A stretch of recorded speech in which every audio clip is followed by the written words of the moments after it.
Hello and welcome to Phase 3 of celebrating the 20th anniversary of Prince of Persia: Sands of Time. This third and final phase will be a dialogue-focused playthrough.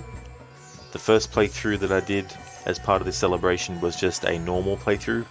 The second was a music-only one, and this one's going to be a dialogue focus. We're going to try and do as much as possible to get as much dialogue as possible, including getting killed on purpose at certain points to get the dialogue from that, and trying all sorts of other sort of like things in order to get that dialogue. Something I need to do first though is fix something up that I forgot to fix up. Be right back.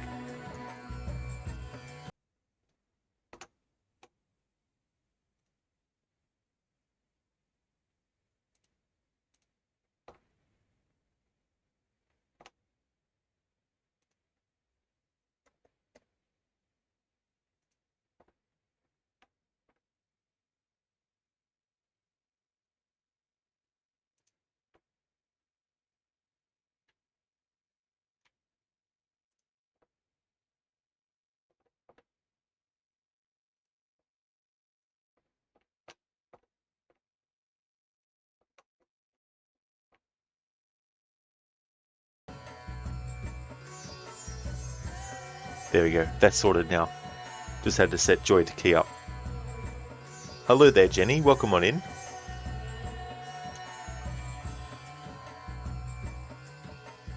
So we're going to start a new profile, and we're going to call this one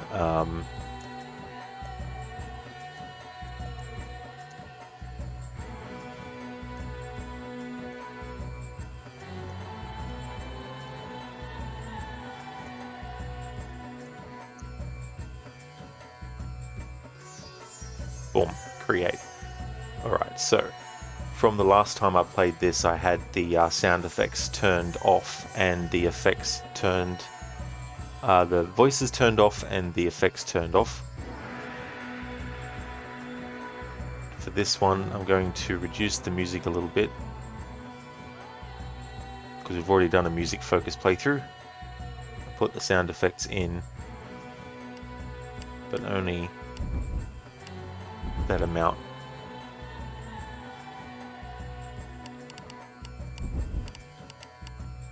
I shall turn music down a bit more.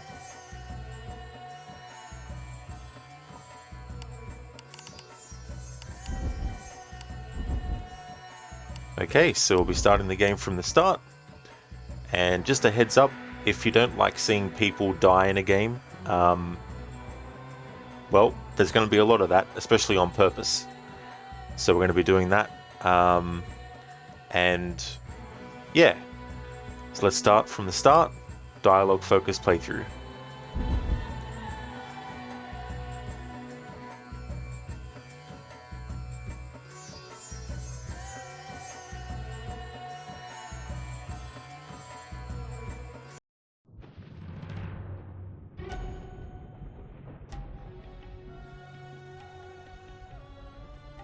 Most people think time is like a river that flows swift and sure in one direction.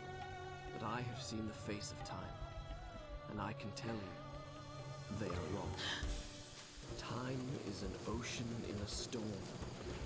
You may wonder who I am and why I say this. Sit down, and I will tell you a tale like none that you have ever heard. Know first that I am the son of Shahram, a mighty king of Persia. On our way to Azad with a small company of men, we passed through India, where the promise of honor and glory tempted my father into a grievous error. Now, my son.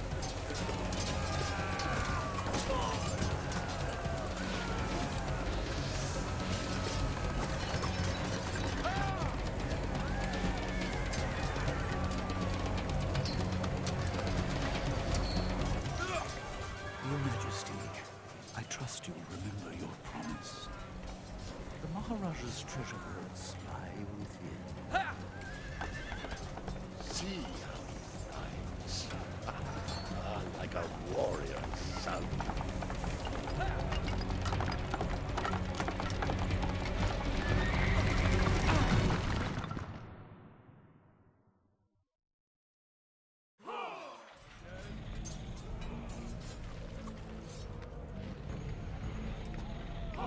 Do you think I felt regret as I gazed upon the destruction we had wrought? Or at least humility at the speed with which a world can be transformed from a good world into a hell? If you think so, you are mistaken. For in that moment I thought of one thing only. The honor and glory I would bring my father by fighting like a warrior in my first battle.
Wait.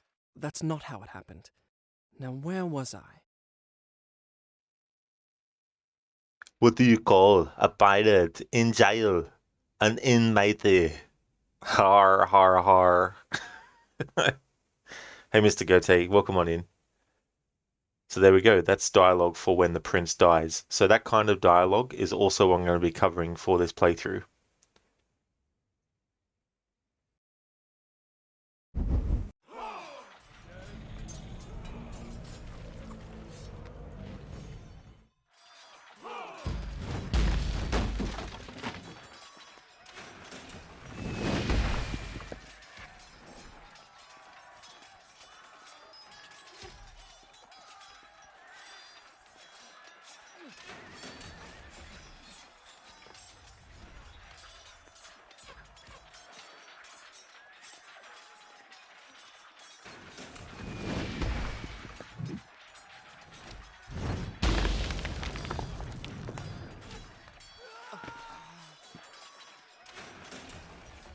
No, that's not what happened.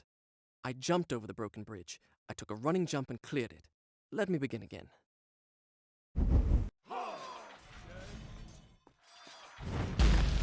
You could say he was incarcerated. That's true.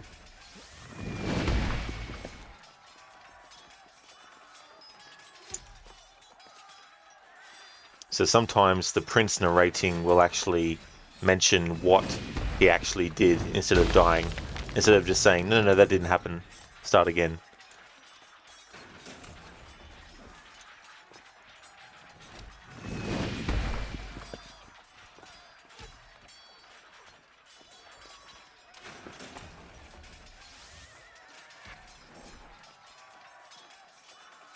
Wait, that's not what happened. I haven't told you how I found the Maharaja's treasure vault. Let me begin again.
that didn't happen.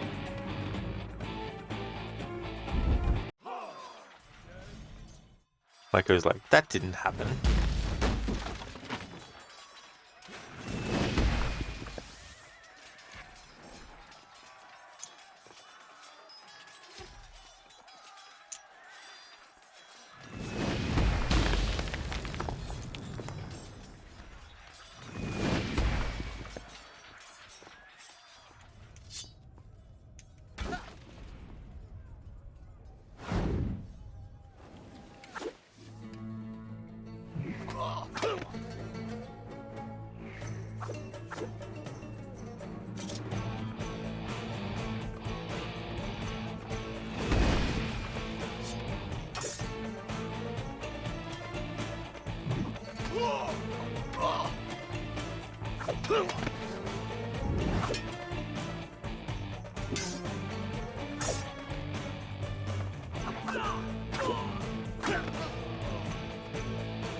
Many men that day sought to win honor and glory on the battlefield, that their king might say to them, as Khosrow said to Rustam, "You are the noblest of my warriors."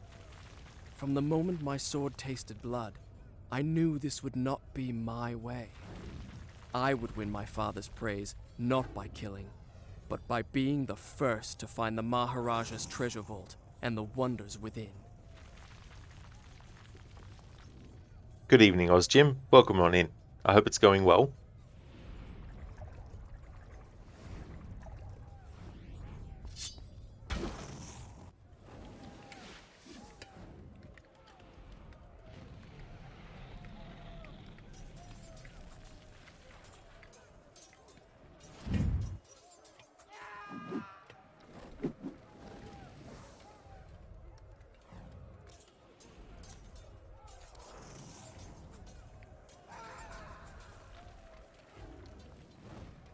Oh, good. That's excellent, Ozjim.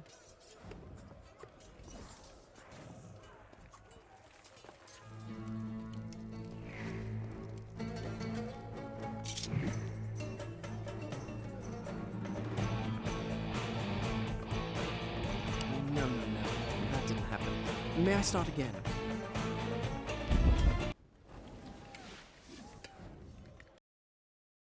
Even though I've turned the music down low, the music still is loud enough to interfere with the dialogue.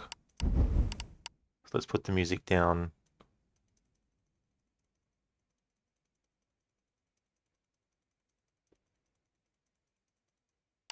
To 50, sound effects down a bit further.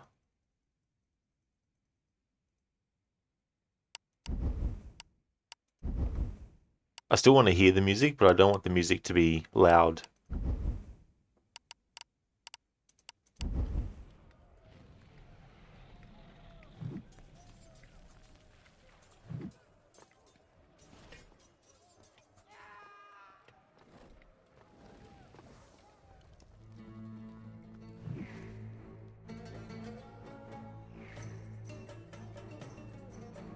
That's not how it happened.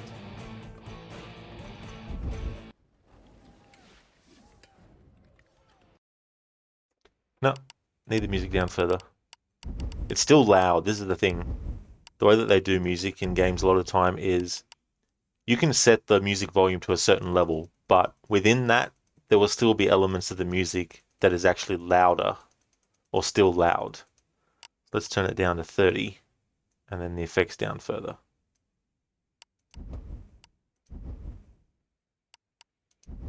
Oh, Jimmy, haven't seen this in years. Yeah, this game, such a good one. I mean, there's a lot of stuff about it that's outdated, of course, that in the remake I hope they actually address and fix, but it's still a great retro game.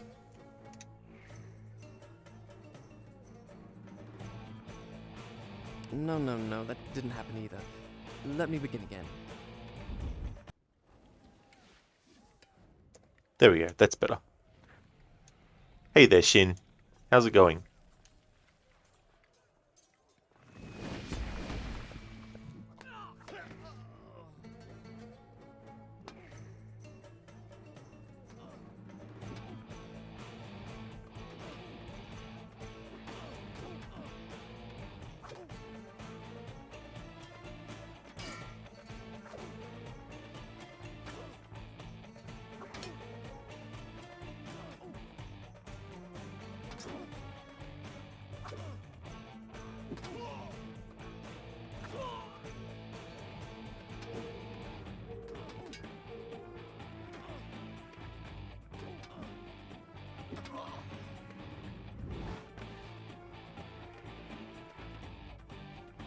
That's not how it happened.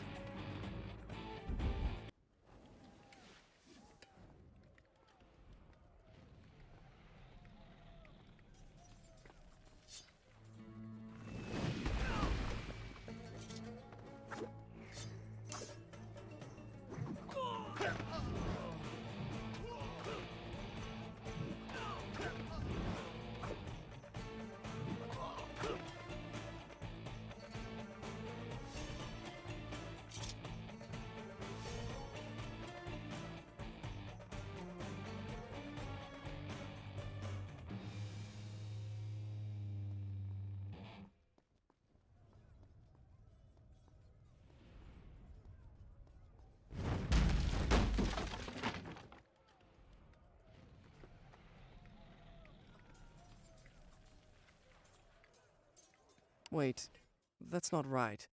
I didn't fall. Let me start again. Hello there, Chris. Oh my god, the nostalgia. I love this game so much. I don't blame you one bit. This was definitely a great way to reboot the Prince of Persia series.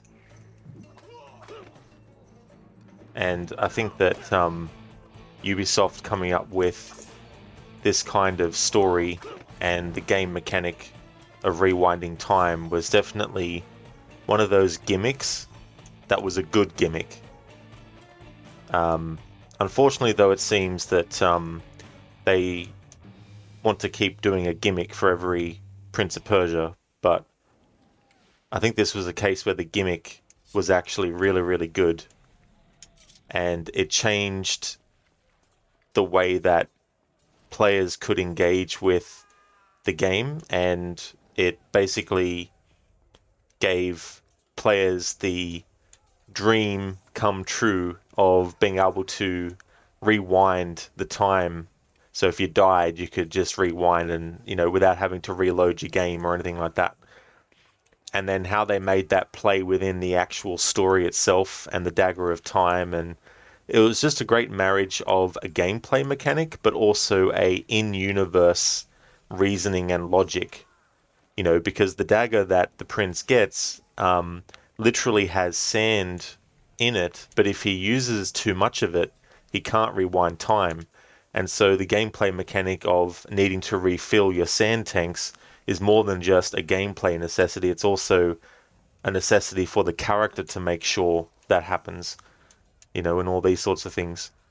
And plus, you have the storytelling aspect and the idea that these events that we're playing for the prince have already happened. But when you're playing this game for the first time, you don't know who he's talking to. And that gives them a lot of different things that they could do too. Because you're not sure this was something you can treat as a reboot. It was more of another take. This game was a game changer where you can integrate good storytelling with the gameplay and make it compelling with the new amazing mechanics. Yeah, I mean, this is Ubisoft's first Prince of Persia game. There were 3 games before this one that came out. And this took it beyond just a Tomb Raider style 3D Prince of Persia game, which had already been done in 1999. But this really, really reinvigorated the Prince of Persia series, and Jordan Mechner, the creator of Prince of Persia, was disillusioned after the experience he had with the 3rd Prince of Persia game, that he wasn't quite sure about whether or not he was going to be behind Ubisoft, because they obviously got the rights to the series through purchasing the company that used to have the rights to it. But when they came to him with the concept and all that kind of stuff, they basically were able to convince him to not only give his approval, which was something that was legally necessary because he still retained ownership enough over the series to be able to dictate whether or not certain ideas were actually, and so they were able to convince him not only to sign off on it, but also to actually get involved actively in the development of it. And I think that was really, really cool as well.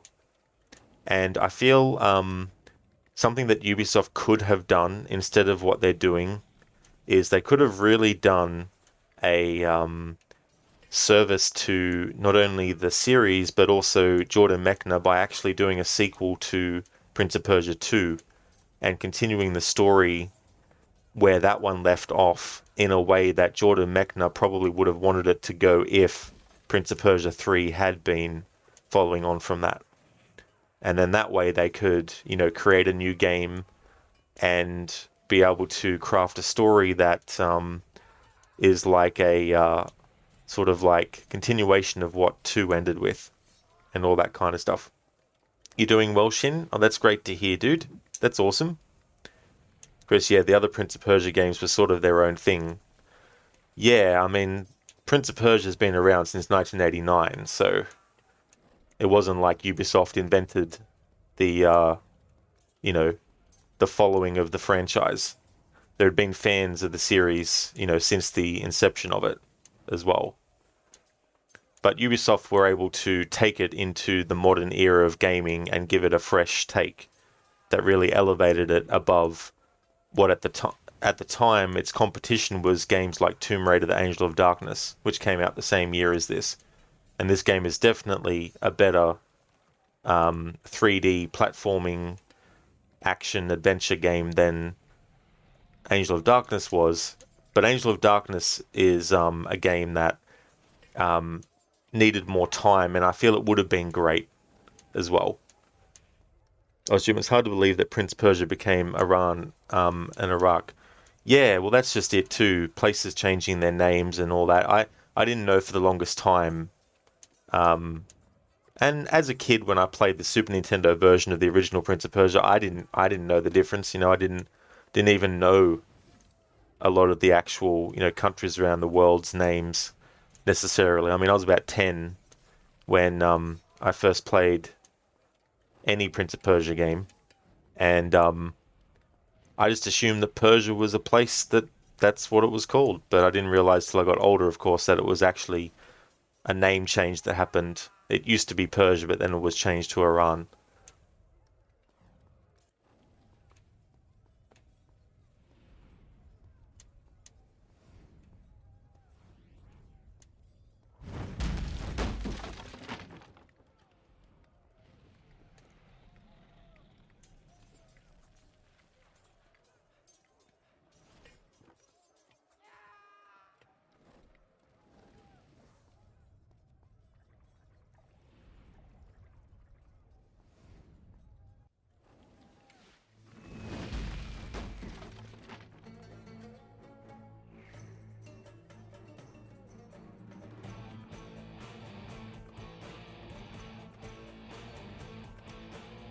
Chris, yeah, the other Prince, way back when Ubisoft took risks and experimented. That's true, and you also had, the year before this, you had the first Splinter Cell that came out as well, and that was something that helped redefine what stealth games could be like as well. But yeah, I'd say that the most exciting times to be a Ubisoft fan were the early 2000s as well as the late 2000s. But once we started to get to the mid 2010s and all that kind of stuff and the late 2010s, it sort of became a bit rough around the edges with a lot of stuff and things like that.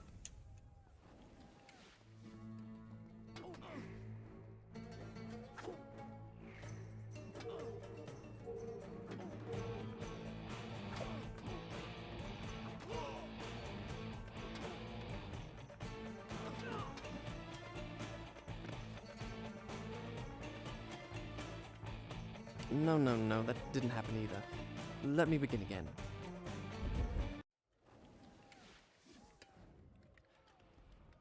Oh, Jim, that's right. Yeah. So it's interesting how places can change, get their names changed. And Shin Trivia, Ubisoft is short for ubiquitous software. Oh yeah, that's right. I remember reading that somewhere. Chris, both franchises killed by them. Yeah. Well, that's it. I mean, they sat on Prince of Persia for 10 plus years before doing anything new and that was when they announced the remake of this game. And the only brand new game that they've actually revealed is, you know, going to be a bit of a mixed bag, I feel. I mean, I looked at it and, you know, like, the new game that they announced, it's not for me. You know, I'm definitely, like, I'm disappointed that them returning to a 2D style is also them making a game where you don't play as the prince at all. And to me, that's just a waste of time. So therefore, I won't be really too worried about getting invested in it. I would have preferred them to get to return to that old school style with you playing as the prince and either being a brand new story with the original prince or being an actual Prince of Persia 3 following on from The Shadow and the Flame.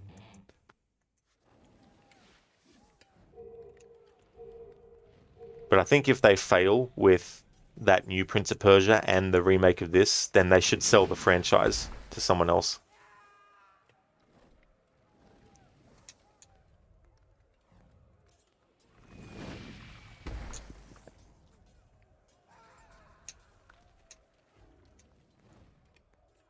Chris, the 2.5D platformer is not your thing. It looks minor, low budget, safe direction.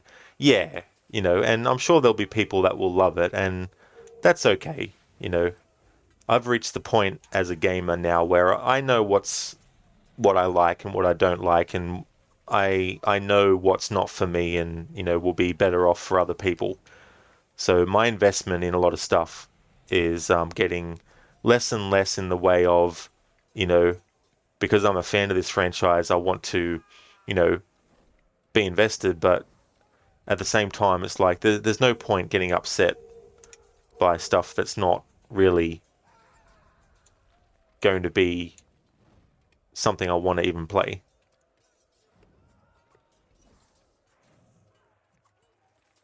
That didn't happen. Are you sure that didn't happen, Prince? Alright, so this is the checkpoint.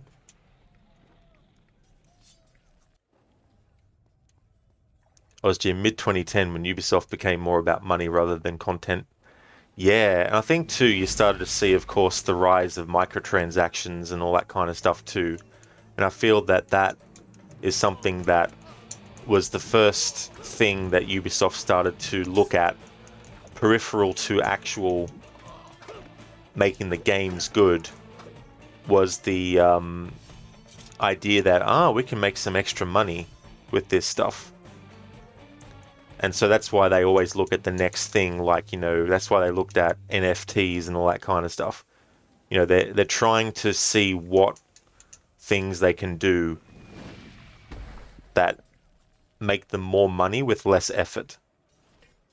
You know what I mean? And that's the thing that is the true danger with that stuff, is the lack of effort that these companies want to put into things.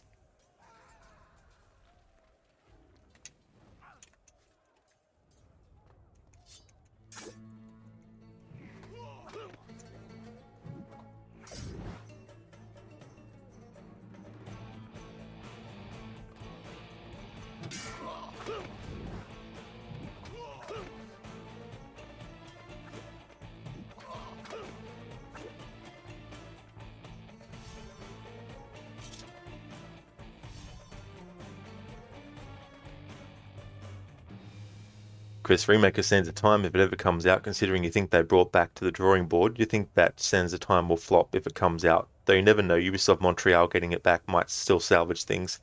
That's true, you know, like, for them to take over the project and then want to go back to the concept phase again says to me that they realized that the team that had been working on it were only going to deliver a game of a certain level. And I feel that they believe that Sands of Time is such an iconic game, not only for the, you know, the Prince of Persia games that they've done since this one, but also in terms of like their franchises as a whole. And if Ubisoft Montreal has taken over and they want to make sure that the remake of what they had done, because Ubisoft Montreal were the team behind the original, then I think that's actually a good sign, because it means that they're not just giving the project to Montreal out of just a nostalgia bait sort of thing.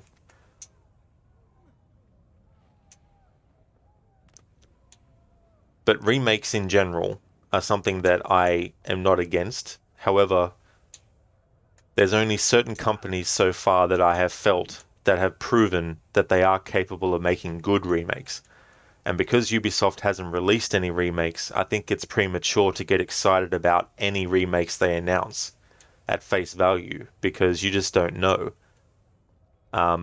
Resident Evil with Capcom is a bit different because they took the chance with the remake of Resident Evil 1 back in the early 2000s, and it paid off.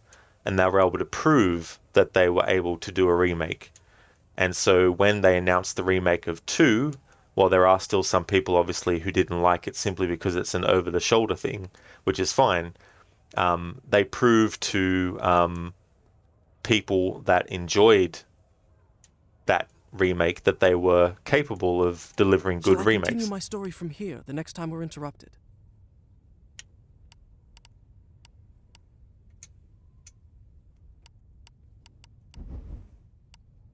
As you wish.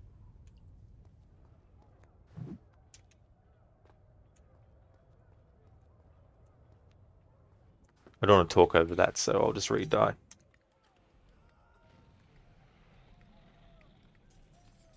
No, no, no. That didn't happen. May I start again? Damn it. Of course it would start me here. Do you wish me to leave before finishing my story? Oh, yep, this is what I want to do. I'm going to start the story again, because I talked over that dialogue.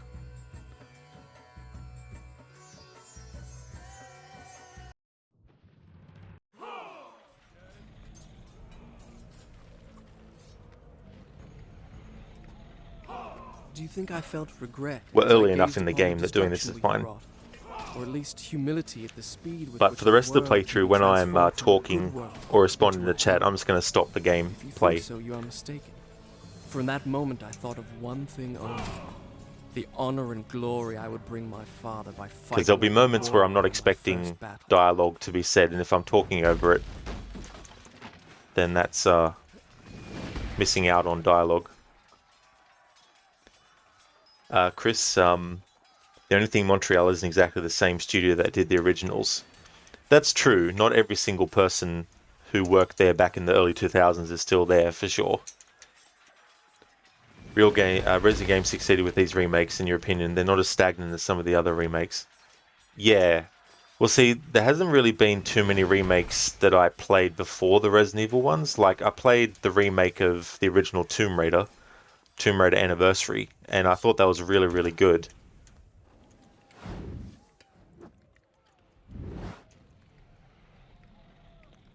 But yeah, Ubisoft announced the remake of this, and then they announced the remake of Splinter Cell, and neither of those projects have been released yet. So it's hard to tell whether or not Ubisoft doing remakes of more of their games will actually be something that they should do.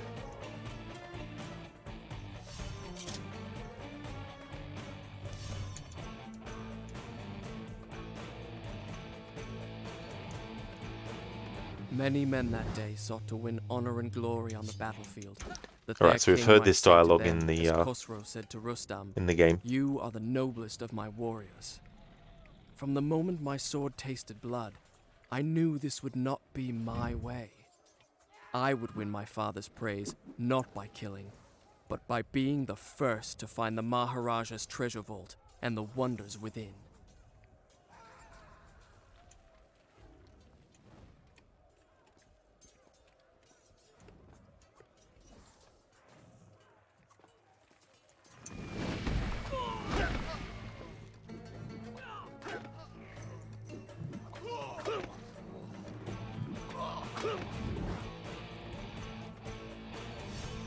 Yeah, it really is, Ozjim.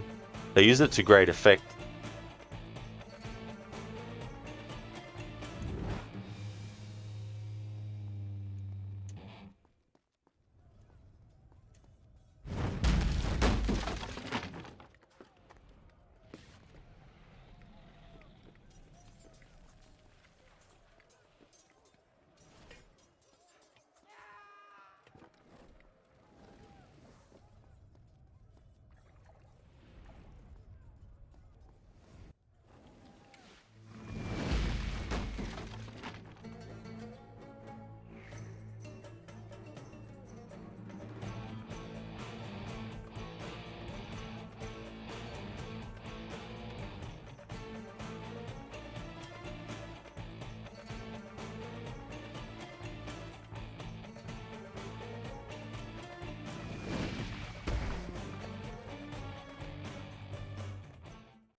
Alright, so coming up is some dialogue that I accidentally talked over before. So I'm going to make sure that I'm stopping still, because I have a habit when I'm talking in games to just, go around in circles, but then sometimes go ahead to where I need to go, which triggers things and stuff like that, so...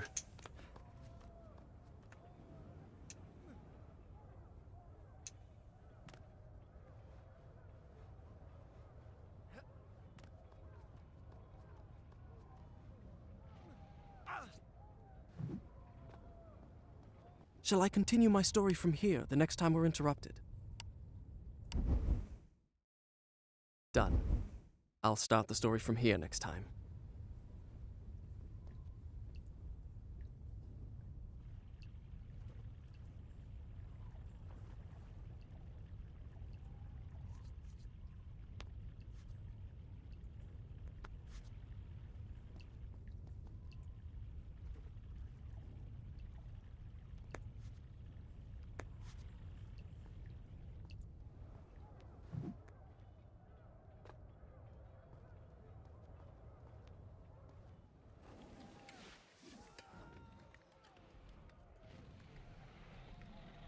Wait. That's not how it happened. Now, where was I?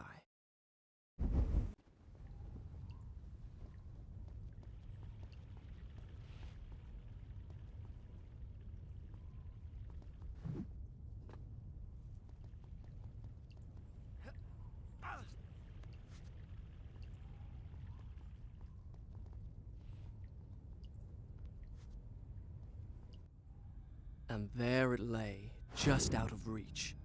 The Dagger of Time. There was a treasure I could carry with pride as a trophy of our victory. If I could only get there.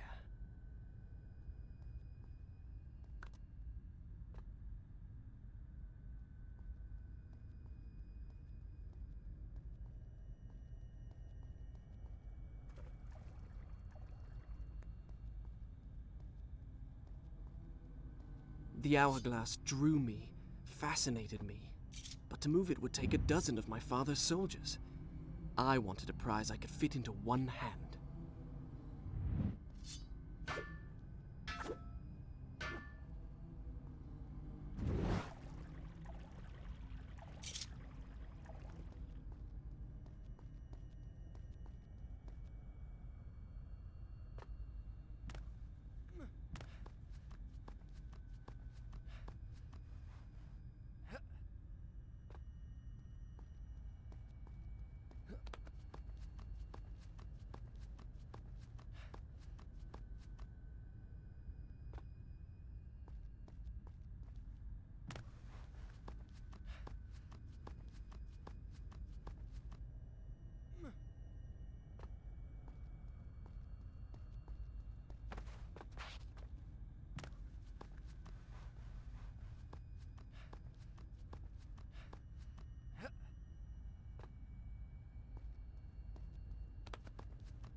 No, that's not what happened. I jumped over the broken bridge. I took a running jump and cleared it. Let me begin again. Alright, so that dialogue doesn't match what actually happened because there was no bridge that was broken in that part. So there might be some dialogue that repeats after we die, but I still want to be thorough and die in as many situations as possible.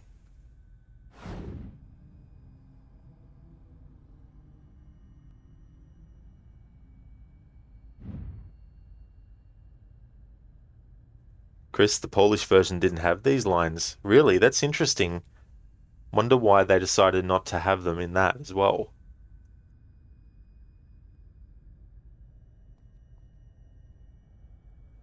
Chris, this was actually one of the first Western games that had full Polish dubbing.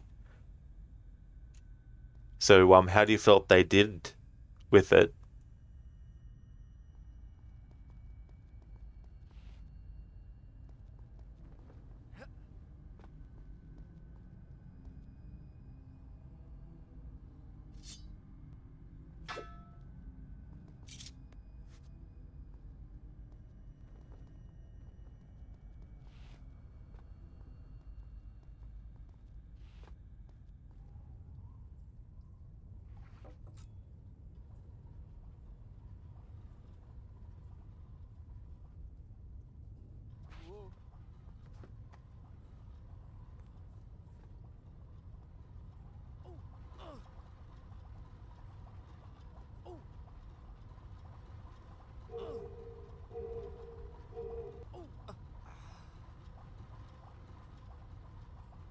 That's not how it happened.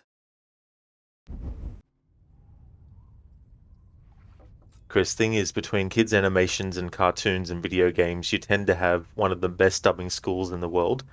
The Polish version of Shrek was actually praised by the original creators. That is so cool.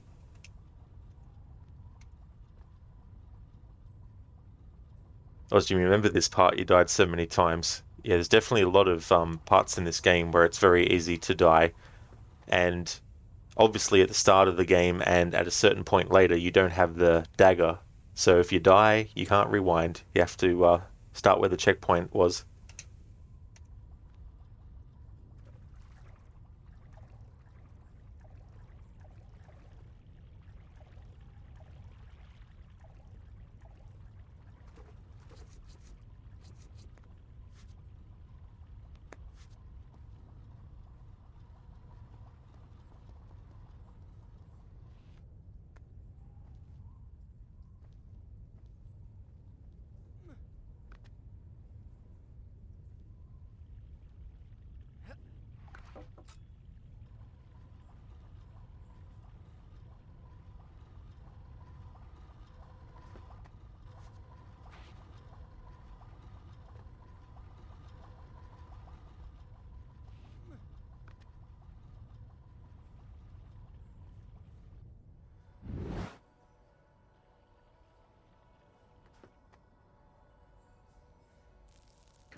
No. That didn't happen.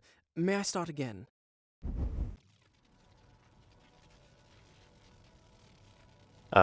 Chris, sadly games don't get proper treatment in recent years. Between NDAs and story secrecy, they receive very little materials to work with, and the studio only receives mostly original audio, voiceover plus written dialogue lines, and for the most part, absolutely no context what the situation looks like, so actors have no clue what is the correct emotion to reflect. You know, that is really, really unfortunate because like that is the whole point of, of having actors portray characters in their own language, because how else is the actor going to be able to do a good performance if they don't know the context? And I think that, yeah, it's understandable, NDAs and that, but here's the thing. Every person on the planet could sign an NDA not to talk about certain things, but is every person going to, stick to that rule? No. And it can't be helped. Like, trusting someone with something is always a risk, no matter who you're trusting it to, because you don't know. They might wake up one day and decide, you know what? I shouldn't keep this secret, And so they go and talk about it. But that can't be helped, you know. Even if the person promised not to say anything, some people will still say something, you know. But if they want the actor to be able to really, really get into the head of the character, they need to be able to know all the context. And that's something that should be translated so that the people working on the project all know what the context is. Because when you think about actors, a lot of actors have their different methods, of course. Not every actor is going to want to learn about the character's backstory or even come up with their own backstory, but you need to have parameters to work in. And if your character in a certain moment is supposed to be angry because they stubbed their toe, you want the person who's doing that character in a different language to also know that information. Because otherwise, when they're given the direction to just be angry, it's like, be angry because you stubbed your toe. Ah, damn it! Fuck! But if you just say, yeah, you're just angry in this moment, like, what's the actor supposed to do? Like, sure, they can make a noise to be angry, but, they need to know what the context is, And if you have stubbed your toe, not only are you going to have an angry vocal reaction, you're going to actually make a noise of pain at the same time too, So if the original actor gets told that information and they know that they have to be angry that they stubbed their toe and also include the fact that they're in pain when they say it, if you don't tell that to all the actors who are portraying the character in different languages, then they're not going to understand necessarily how to react and in what way as well.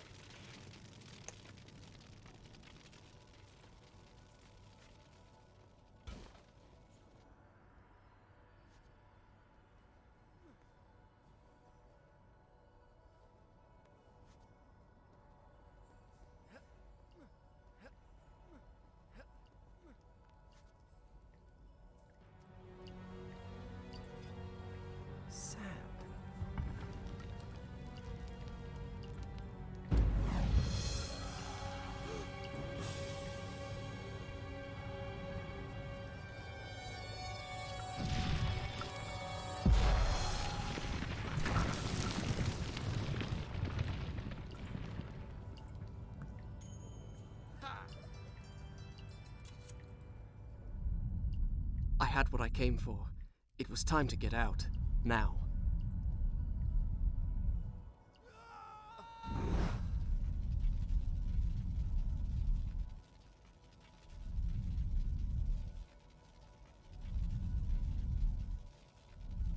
That didn't happen.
No, no, no. That didn't happen. May I start again? Sad. Alright, so no different dialogue for dying from that. Chris, that's the problem. Tomb Raider 2013 suffered from this greatly. They did a good job, and actually one of the fan sites did a poll when a reboot was announced which Polish actress should be the VO for Lara, and the studio responsible did choose her.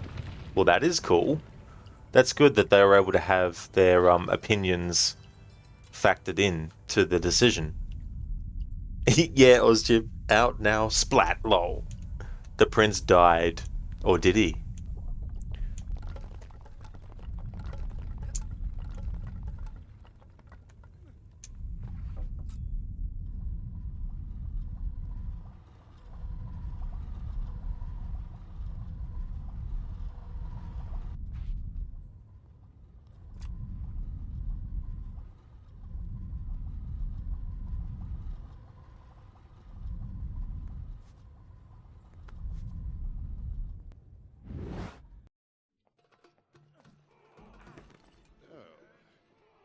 Father, I have brought us honor and glory. Your Majesty, you promised me my choice of the Maharaja's treasures. That dagger. Surely you won't deny the lad a souvenir of his first battle. You may have your choice of all the Maharaja's other treasures. Except that hourglass. That will make a fine gift for the Sultan of Azad when we pass through his city. And some exotic animals for his menagerie. And a few dozen slave girls. Yes, that should be enough. I want no animals or maidens harmed until I have chosen. Let it be known, King Sharaman is merciful in victory.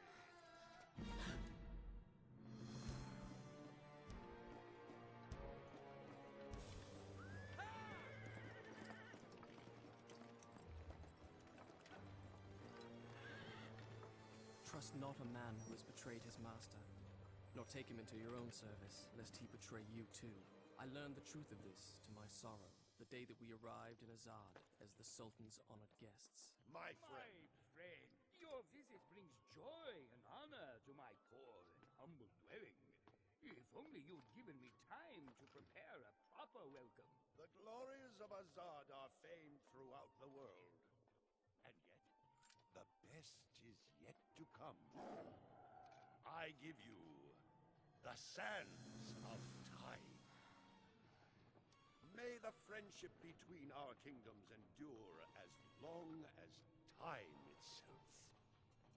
The sand, why does it glow? I can tell you. Inside the hourglass is a marvel that no living man has seen.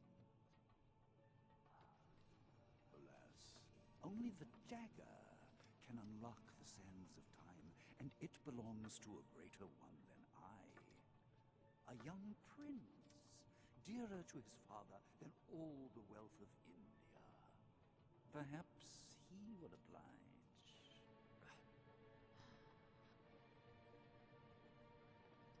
No. No! Stop!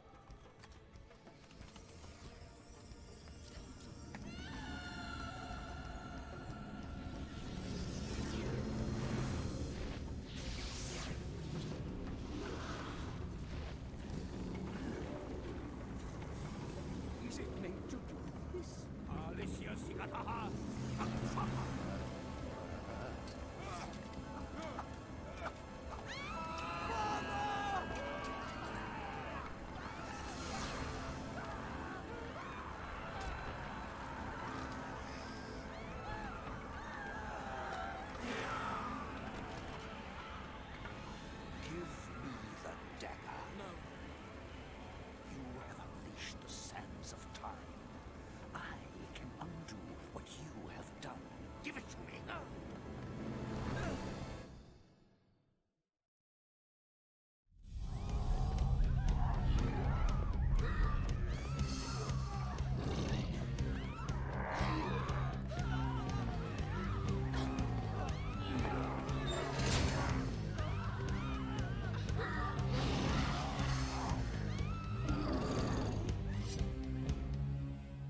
Chris, but there were some mistakes and swearing was a bit too much, as in Polish, while you swear a lot, it requires contextual reason for it, which was lacking in the original scenes, but that's just me. Rise in 2015 did worse. Microsoft was responsible for the game's release, and their Polish branch took over from the dub studio and made a lot more mistakes because of that. A lot less games get dubbed into Polish. First Assassin's Creed got enough backlash to never receive a full voiceover work again. Oh, wow. That definitely seems like it was well and truly not well received. Holy shit. But that's fair enough too, like needing to have a lot of contextual sort of reason and all that kind of stuff for a lot of dialogue like that. Hey there, Sir McDonald. Thank you so much for the raid. I really do appreciate you doing that. Welcome on in to you and your raiders. I hope you're all going well. I'm doing a dialogue-focused playthrough as part of celebrating this game's 20th anniversary. It's the third of 3 different playthroughs I've been doing for this celebration. The first one was just playing through the game normally. The second one was playing through the game with the music only. And this time I'm playing through with a dialogue focus, trying to get all the dialogue or as much as dialogue as possible in the whole game, including when I die on purpose and all that kind of stuff. So really giving it a bit of a workout in that sense. But we're still very early in the story though, so there's a lot of game left. So I'll probably be able to finish this next week.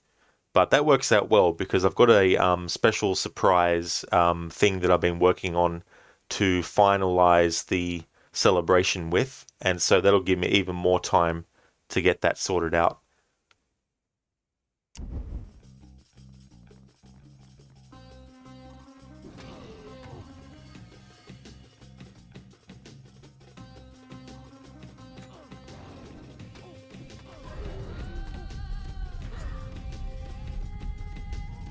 Prince, the dagger.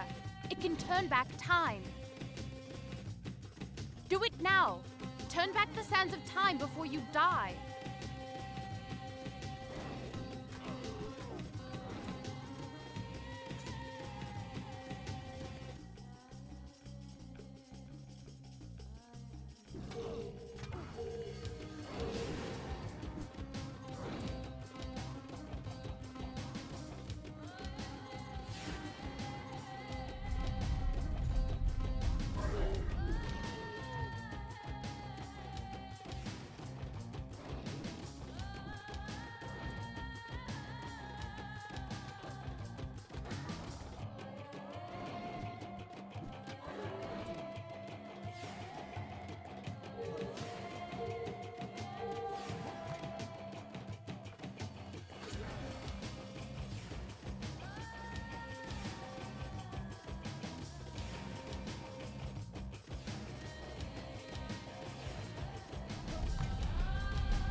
No, that didn't happen.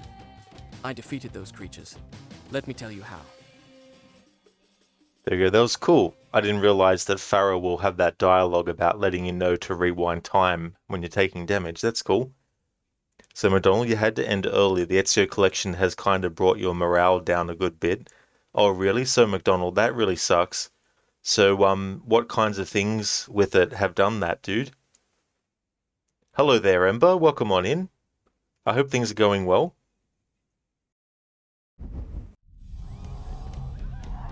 Each time I struck them down, they rose to fight again. I soon realized that only by taking into my own dagger the sands that possess them could I liberate them from their monstrous living death.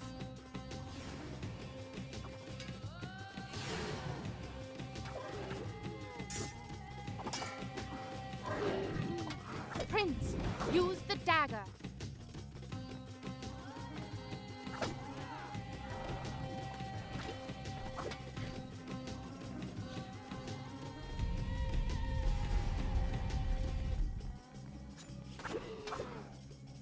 Fight with the dagger. Take his sand.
Prince, the dagger. It can turn back time. Do it now. Turn back the sands of time before you die.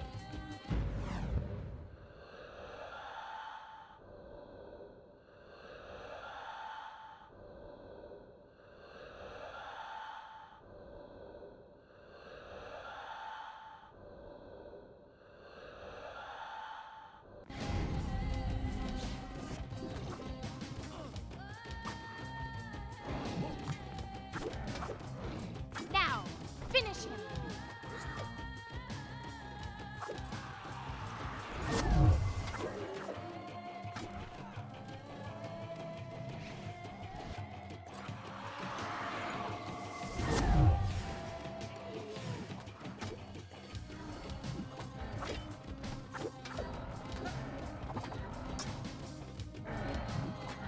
Prince, the dagger.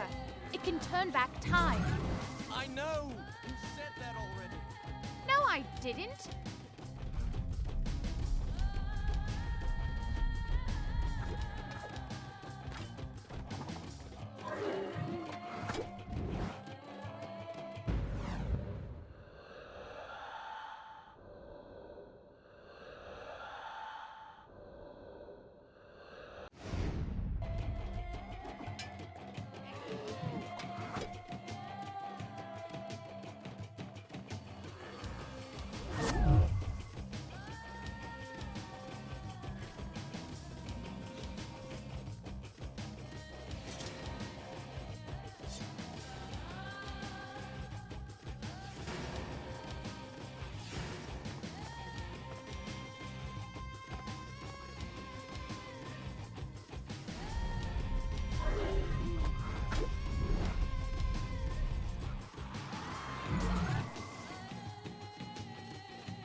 Ember, you didn't hear that before. What happened?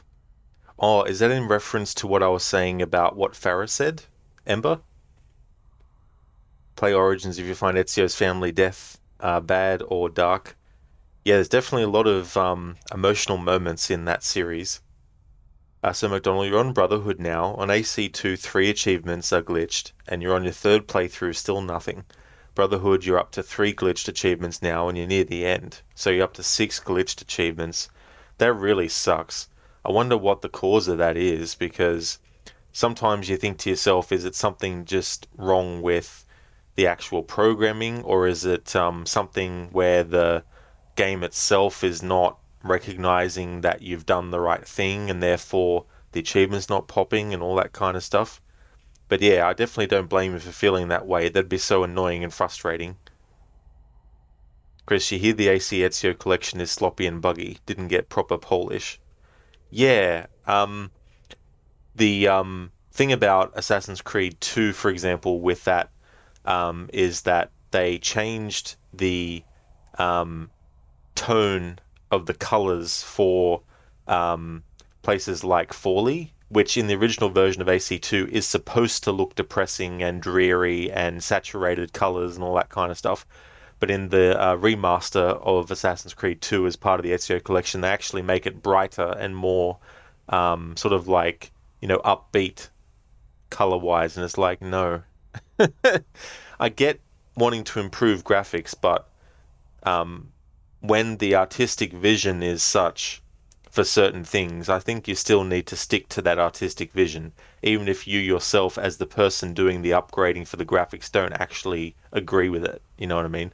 Like, for example, if I was asked to do an upgrade for graphics on a game, if I was hired to do it and there was a part of the game that they intended to be that way, then I wouldn't be like, well, I don't like it, so I'm going to change it. I'd be like, I don't like it, but I'm hired to upgrade the graphics. I'm not hired to do an artistic retake of everything that was done originally. You know what I mean?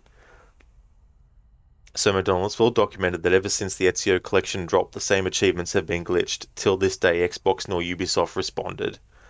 I wonder then if the same thing is with trophies on PlayStation then. Chris, the remaster wasn't done by Ubisoft Studios that made the originals. Yeah, well, that's the thing. I get that too, but if, for example, you want the color scheme of a certain area in a game to reflect the mood of the people, then I feel that when you're remastering the game, you don't go against that aspect. You still honor that aspect, but you improve the graphics. So that's more what I'm sort of like talking about.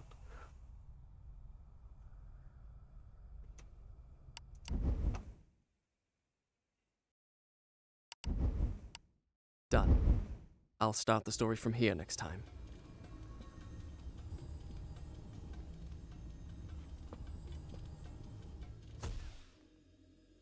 You think me mad. I can see it by the look in your eyes. You think my story is impossible. Perhaps I am mad. Who would not be driven mad by horrors such as I have lived? But I assure you, every word is true.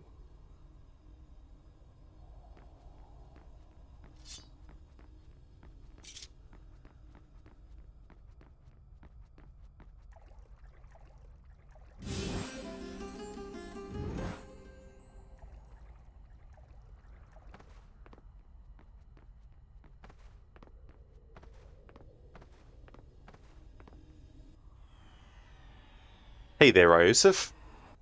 How's things?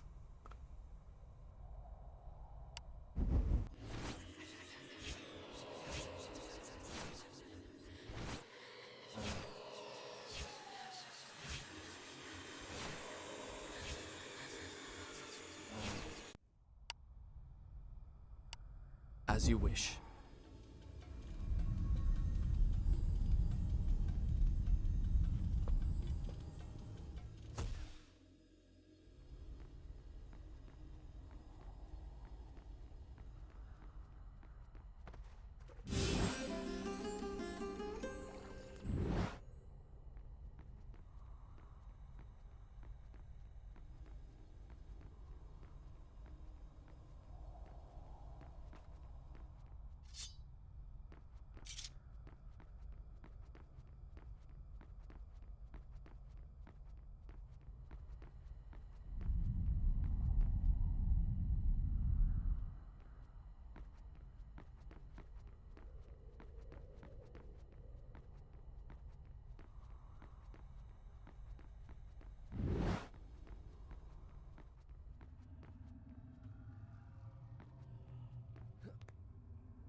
Wait!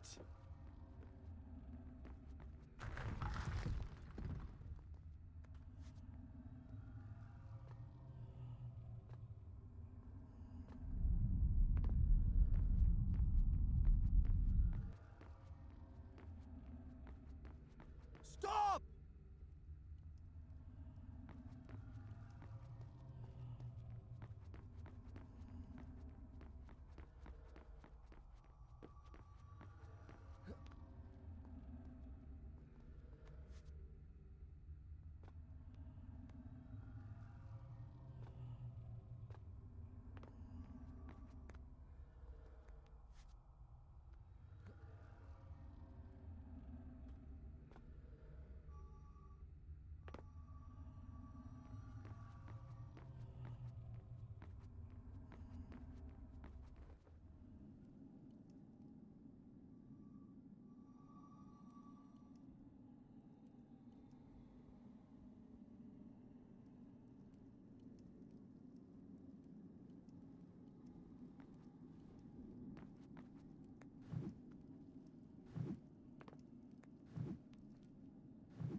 No, that didn't happen either.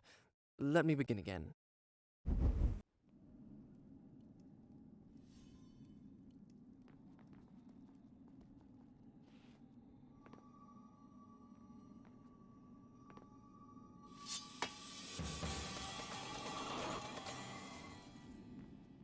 The guest rooms, where my father, all our entourage, and I should have passed the night, lay cold and silent. The sands of time had swept through, stealing life and warmth from everything they touched. And I, who unleashed the cataclysm, had been spared. Were there others like me, who yet clung to life, hiding in fear among the ruins? It did not seem so. Hello?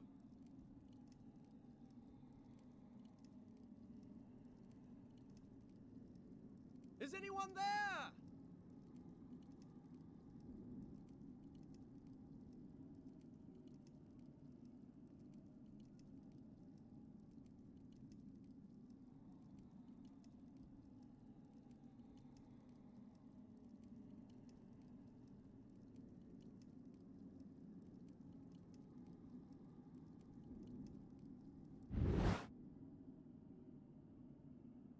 Mr. Epic, you recently played the Ezio collection on PS5 and didn't have any glitch trophies. Maybe it's an Xbox thing.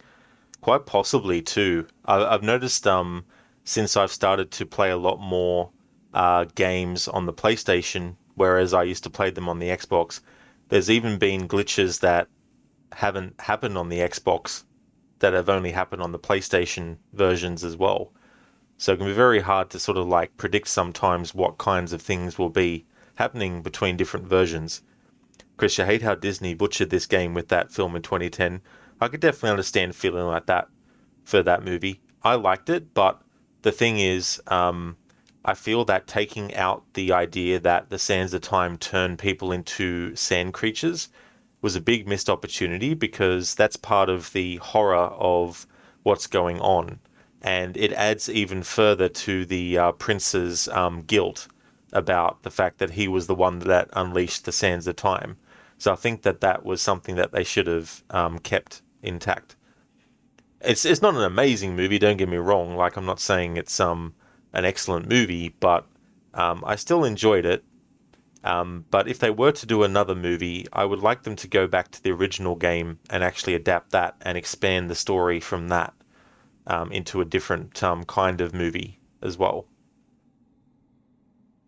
Oz Jim, you actually liked that movie? Yeah, yeah, I like certain parts of it as well. Hey there, Keone.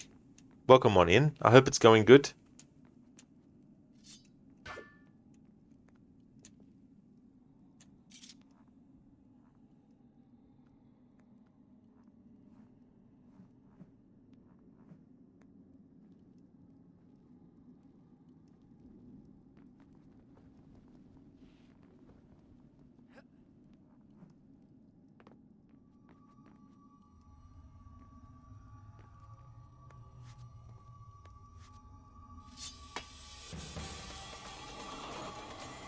It's going really good, Keone. This is my third run through as part of celebrating its 20th anniversary. And for this run through, it's a dialogue focused one. So anything that can trigger dialogue, I'm trying to get to happen, including dying and seeing what dialogue the prince might say. And also anything that the prince might say when he's idle or after a certain event has happened and all that kind of stuff. There's also dialogue between him and Farah when you actually go into first person mode and look at her as well, so I'll be covering all that too. As thorough as I try to be with these kinds of playthroughs, inevitably there will be things that I'll miss, so it might not be a comprehensive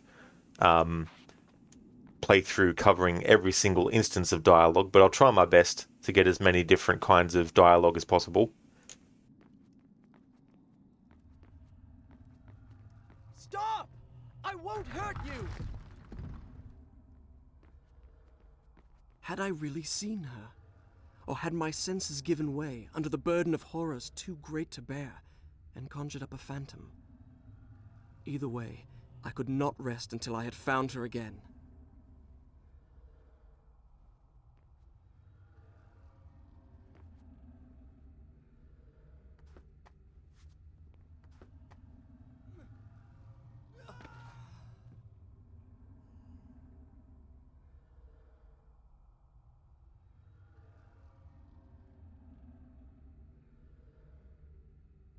That's not how it happened.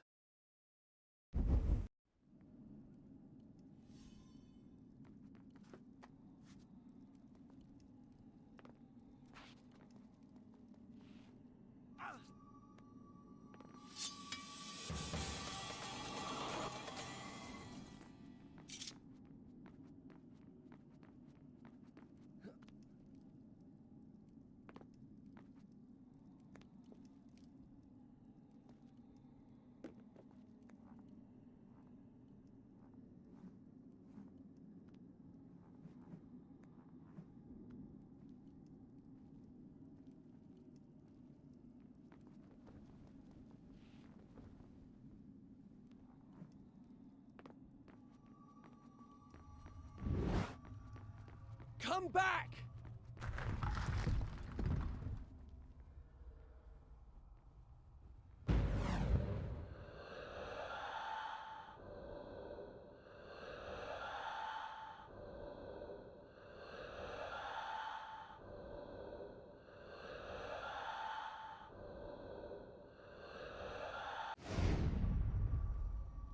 Stop!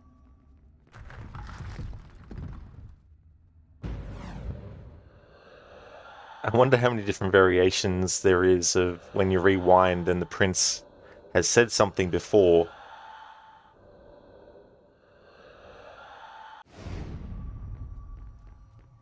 Stop! I won't hurt you!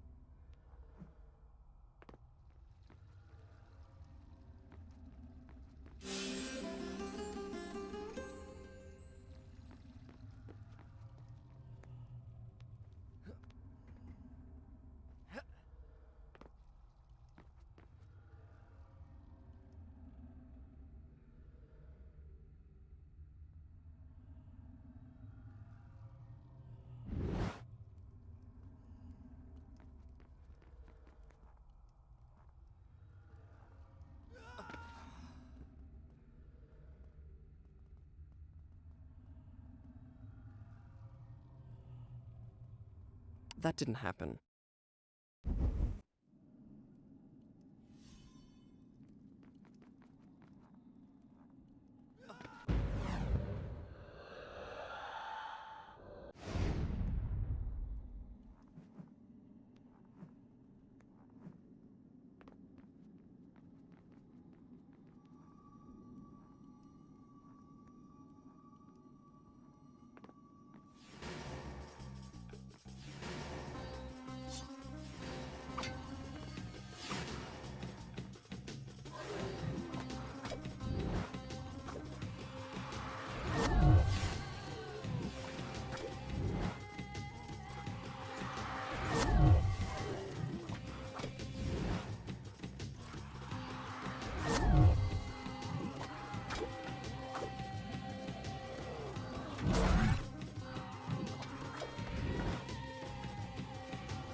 I soon discovered that when I had collected enough sand, the dagger gained the power to stop time.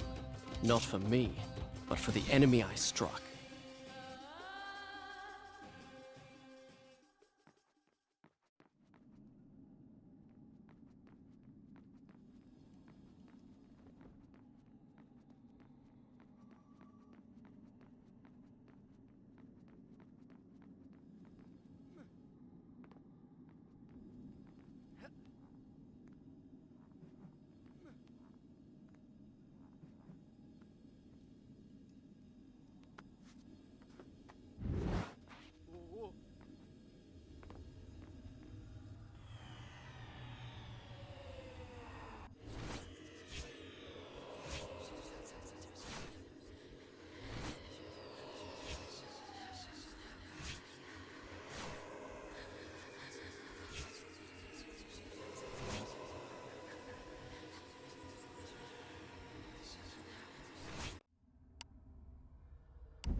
Done. I'll start the story from here next time.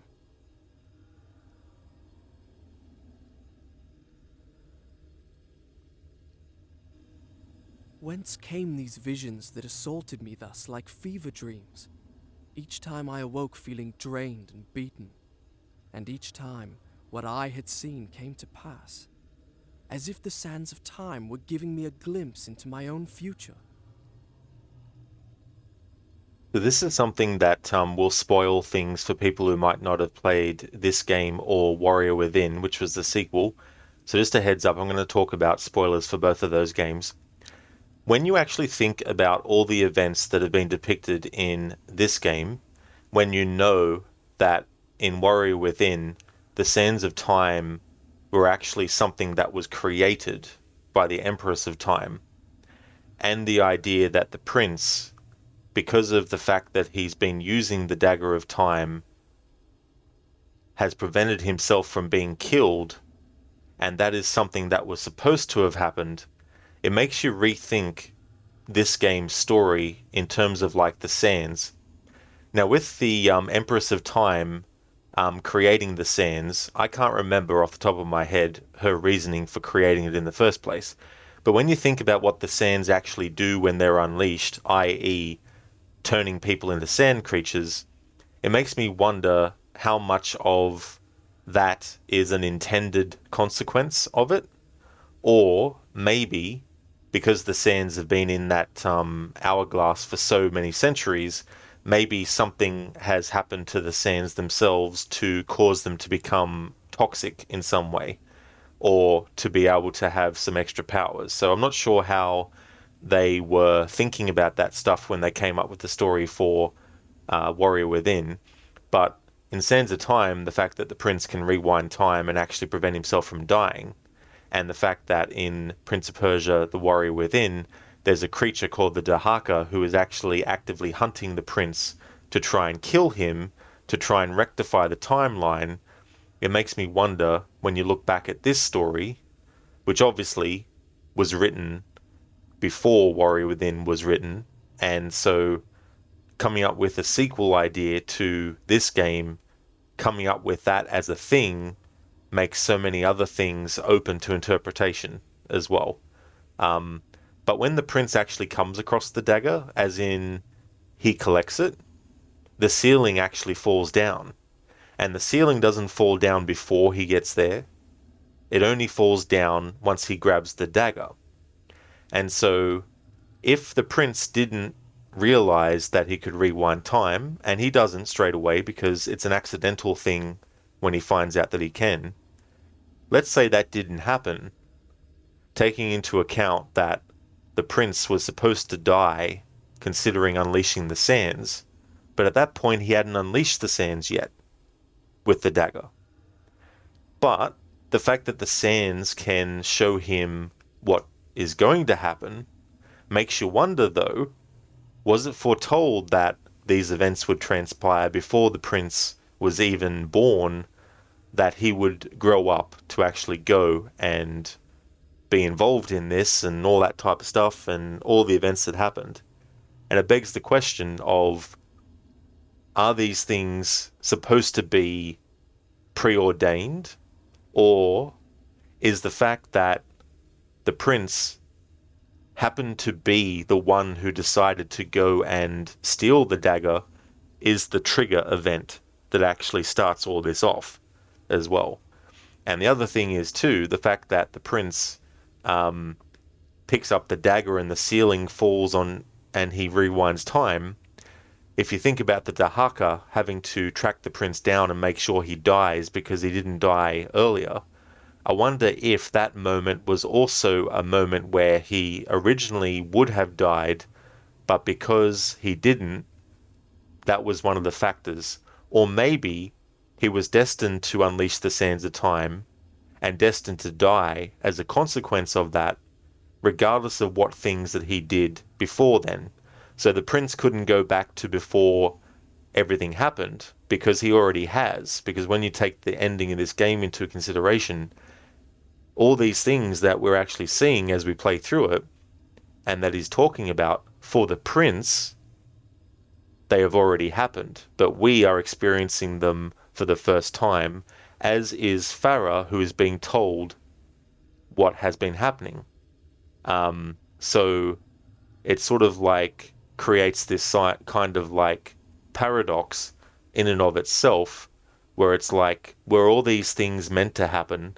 And the point where the prince survives, was that something that wasn't supposed to happen? And obviously in Warrior Within, things turn out a different way. And in that game, there's also an alternate kind of version of what happens that you can trigger, depending on whether or not you get all the whether or not you get all the increases for your health as well. But that's the beauty of this game and using time and all that kind of stuff, is it creates these sort of like loops and these paradoxes. So if the prince is always destined to actually find the dagger and unleash the sands of time, then if he's destined to die but changes that fact, yet he can't change the fact that he actually unleashes the sand, then that means that everything that happens up until him unleashing the sand was also supposed to happen. But then you think to yourself, well, if he goes back to before he does that, surely he can go and talk to his father. Because the thing is, right, because he can rewind time, and when he kisses Farah at the end and then rewinds time, because obviously she doesn't know who he is, because the prince by that point has already experienced the things that he's telling Farah, and the version of Farah that experienced the events with him isn't there, and doesn't exist at that point, and all that kind of stuff.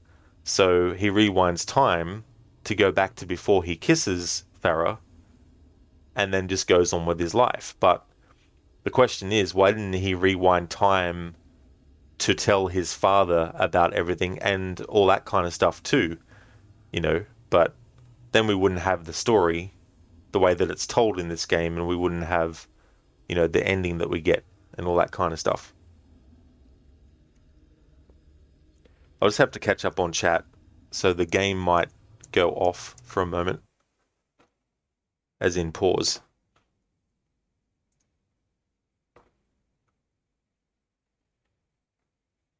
Hey there, Zereth. Don't forget to pull the lever. Exactly. You always have to make sure to do that. We haven't got to that point yet, Zereth, but we definitely will. Thank you for leaving the lurk as well. Hey there, Afro. How's things going? Noted. That's a lot to take in. Oh, Jim, interesting. Yeah, that's one of the beautiful things about time travel as a concept when you use it in fiction, is that there's so many different ways you can present it, and so many different ways you can have it actually work as well. Mr. Epi, you'll never forget your favorite Prince of Persia game where he gets the chain on his arms. You love that game. Oh yeah, the Two Thrones. Yeah, I thought that was interesting actually to have a alter ego of the prince that is representative of the negativity that he has within him, and all that kind of stuff. I liked how they did that. Afro, huh? Huh is the same spelt backwards as it is forwards. Zereth sings if you could turn back time. Oh wait, you can. If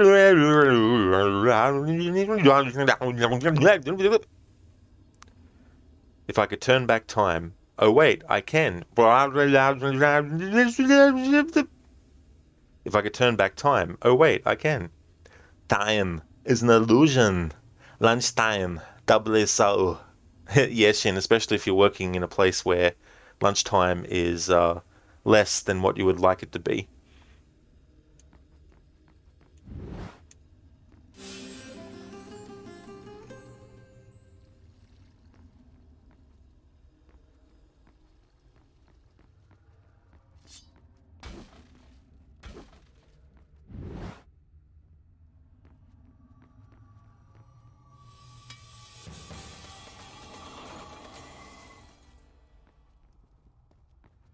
Very true, Ozjim. Definitely not.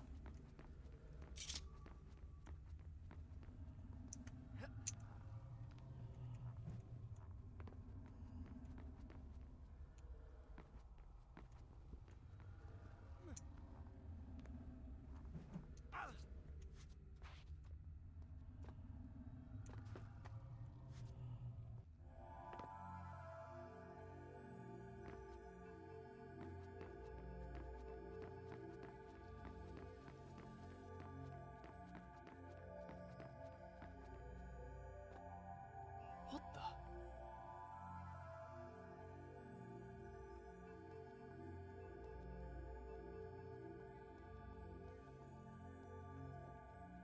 Hello?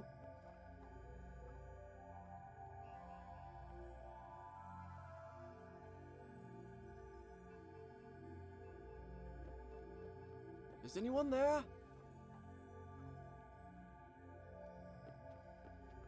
I have a feeling I'm not in Azad anymore.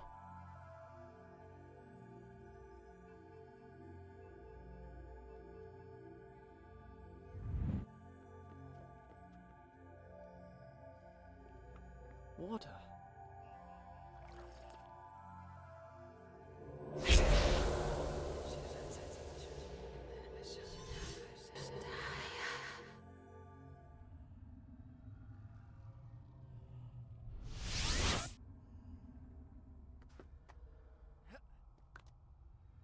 What just happened? That's strange. I feel wonderful.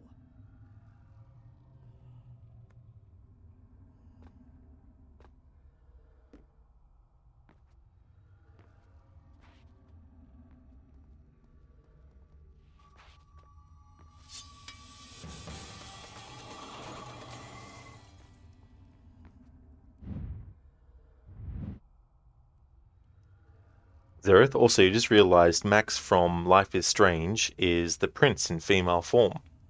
Never actually knew that. Zereth, I haven't played those games. Shin, that is a quote from the novel The Hitchhiker's Guide to the Galaxy, is it? Yeah, never actually read that or seen any of the adaptations of it, but it seems to be a popular story. Jim, when you were a teen, that video was one of your favorites just because of Sher's outfit. Yeah, I was definitely a lot younger than a teenager back when that song came out. I still would have been in primary school.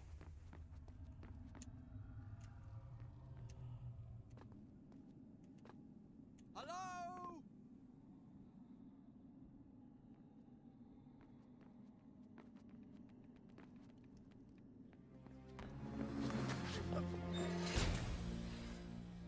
Give me the dagger.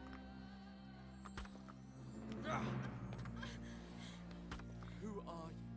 I am Farah, the daughter of the Maharaja from whom you stole it. This is your doing, I saw my father turn to sand. and we will share his fate if you do not give me the dagger to undo what you have done. Your traitorous vizier used the same words. From now on, I trust no one but myself. Run! Go back to the reception hall. Wait for me there. Go!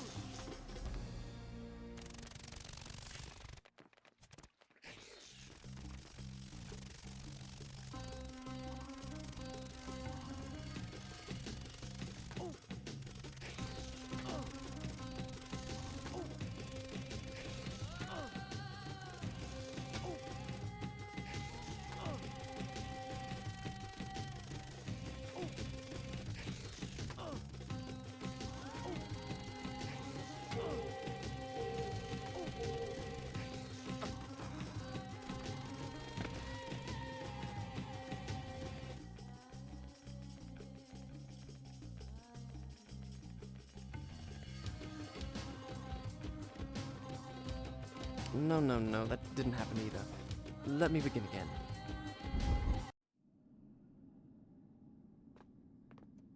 Zereth, Max can go back in time and a few other bits. Oh, I got you now. Yeah, yeah. Like I remember someone talking about those games and mentioned that there's time travel involved. Shin, The Hitchhiker's Guide to the Galaxy is one of your favorite sci-fi novel series. Another one is Foundation and Empire by Isaac Asimov. Haven't actually read any of his stuff either. Like, there's a lot of like even authors like Philip K. Dick and stuff. I haven't read their things yet. There's stuff that has been made that was inspired and adapted from his stuff that I ended up liking, and same with like H.P. Lovecraft stuff with horror, though I've never read any of his things. Go back to the reception hall. Wait for me there. Go!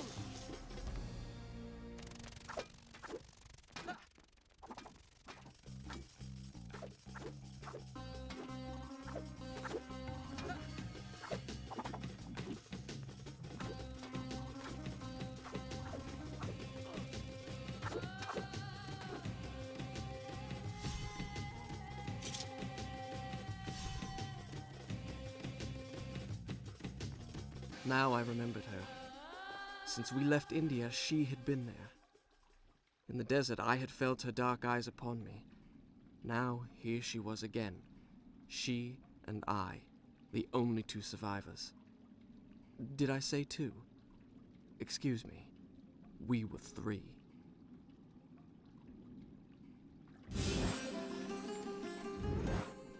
Not necessarily, Shin, or in any other sort of circumstance. I'd rather not have a headache at all. I mean, is it along the lines of a tough read like the Silmarillion?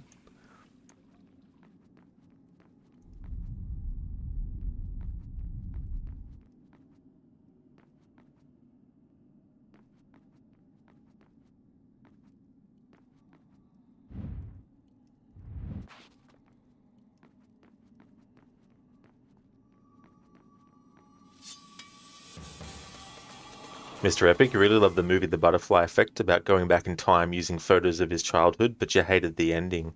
Ah, I never actually saw that one either. But I wouldn't mind checking that out because I do like time travel stuff in fiction, and it's one of my main sort of like interests in that regard too, with sci-fi.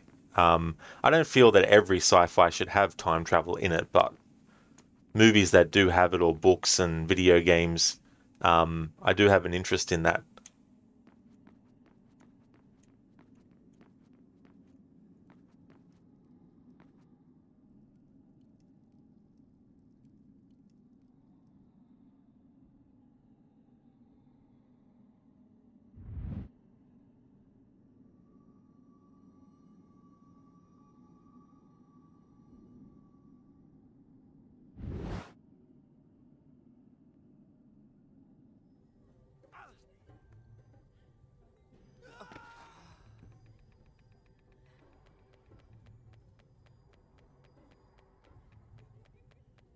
That's not how it happened.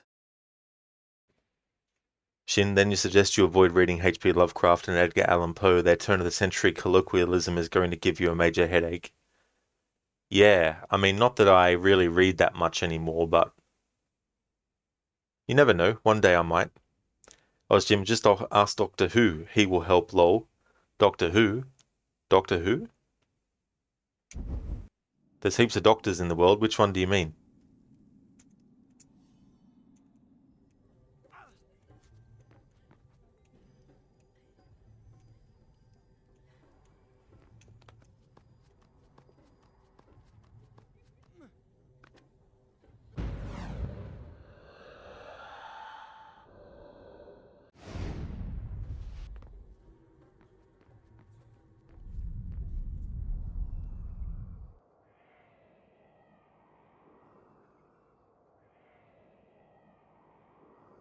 The hourglass. What?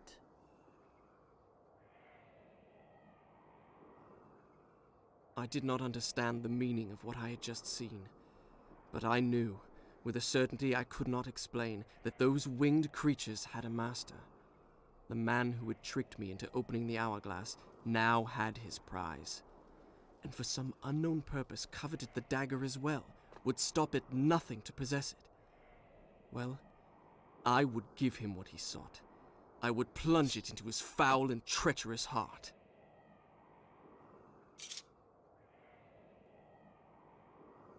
Zareth Dr. Octopus, obviously, yeah,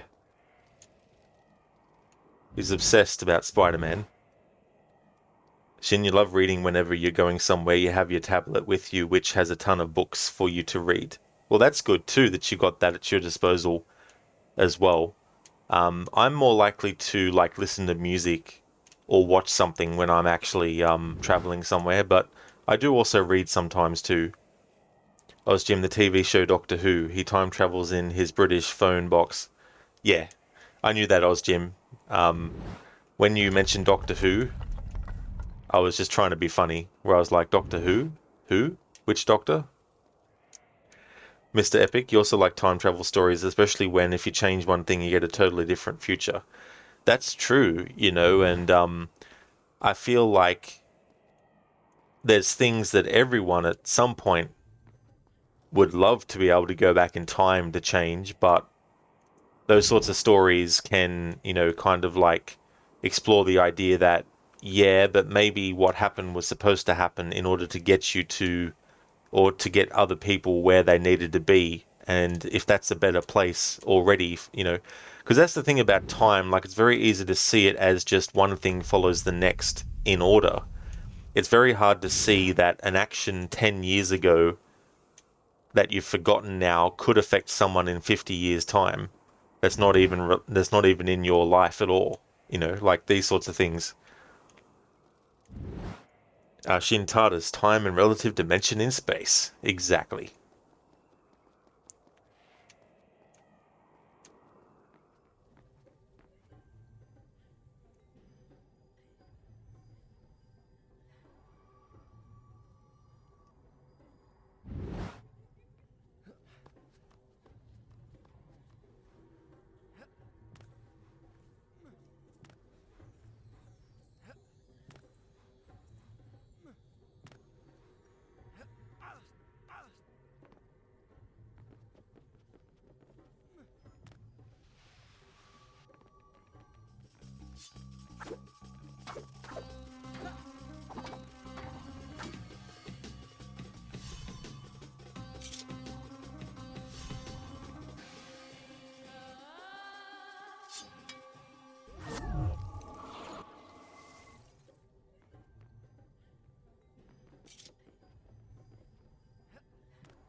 Shin, if you could go anywhere in time, you would go to a future where Star Trek is real.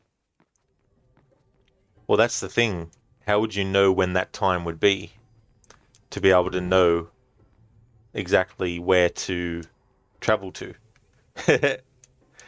As Jim, as the saying goes, if you change the past, you change the future. Exactly. You know. And the thing about time travel too is obviously there's theories and Obviously, there's going to be theories that are closer to something that could actually happen, but until we're able to actually know for sure, the same way that we know when we put something in the microwave at a certain temperature, it's going to make it hotter. Until we actually literally know through experience that time travel is possible, we don't necessarily know the ins and outs of how it would work versus how it wouldn't work, and whether or not what we've seen in any fictional version of, reality would match the actual real reality of time travel if it was invented. But here's the kicker though. If time travel is to be invented, this notion that regular people would be able to use it would have to be completely thrown away, because there is no way in hell the powers that be, if time travel existed, would just let the average person have access to that technology, because if they did, then who knows what things could be changed, and therefore they'd have to have some kind of like agency that polices the use of time travel if it was to be something that ended up being a thing and civilians were able to use it. But I doubt that if it was a thing, that it would be widely known anyway.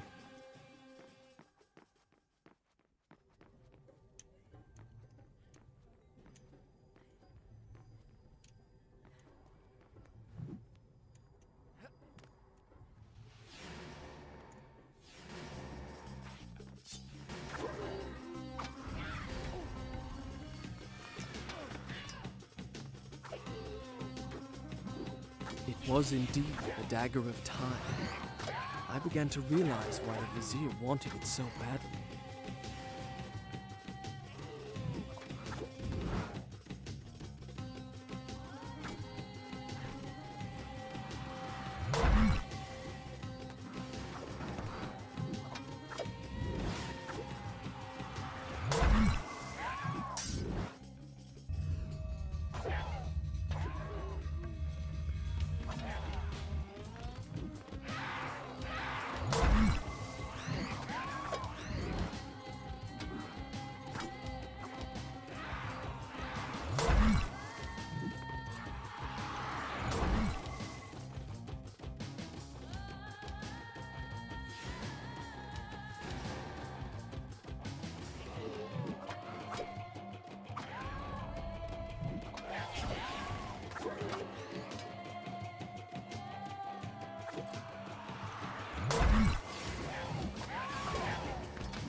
Osjim, we need to concourse by space travel like having warp drive. Yeah. Yeah, being able to sort of like use speed to such an extent that we become, traveling faster than light.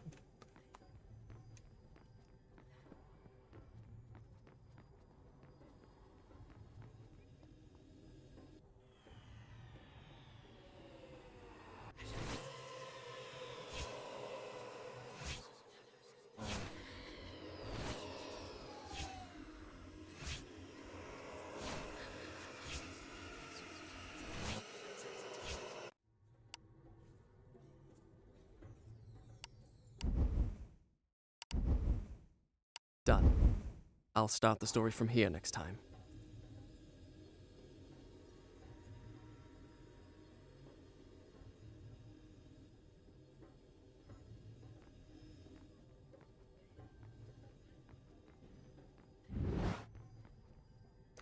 So we're almost to the point where we're going to hear the character who likes to yell, "Pull your lever!"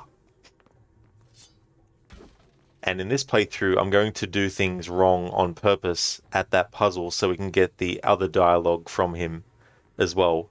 Because in the other two playthroughs, I haven't messed up. Not that I am a master at this game, but because 99% of being able to do the puzzle relatively quickly has been luck and only 1% skill. Oh, Jim, you hate this puzzle coming up? Yeah. This puzzle is so annoying. It's very easy to get into a situation where you've completely put yourself into a dead end and have to try and think of what you did to get things back on track.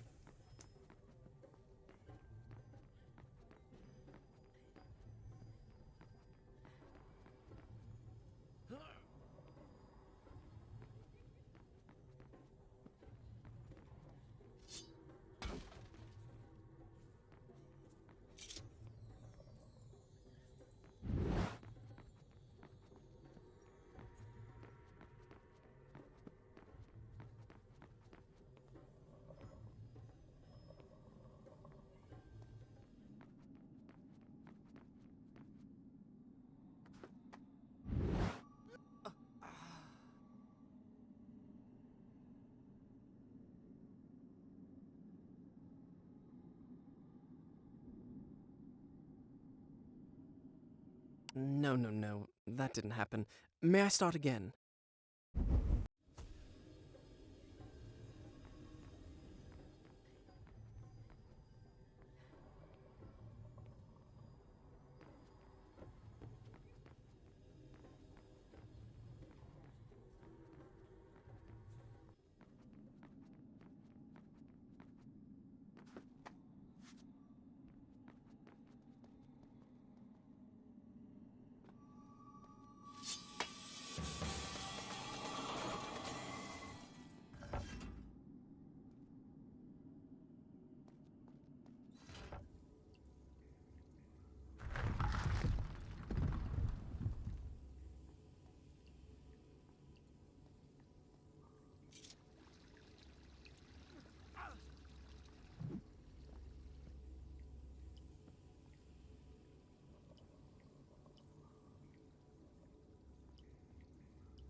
I was hoping there might be some dialogue from the prince if you don't do this properly or quickly enough.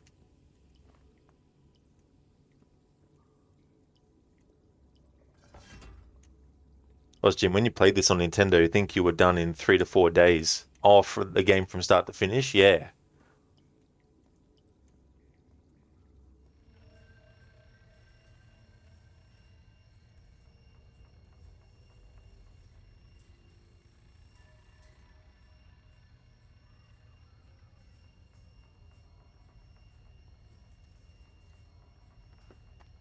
Look up!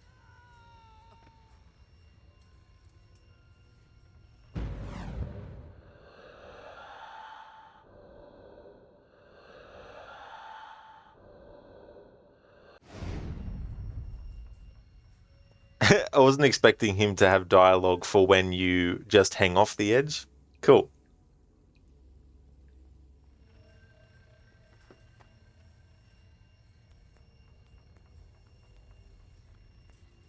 Look up! Okay, so he only says it when you start to fall. He doesn't say it when you're actually over the edge. No. It didn't end there. My story's just beginning.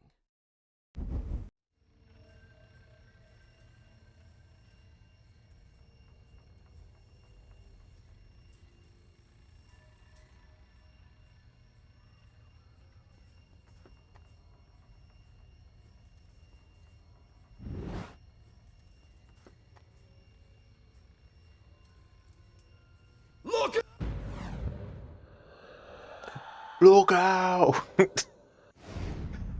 Look out there! Look out!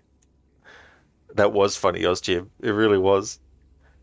Hey there, Donna. Welcome on in. A bit late though, eh, Captain Hindsight? Exactly. That's a good name for this guard, actually. Captain Hindsight. Welcome, Donna. I hope it's going well. Hey there, Lighters. Welcome on in. Hell yeah, Prince of Persia. Absolutely, dude. Doing my final phase to celebrate this game's 20th anniversary, doing a dialogue focus one. And he's dead. Get to the chopper. I mean, get to the chopper. Get to it quickly. Oh, I'm going really well, Lighters. Yeah, I'm having a good day today. Things have been going well. And next week, I intend to finish this, and I have something very special that I've been cooking up to cap the celebration of this game's 20th anniversary off with. So it'll give me more time to work on that after this stream and before next week's stream. Ozjim, you're crying and dying at the same time. I don't blame you. But it's glad to hear, brother. Man, I missed you, even though you're here nearly every day. But man, this is so much fun being here and all. Well, it's much appreciated, Lightus. You know, dude, it's awesome when you leave the lurking as well. And I really appreciate all the lurking time that you do. And this also goes out to all the lurkers, by the way. Thank you, everyone who's lurking in my streams. It is really appreciated. So just a heads up, because I'm going to try and get as much dialogue from this guard as possible, those who find his voice annoying, apologies ahead of time, but we're going to hear a lot of this guy's voice while we do this part.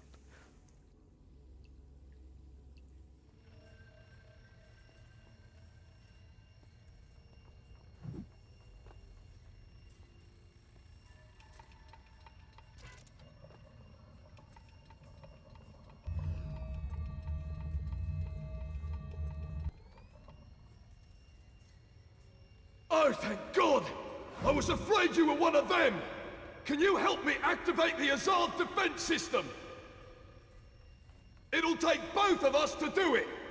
I'll reset the axles for you! The man who's normally in charge of this got... Never mind! Ride the platform down to the bottom, then use those two cranks to bring it back up!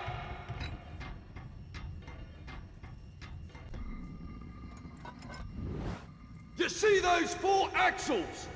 You'll need to pick them up one by one until you've got all 4.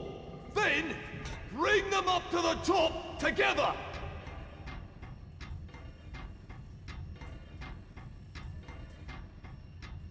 Make sure you pick them up in the right order!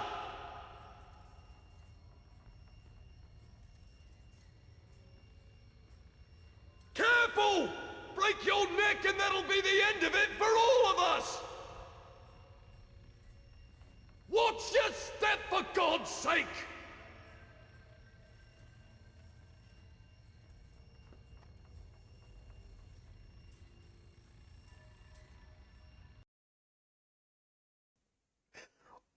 Watch your step, for Christ's sake!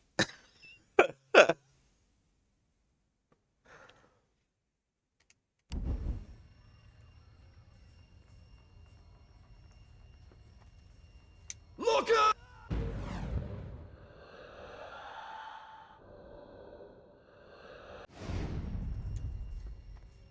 Look out!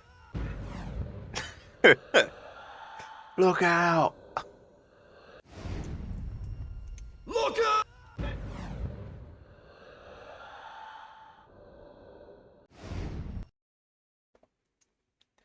Lotus, you still think the VA in this game still holds up pretty well?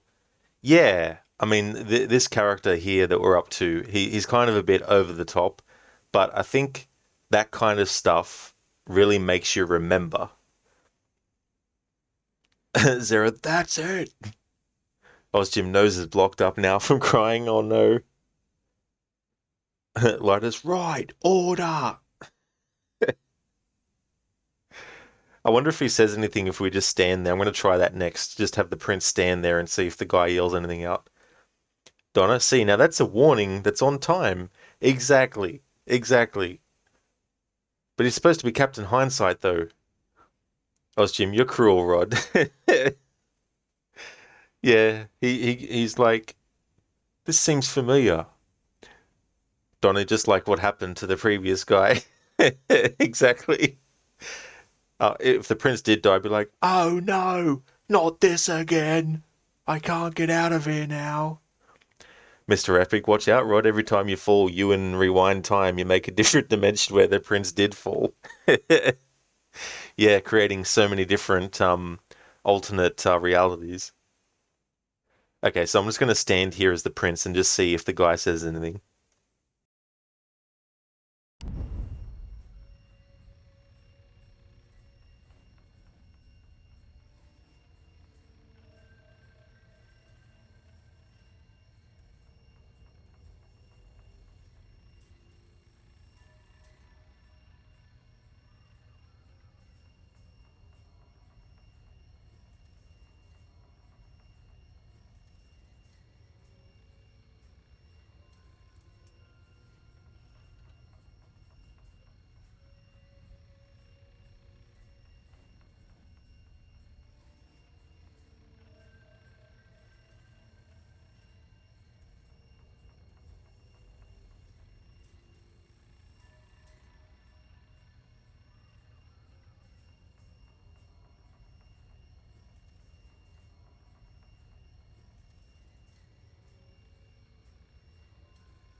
Okay, I'm going to give it another minute before doing some stuff. I'll just see if he says anything if we don't do anything. Just for one more minute.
That's it! One crank turns the platform. The other one raises and lowers it.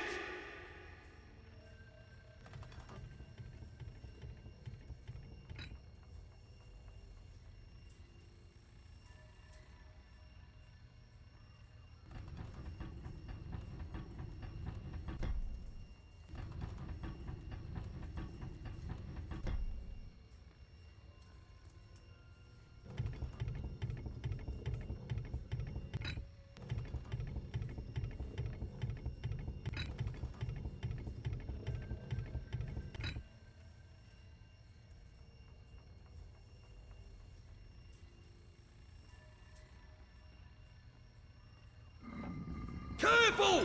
If you pick the axle first, you'll have problems later! Remember, pay attention to the grooves!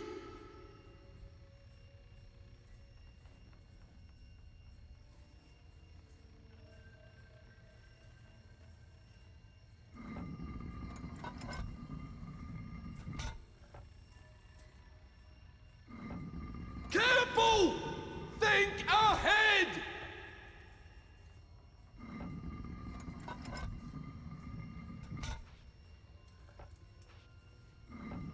Careful! careful. Think ahead. Donna, imagine voice acting all this. I probably couldn't help but crack up if I had to do that. Zereth, is that what it does? I didn't know. Who would have thunk it?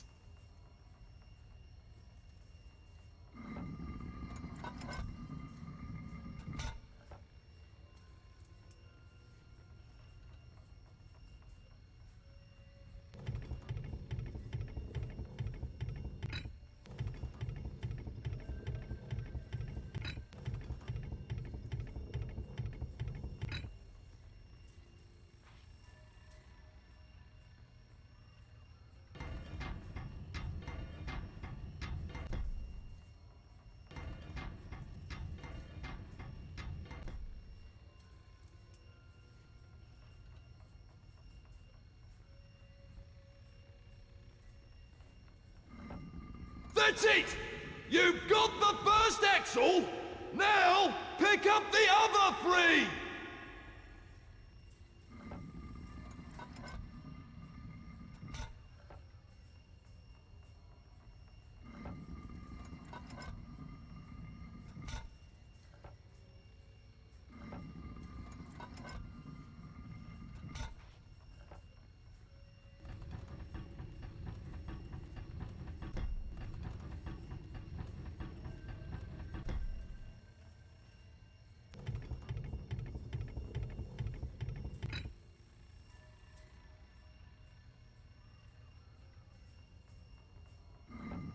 Careful! Think ahead!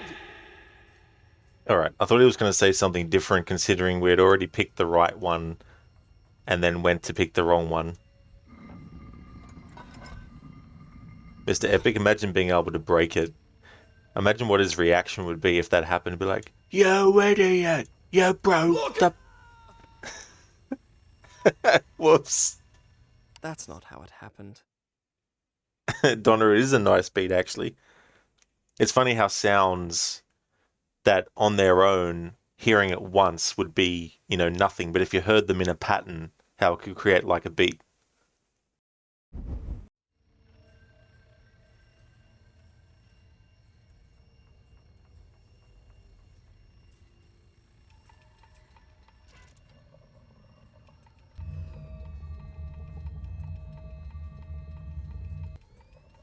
Oh, thank God! I was afraid you were one of them! Can you help me activate... Make sure you pick them up in the right order! That's it! You've got the first axle! Now, pick up the other three! Remember, pay attention to the grooves! That's it! One crank turns the platform! The other one raises and lowers it!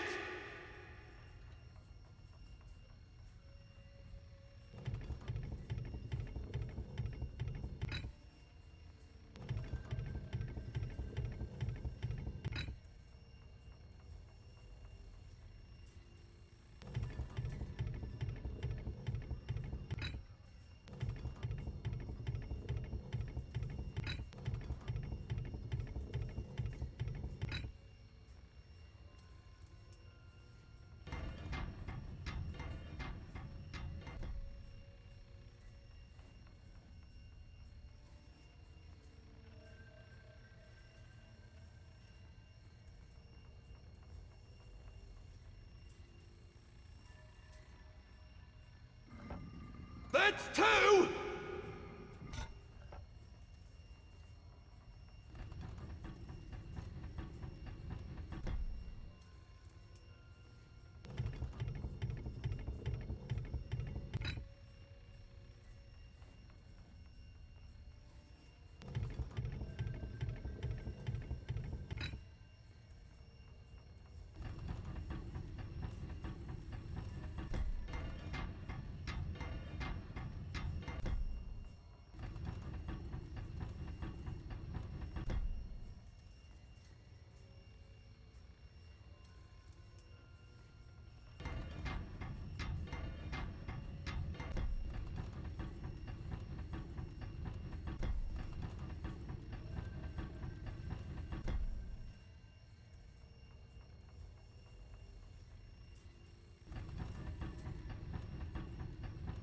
Not yet! You need to pick up all 4 axles! Then bring them up to the top!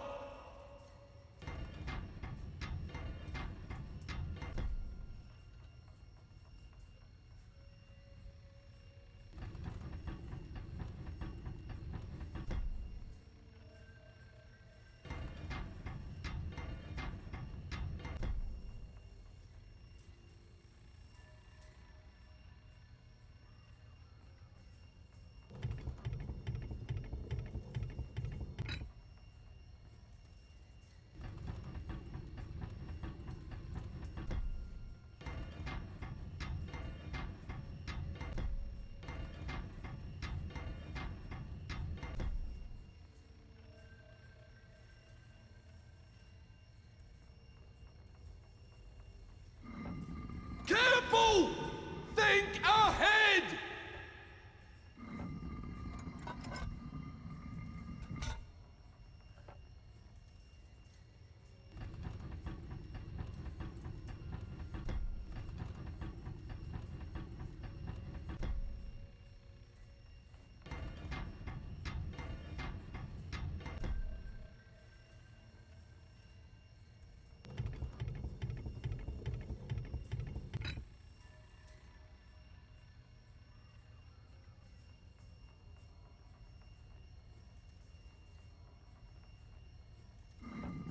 Just one more!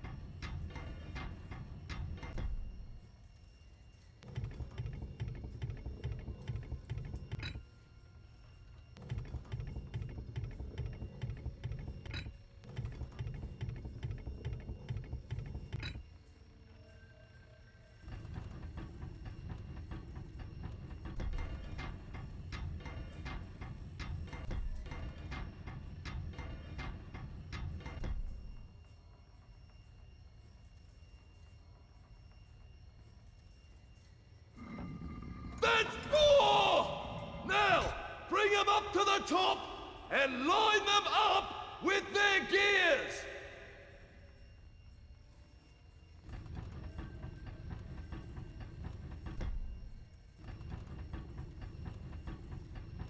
You've almost got it! Just line up the axles with their gears!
I thought he'd say something if you were starting to put them back when you already had them all.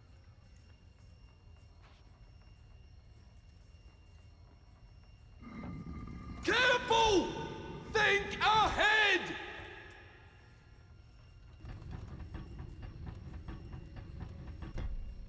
That's it! I knew you could do it!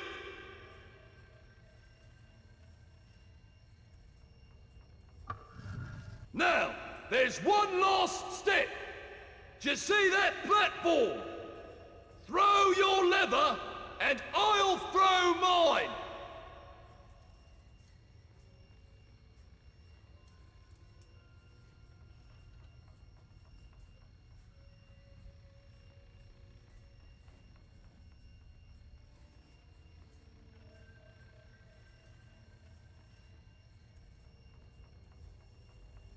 Look at... Look out! Donna like, what are you doing?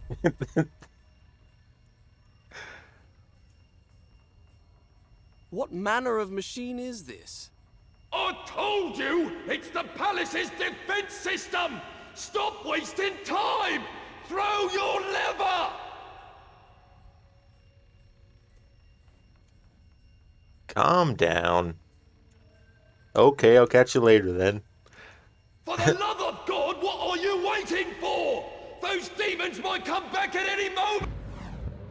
I wasn't expecting that. I just want to get that without me. I don't know if I talked over that part, but I'll just rewind and just hear that dialogue again.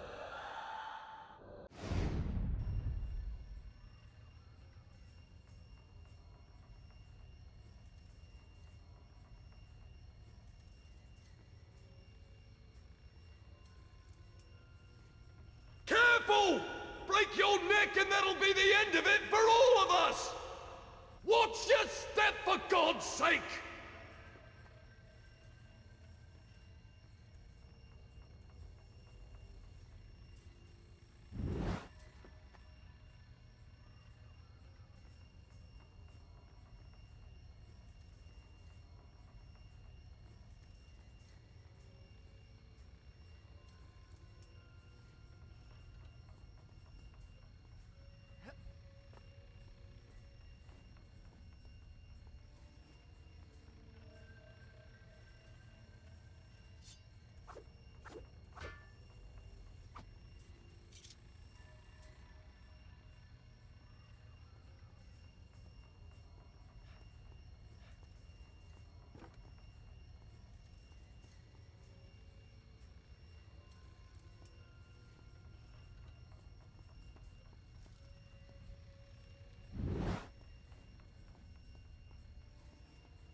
Alright, I don't think I was talking much over that dialogue, so I'll just have to let that slide. The dialogue where it was, like, what are you doing? Stop wasting time! Mr. Epic, for the love of Sinbad, what are you doing?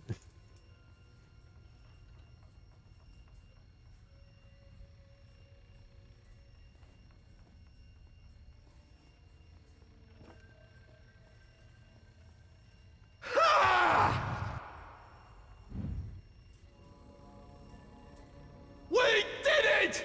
Serve those accursed demons right! Oh, by God, they'll rue the day they ever dared attack the Palace of Azad!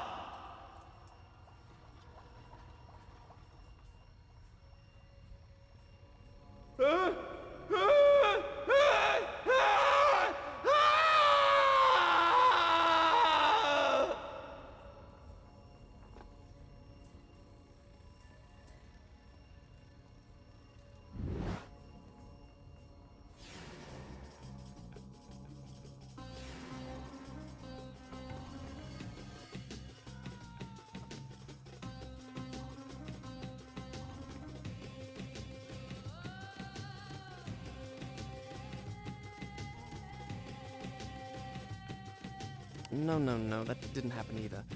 Let me begin again.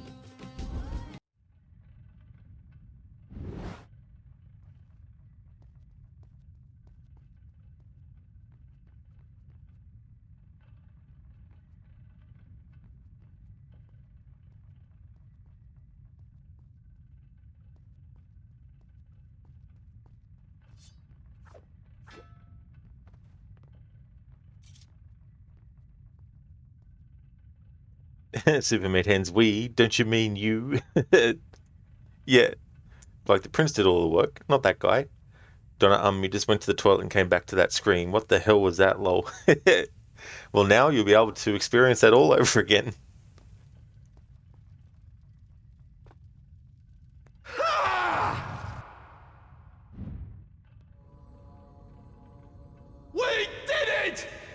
serve those accursed demons right! Oh, by God, they'll rue the day they ever dared attack the palace of Azad!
Donna, okay, well, yeah, what an end to his career of telling people which lever to pull. He does Mr. Epic, yeah, unfortunately. He dies off screen, we don't get to see. Done. I'll start the story from here next time.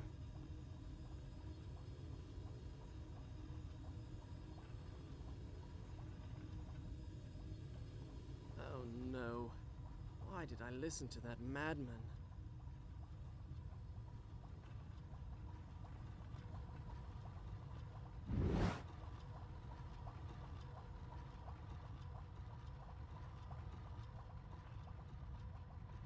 I like how they brought back a bit of old school Prince of Persia in the idea that the prince can kind of like tiptoe a bit or move very slowly.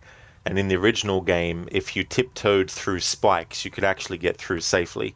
So I like how when they did this game, they actually transferred that kind of thinking into this one.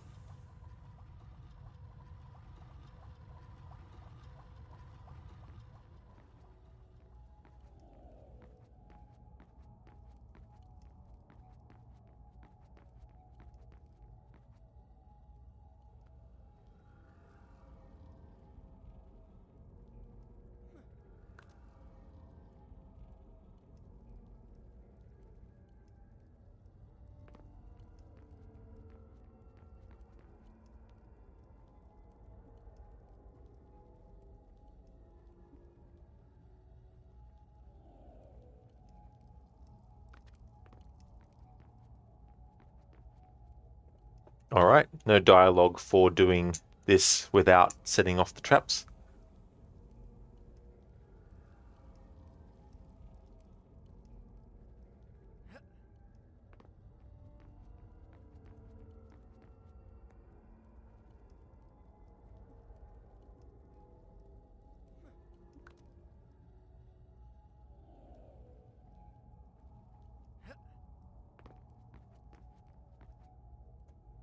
Yeah, so do I, Mr. Epic, for sure, you know. I mean, there's a lot of stuff that they could really, really improve because you're talking about a 2003 original game, and we're now 20 years on from that. And by the time the remake does come out, that'll be more than 20 years, and so much stuff has happened in how things are actually done in games too. Like even something simple as the way that the camera moves, because when you're actually playing this game, those who haven't played it before and haven't played any games from this era, the way that the camera operates in this game was getting there. It was getting to the point where it is now in games where the camera is pretty versatile when you're actually moving it around.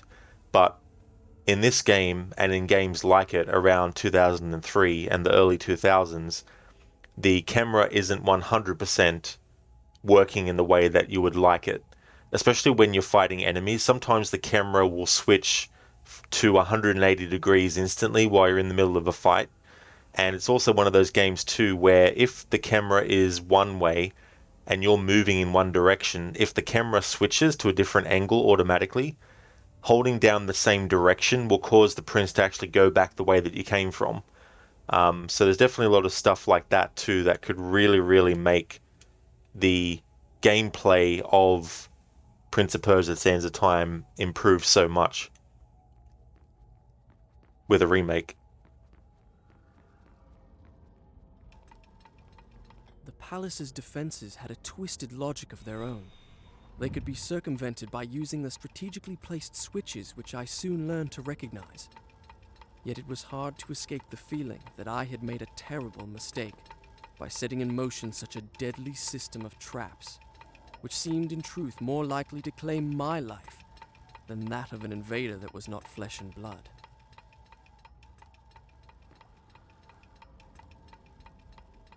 I don't know if there'll be any dialogue if you just let this go, where he's like, no, I need to make sure that I do this, whatnot. So I'll just wait for that. The other thing about this game too in the combat is when you actually want to use the dagger on an enemy on the ground, sometimes if there's an enemy that's attacking you, the prince will instead use the dagger on that enemy. And sometimes there's situations where there's 3 enemies, one enemy's on the ground, the other enemy is near, and so by the time you go to use the dagger on the downed enemy and accidentally hit the other enemy, the third enemy potentially can come along and attack you, and if you have low health, can actually hit you as well. So I hope that with the remake they actually improve that kind of stuff too, so that when you actually want to use the dagger on a downed enemy, that the game recognizes it based on priority. So if there's an enemy that is downed on the ground and there's another enemy approaching you, unless you explicitly point in the direction of the other enemy, the game should recognize that you're actually wanting to kill the downed enemy first. I mean, that probably won't even happen in a remake, but that would be something that I think would be cool to actually do in a remake when it comes to using the dagger. And having some changes in the traps themselves won't be a bad thing either. Like, still have the traditional traps that are actually in the original version, but also devise some new kinds of traps that actually aren't in it. Because things like that, it's not like the prince keeps note of what kinds of traps were used in this game, and then later on is able to tell someone, oh yeah, these are the kinds of traps that I encountered. So it doesn't matter if in the remake they add some extra traps here and there, or a different kind, because that's something that doesn't ruin anything continuity-wise or anything like that. So they could also do things like that too. But what would also be cool if they did something that you could unlock after you finish the game, where the moments where Farah goes off on her own, you could actually play as her. That'd be cool to see what she's doing in the moments. And they could also add some extra dialogue for her so we can get some further insight into what she's thinking of. Because as we go through the original game, we only get the prince's side of his thoughts about her. We never ever get Farah's thoughts about him as well. So I think that'd be interesting to do that. But maybe they're going to do that narratively anyway, you know what I mean? Like, maybe they'll have moments where in a cutscene we see what Farah was doing, but we still play as just the prince. But I wouldn't mind it either way, to be honest. Mr. Epic, they can fix that like how you do a finisher in the Arkham games. Yeah, well, that's true too, because that was a game that came in at the end of the 2000s as well. Super Meat Hand's a bit like Separate Ways in the original Resident Evil 4. That's it, yeah. Something like that. To flesh her character out a bit more as well would be good too.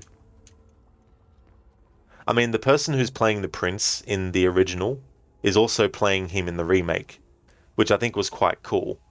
Farah, however, is being played by someone else in the remake, which I'm fine with. Would have been cool if they were able to get the original person to play Farah, but maybe there was some sort of like reason as to why they weren't able to or whatnot, but there's definitely an opportunity to do more with the character of Farah as well, while still not breaking any sort of like continuity of what happens. You know what I mean?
No, that didn't happen.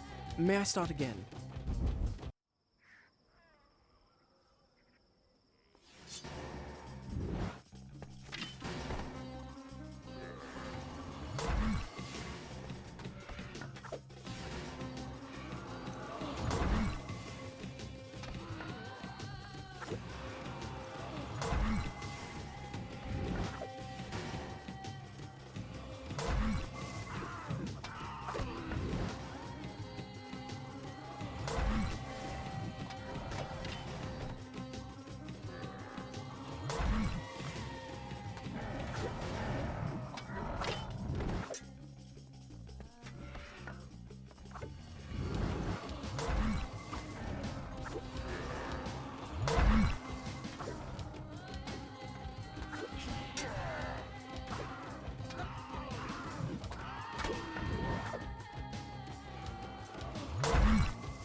No, Mr. Epic, I didn't.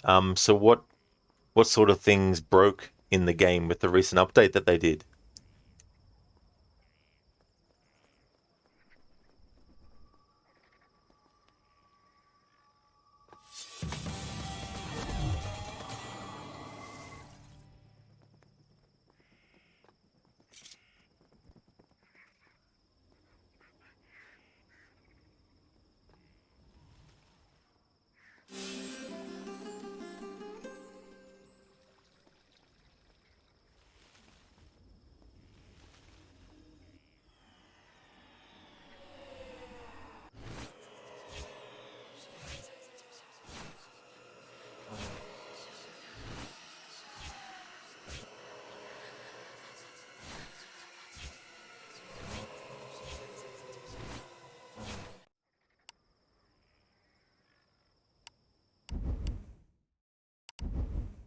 Done. I'll start the story from here next time.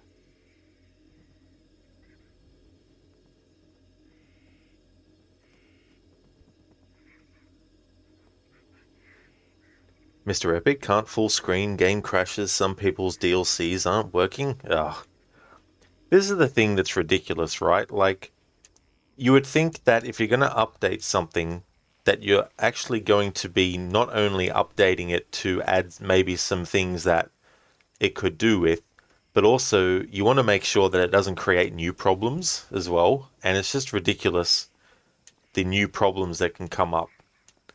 It's like, are Ubisoft secretly just wanting to add new bugs to their games on purpose? You know what I mean? Like, maybe they are like, well, people expect bugs, so we may as well keep delivering on it on purpose and actually put bugs in there purposely. There's some kind of like, kind of like self-deprecating kind of way or something. I don't know. Who knows? Hey there, Senny. Good day to you as well, Crooked. Welcome on in, dude. Yeah, it's going great, Crooked. It's going really good. It's funny, the guy who yells out, "Pull your lever!" Um, we got some really funny dialogue with him. When you drop off the edge and fall to your death, he's like, "Look out!" when you fall. And there's a moment too where if you go off the edge, he'll say certain things. And if you do the wrong thing on purpose, he'll say certain things too. So I made sure to get all that kind of dialogue. So it's been going interesting, actually. The kinds of things. And there's also dialogue if before you well, when he first sees the dagger of time or the hourglass of time, if you actually drop down on the ground and go to look at it, he'll actually say something about it too. So yeah, it's been going really well. Super Meat Hens, are they remaking Black Flag? Well, I mean, the rumor was a remake or a remaster. I can't remember now which one it was because there's obviously a big difference between a remaster and a remake. But they haven't. If they are remaking it, I wouldn't really get too excited about it yet because they're yet to release any remakes that they've been working on. Prince of Persia: Sands of Time is definitely the first remake they started working on, and that hasn't come out yet and probably won't for another year or two now. And then you've got Splinter Cell, which was announced, I think, in 2020 or 2021, maybe. I can't remember now, but, so that hasn't come out yet. They're like Crystal Dynamics, not caring for older Tomb Raider games having some sort of bugs causing them being difficult or buggy. That's it, and then it's up to fans to actually fix that kind of stuff and improve it. But hey, their cash shop works. That's their number one priority. Oh, exactly. As long as there's no bugs or problems with that. Great to hear. Sounds like he's a bit intense. He really is, dude. It's so damn funny. Like, it'd be funny to have his dialogue as like a ringtone or something like that. Answer your phone. Come on.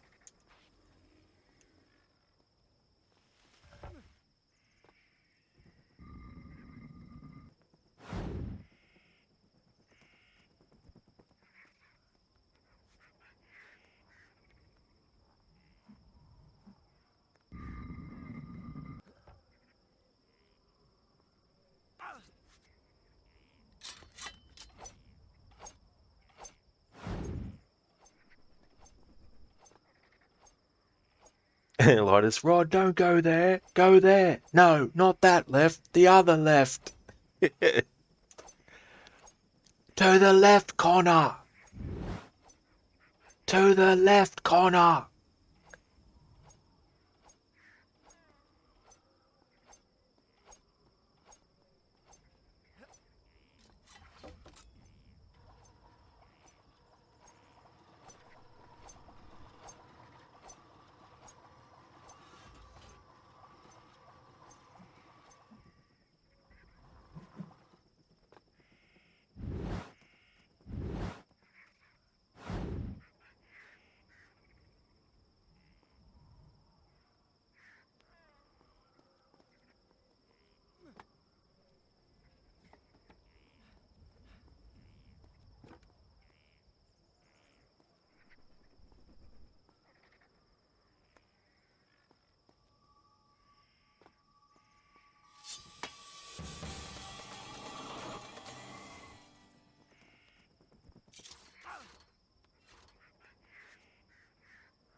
Strange.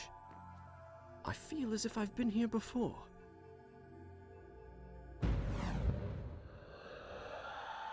Let's give the prince even more deja vu.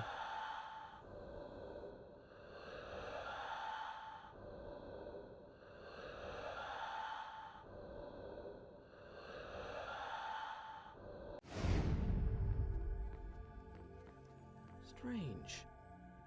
I feel as if I've been here before. Let us know you're thinking, fix that PC. No, not that one. The other one. Fix that shit. No, the other shit. Answer the damn question. I'm trying. Try harder. Oh god, poor NPC. Now we're going to joke about him till the end of the stream. This is so true. He should get his own spin-off. Strange. I feel as if I've been here before. Really, Prince? Maybe you have. Maybe you've been here before 3 times now. Mr. Epic, some people online think they broke the game on purpose because they're remaking it. You just think they rolled in an update and didn't care to look if it broke the game. Exactly, if you're going to take the time to get people to actually go into the game's code and look at what needs to be fixed if there's anything they're wanting to fix, and then figure out how to do that, you would think they would put more effort into the whole process of it.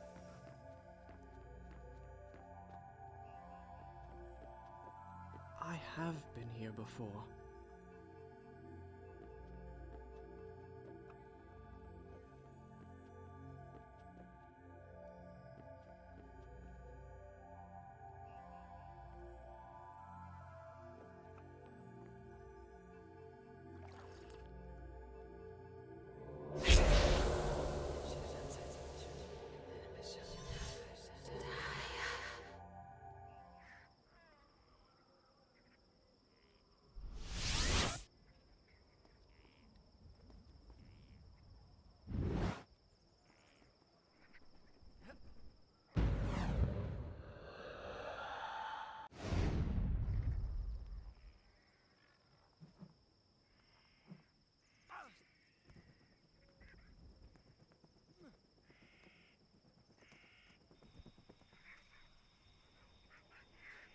Lotus, this game is brought to you by Ubisoft. No, not that Ubisoft, the previous one.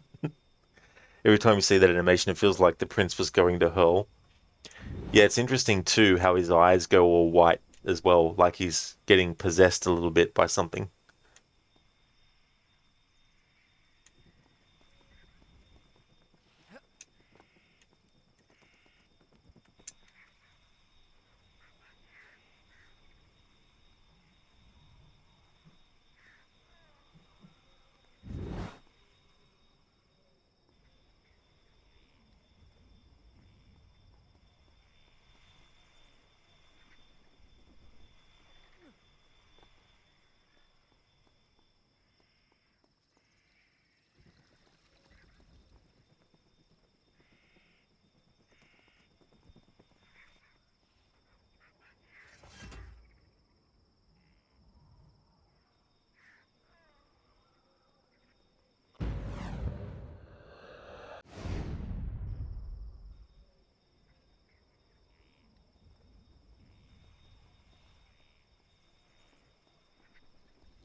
Farah! Can you hear me?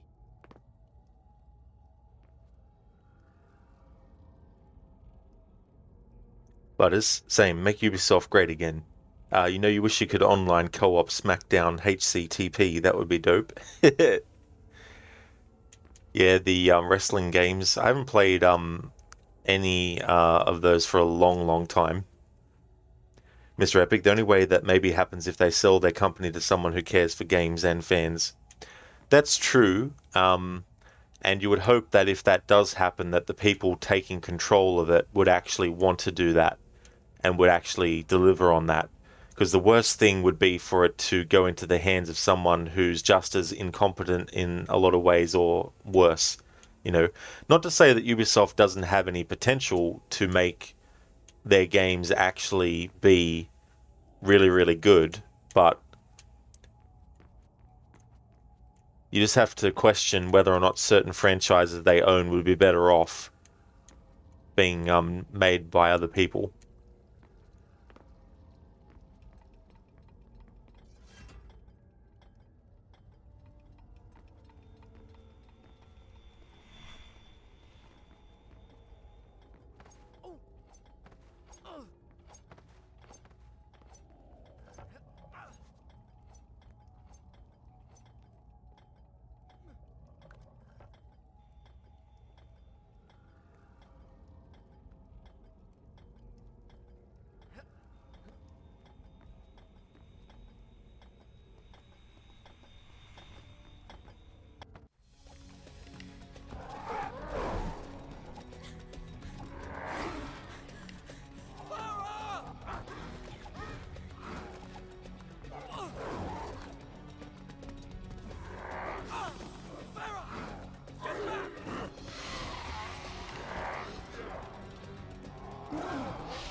Help me!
Help me! No. It didn't end there. My story's just beginning. Alright, I think we've heard him say that before. Mr. Epic, that's why you love CDPR. Even if Cyberpunk was buggy at launch, the game itself and the story was so great. Yeah, and I think too, like, it's a good example as well in regards to their console versions of things. It's a good argument to draw a line and say, look, even if there's people that still would prefer to have that game on the previous gen, for the good of the actual game and its reputation, it's probably best to just stick with doing the current gen version as well. I know not everyone who plays games wants to always have to get the most current version, especially if they already have a console of the previous generation and they don't want to spend money on a console yet just to play the game. They might just want to be able to get their hands on it. I understand all that kind of thing, but sooner or later, companies have to make that decision. Do we do this new game for all systems, or do we just do it for the newer systems? Lightus, you managed to tweak PCSX2 emulator to run this game almost HD, like nearly as good as the PC port or something, which isn't bad. Well, that's good that you're able to, Lightus, for sure, with that. But yeah, this version is the one that I got on Steam, and I had to do some tweaks to it, but nothing major. And with the controls though, because I like to use controller, even though this does have controller support, I felt it wasn't to my liking, so that's why I used the Joy to Key program with this as well.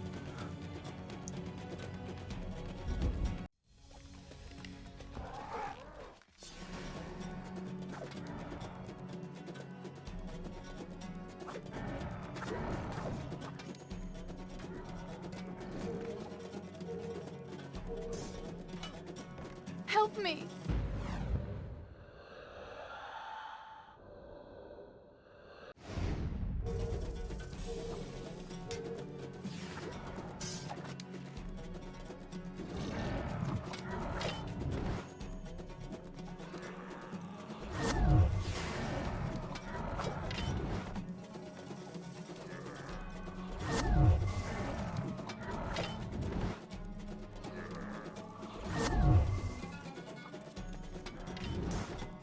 Help me! Ah!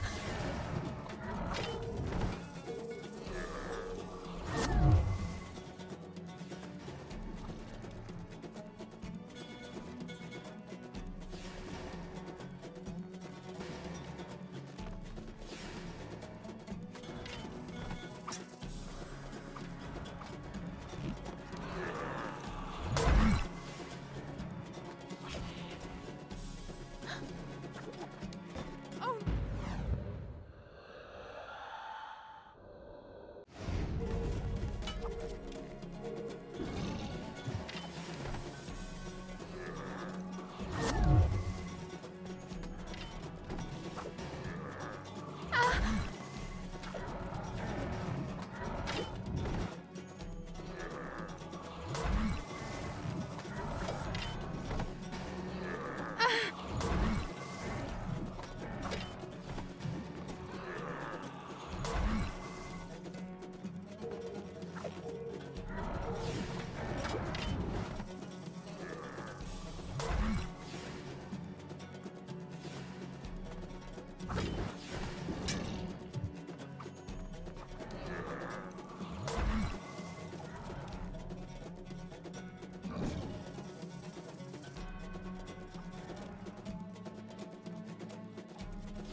No, that didn't happen either.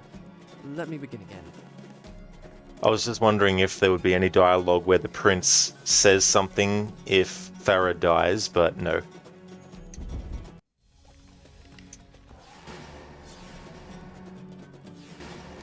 Alright, so this time we continue the fight until... Help me! Because I was trying to see if there's going to be dialogue with Farah if we hit her with the sword on purpose. But that didn't happen. At least not at this point in the story. Behind you! And it doesn't help that I'm already starting this with low health.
I'm sorry.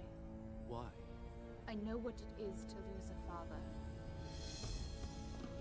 That was not my father. What are you doing? Stop!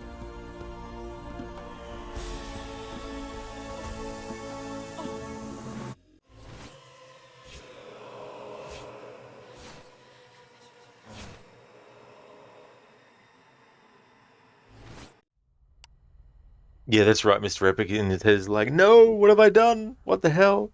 Rewind time. Wait, why aren't I rewinding time? Done.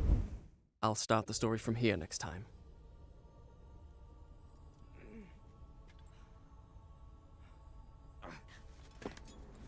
So, this is the thanks I get for saving your life. You don't understand. I need that dagger to undo. To undo what I have done. Truly, you must think I'm a fool. You are right to be cautious. But fight as bravely as you may, you cannot defeat this enemy. The sands will spread. They will consume everything.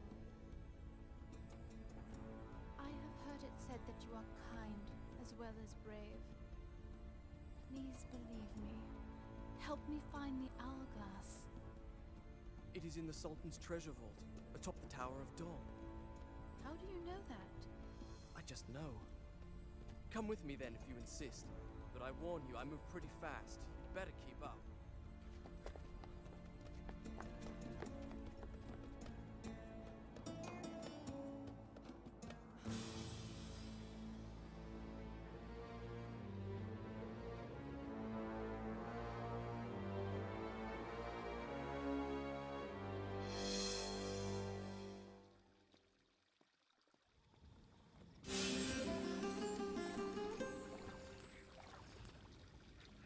Wait!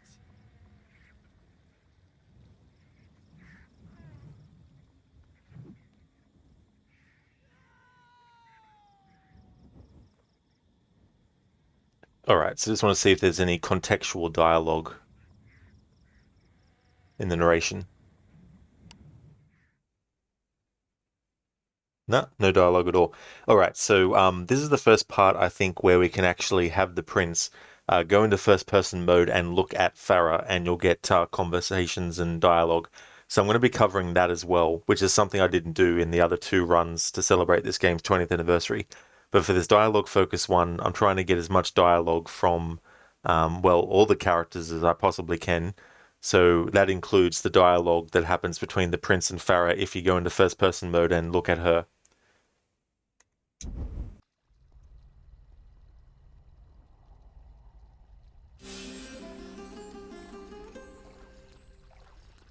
Wait!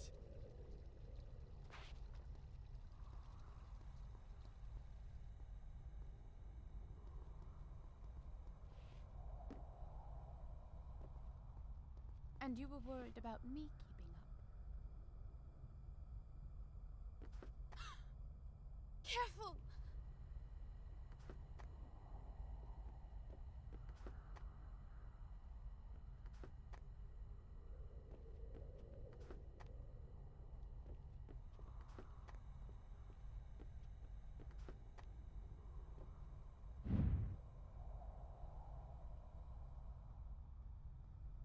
What are you looking at? Nothing. Careful!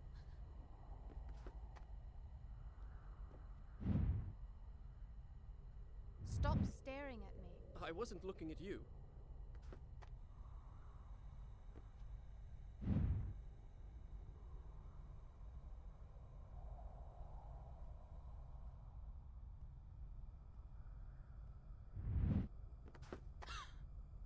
Careful! Whoa.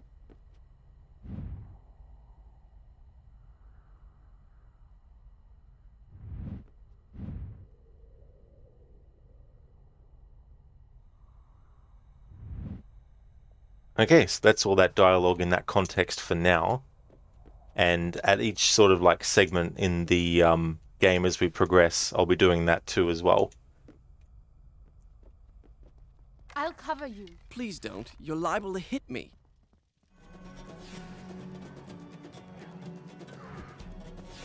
Now I need to try and get the dialogue from being hit by Farah.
Trying to get hit by Farah on purpose with an arrow is like trying to have a feather drop from a height and land on your head while you're in a thunderstorm with rain and trying to see through fog and make sure you're in line with it so that it can hit you.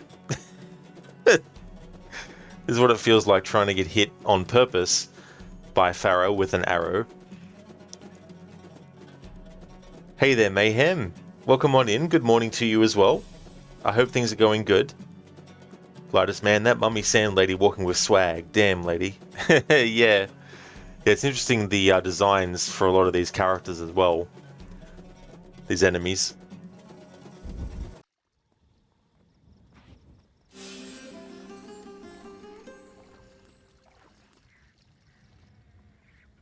Wait!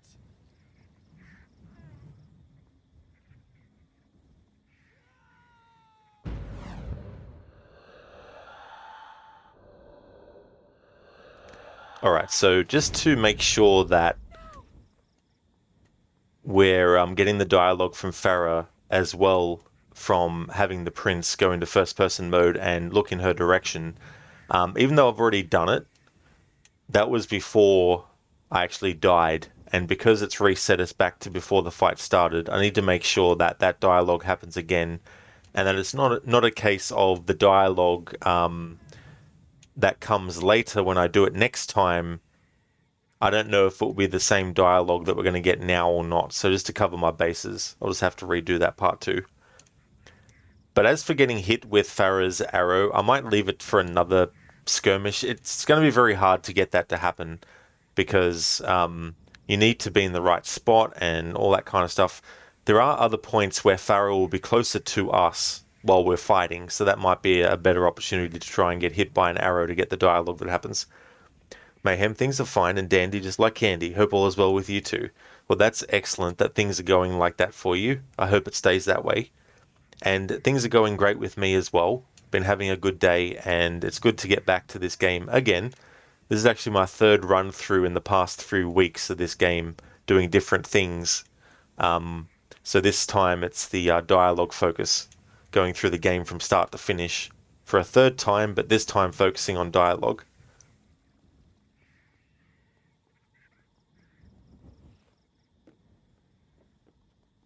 And you were worried about me keeping up. Careful!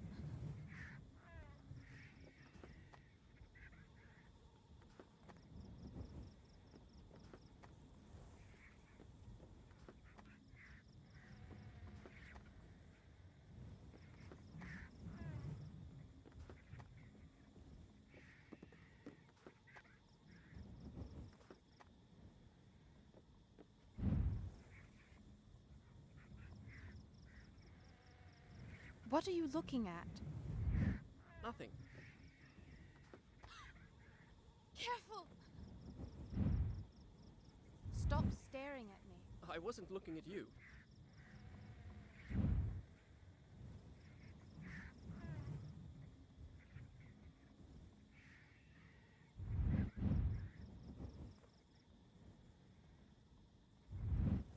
Alright, so we've covered that again. Do one more, just in case. There we go. Alright, so we've done that for this section. There'll be other points later to do that as well, to get the dialogue. Mayhem, that's good. Glad to hear that. Thank you so much. It's always good to have a good day as well, especially when it's the middle of the week. I'll cover you. Please don't. You're liable to hit me.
of here!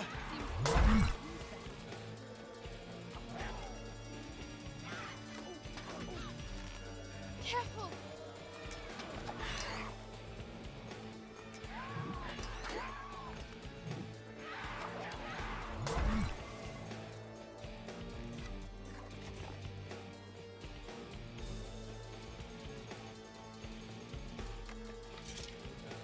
Why did you put your sword away?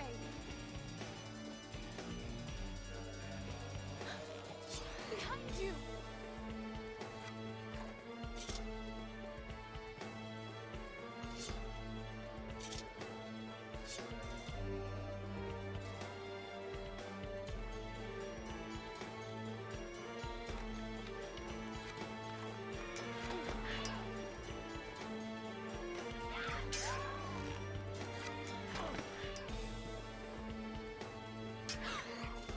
Careful!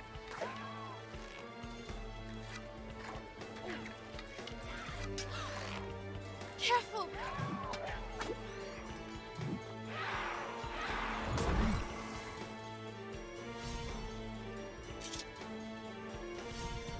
Now what?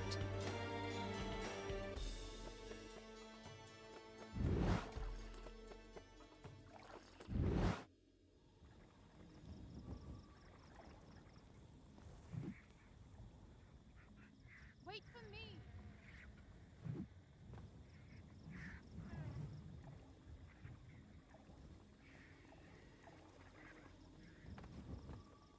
Careful! What are you? Sand. I'll take it where I can get it.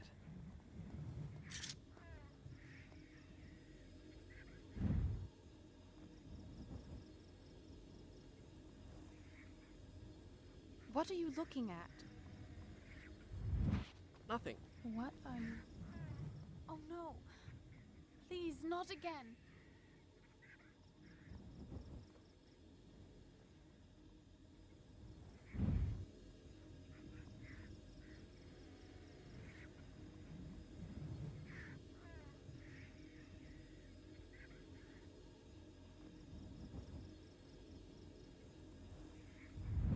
Stop!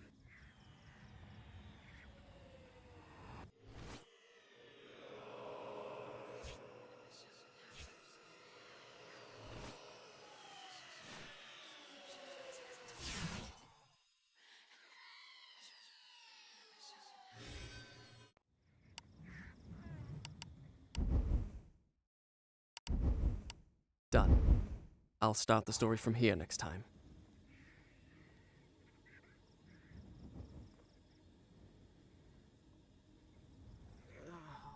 Are you alright? How long was I out? Long enough. What if the sand creatures came back? They won't. Not here anyway. What?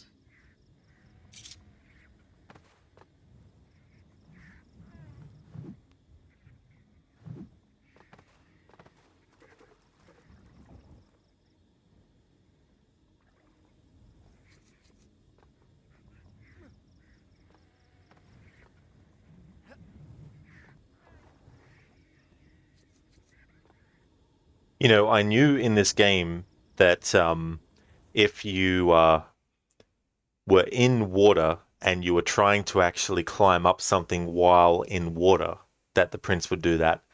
But I think it's also a nice touch that even if his feet is out of water, if he's been in water before trying to climb up the wall, it'll still do that animation of him slipping a bit.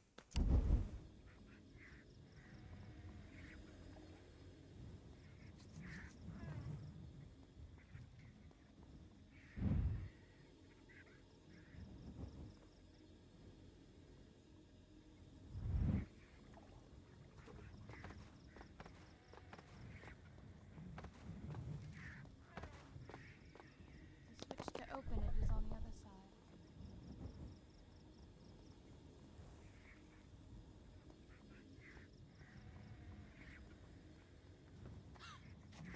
Careful! Are you alright? Stay there! I'll try to find a way in!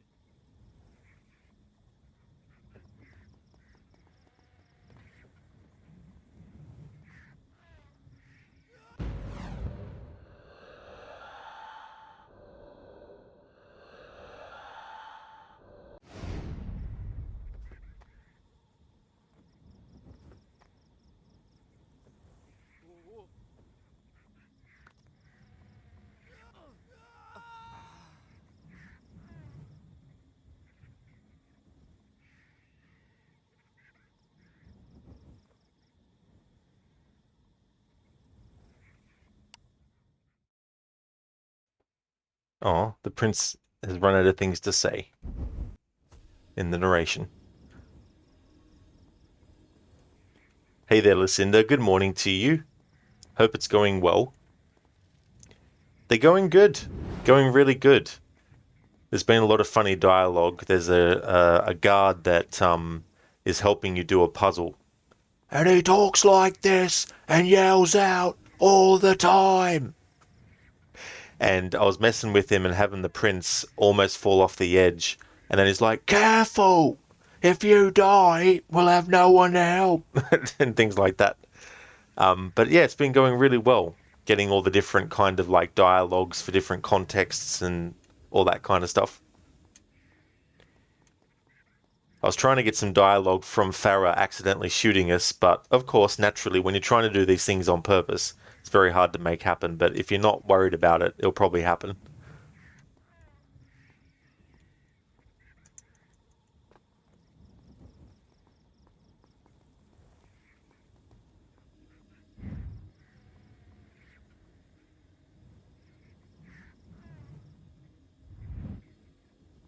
The switch to open it is on the other side. Are you all right?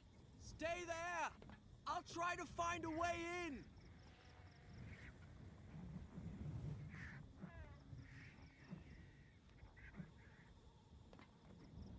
She tried to steal my dagger after I saved her life. She would have left me there to die. And here I am, risking my life for her again. And why? Good question.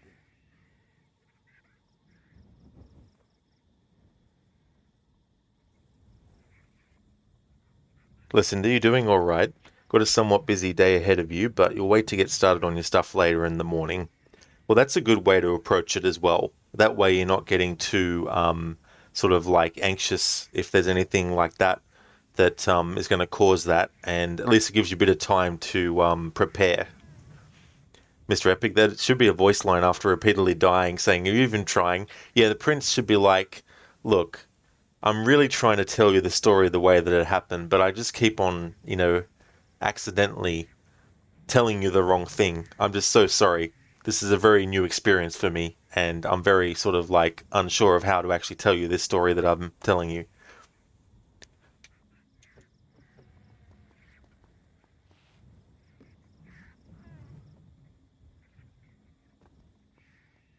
Here I am.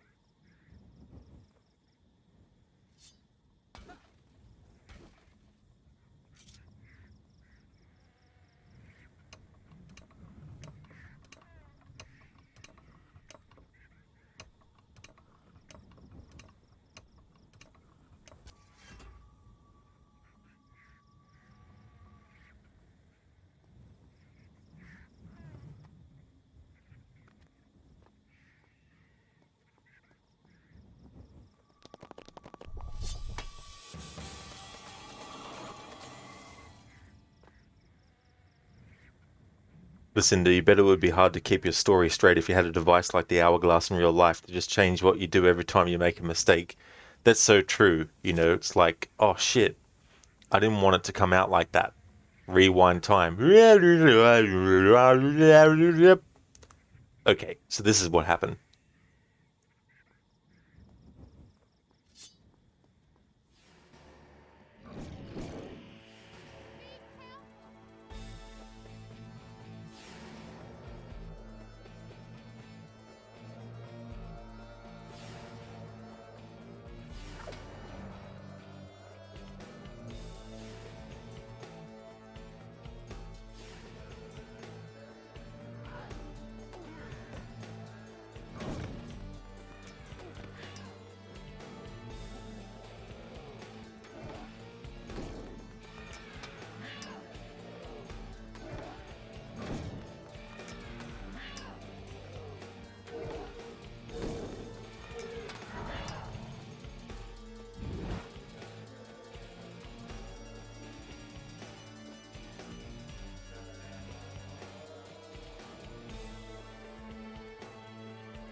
Now the prince has just given up saying anything.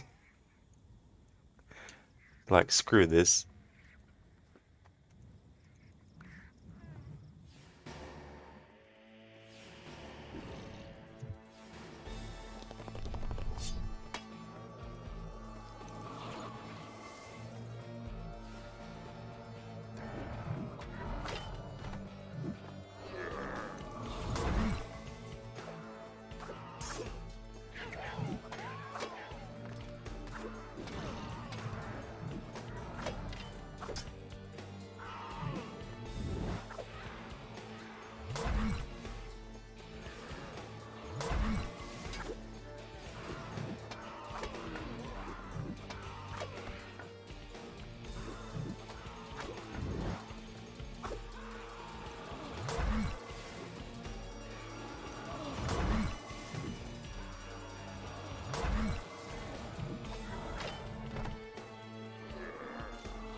Done. I'll start the story from here next time.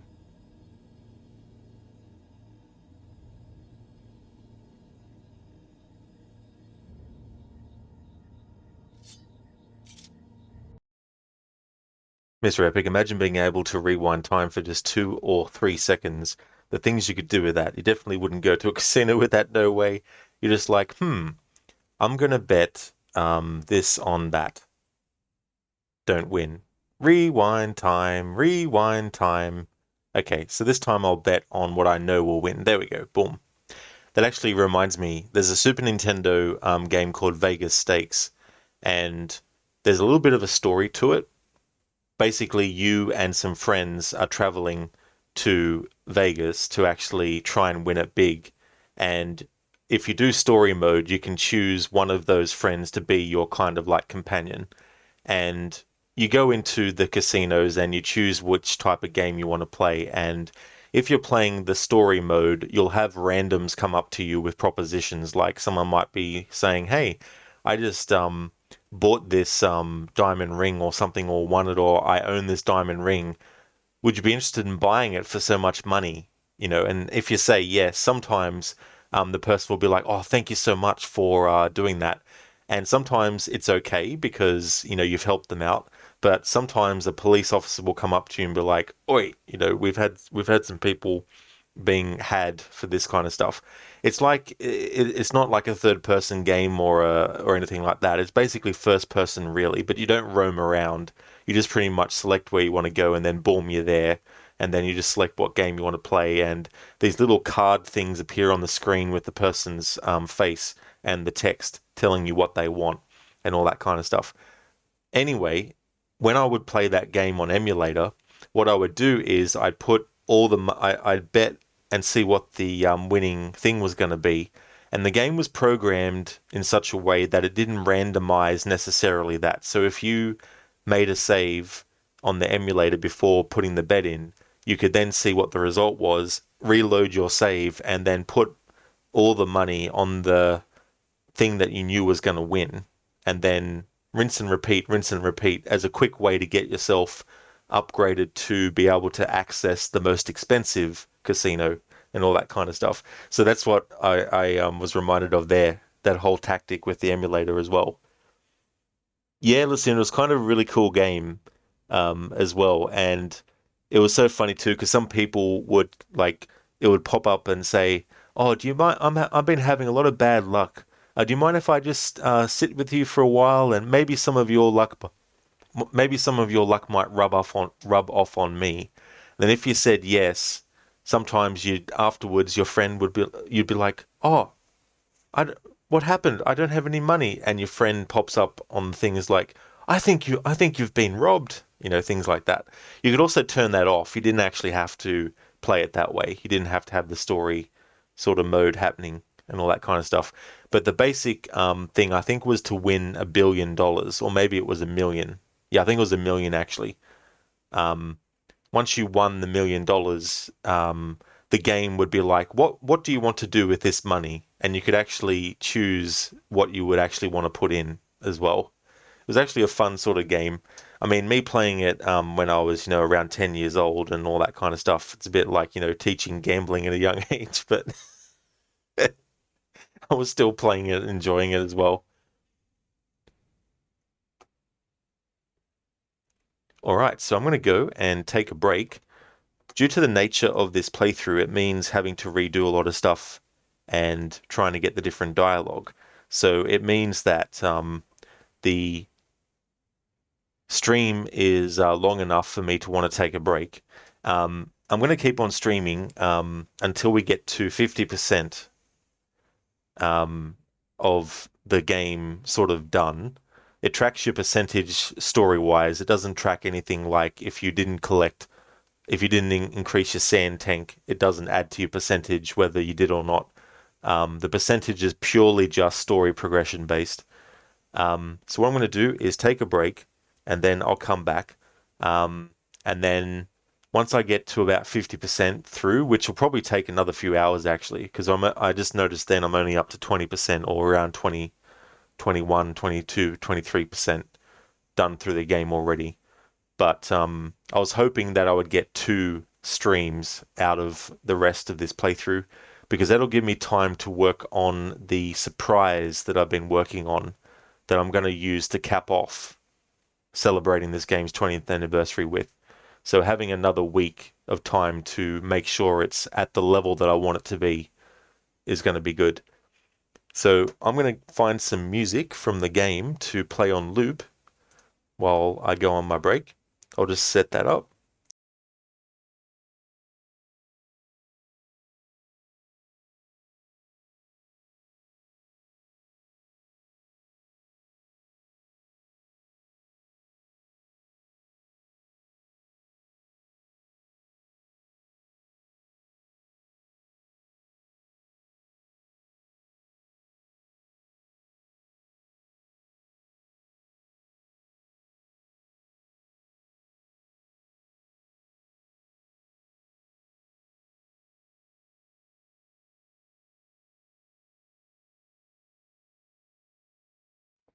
Listen to, ooh, oh yeah. Yeah, I wanted to do something extra special, and it's something that I've never done for any of these anniversary playthroughs that I've done over the years for various games. So I'm very much looking forward to being able to actually unveil what that is next week when I finish this third and final run through. Thank you so much, Lucinda. I definitely will. So I found some music to play. So I'll take about a 10-minute break, and I'll be back soon.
Alrighty then, back from my break.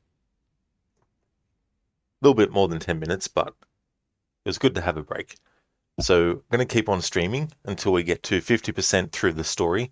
We're about around 20 to 25% at the moment.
Is that you?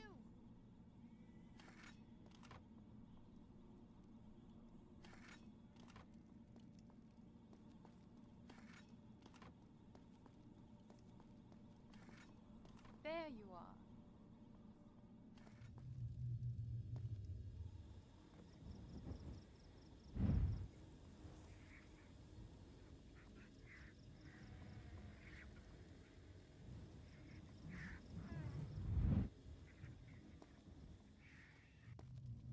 Come on, open the gate.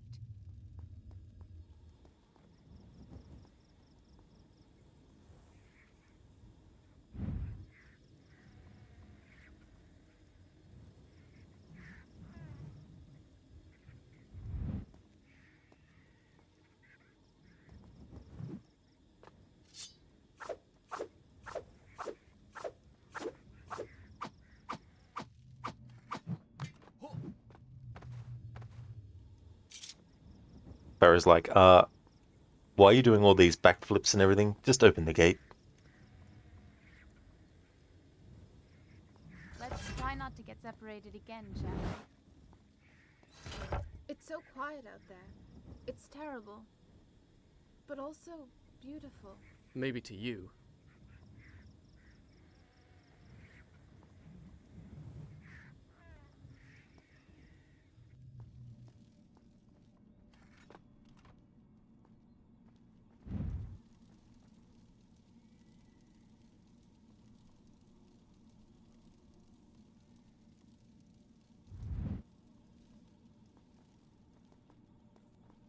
Look!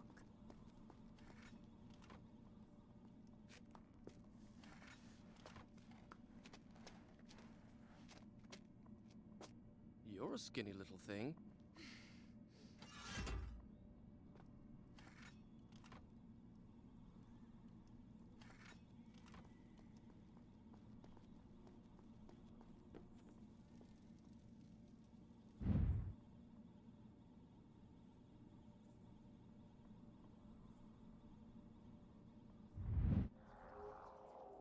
What is this place? We'll need to find a way down to the bottom.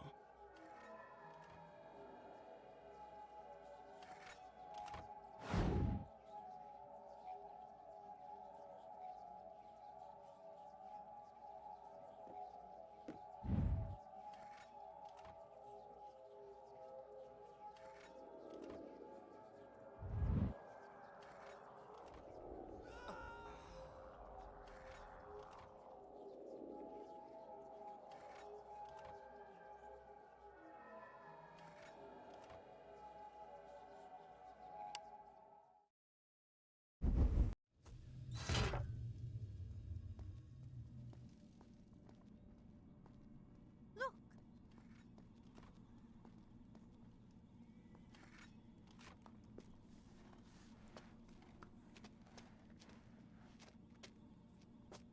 You're a skinny little thing.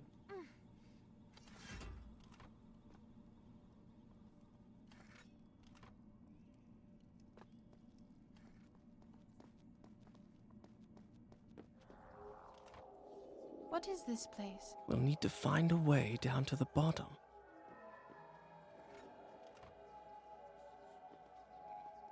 I can't do that. Stay there!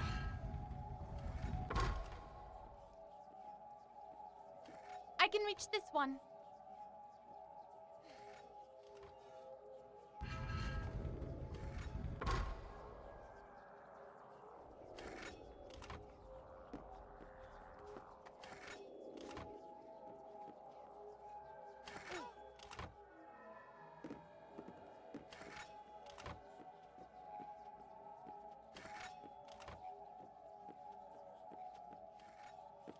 I'll just wait here then. Shall I?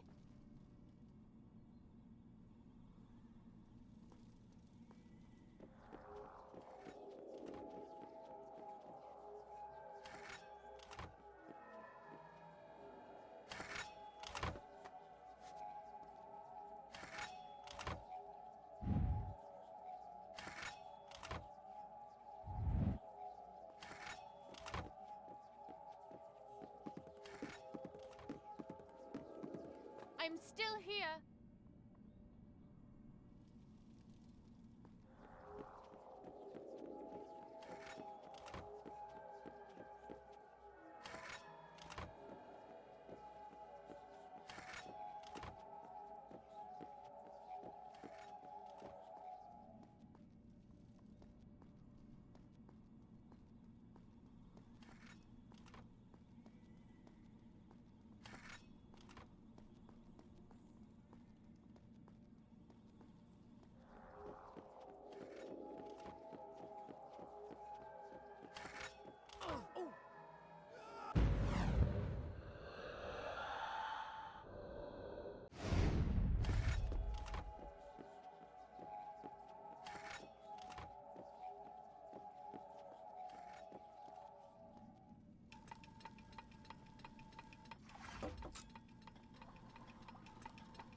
Are you all right? I heard strange noises. No permanent damage, thank you.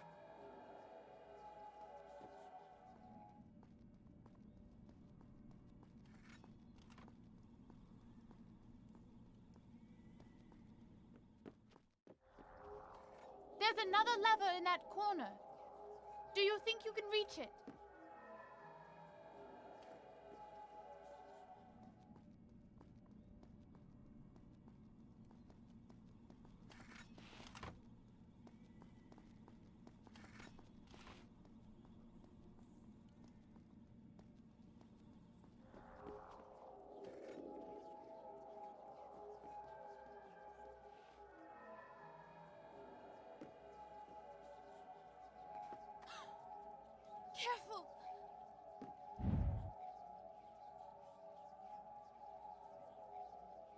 What are you looking at?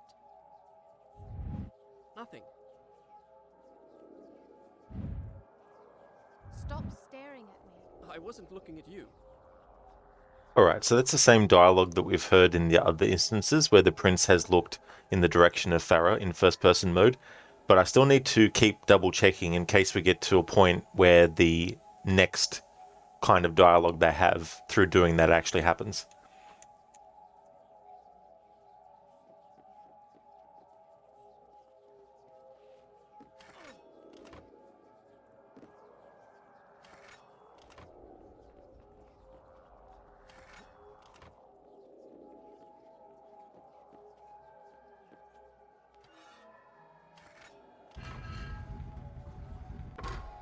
I've got it.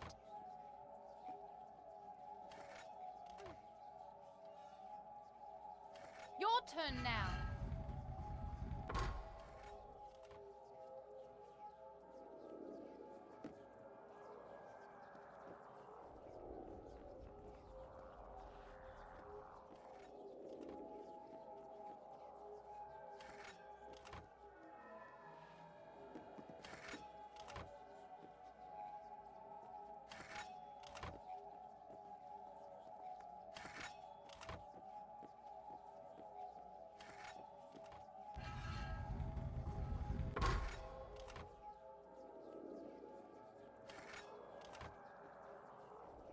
Here I am. Now pull the lever.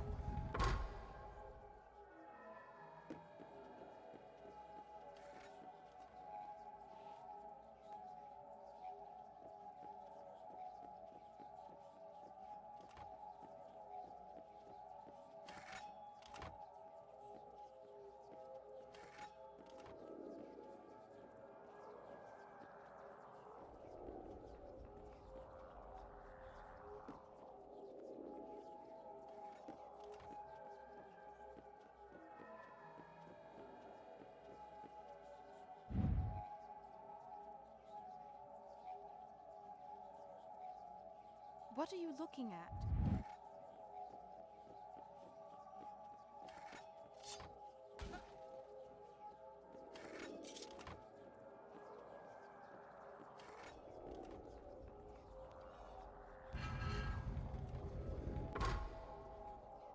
I can reach this one.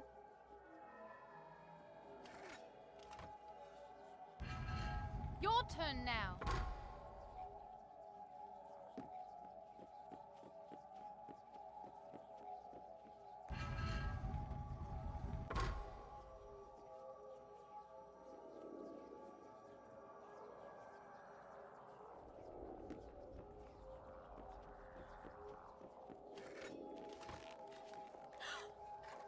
Stay there!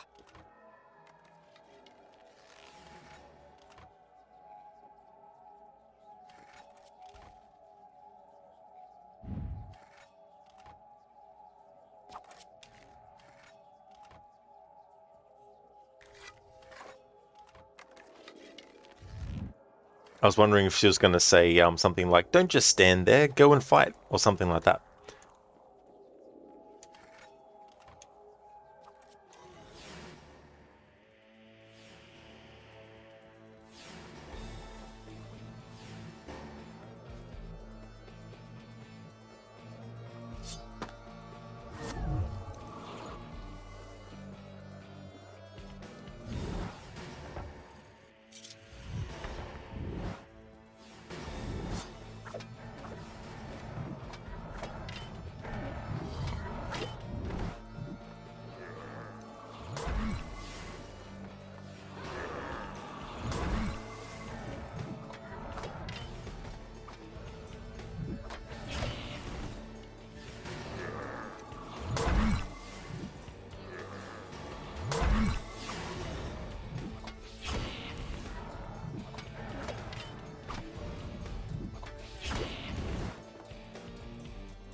must be careful.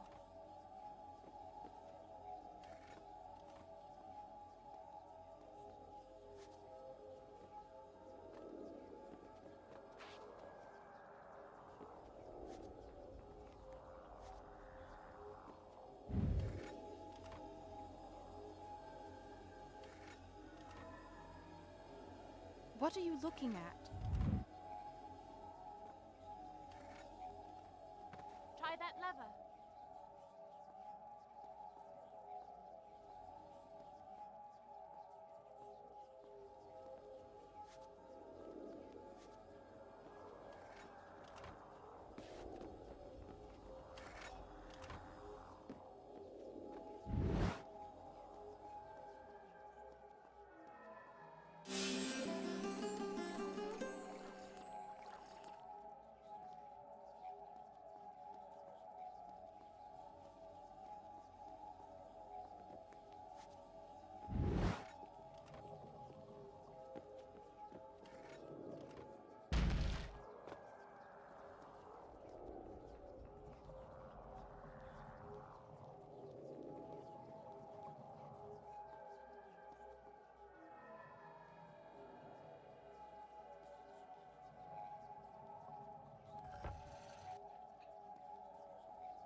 Done. I'll start the story from here next time.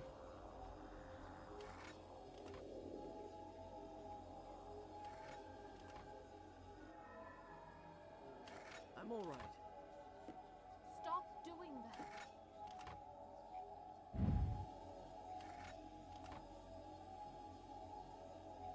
What are you looking at?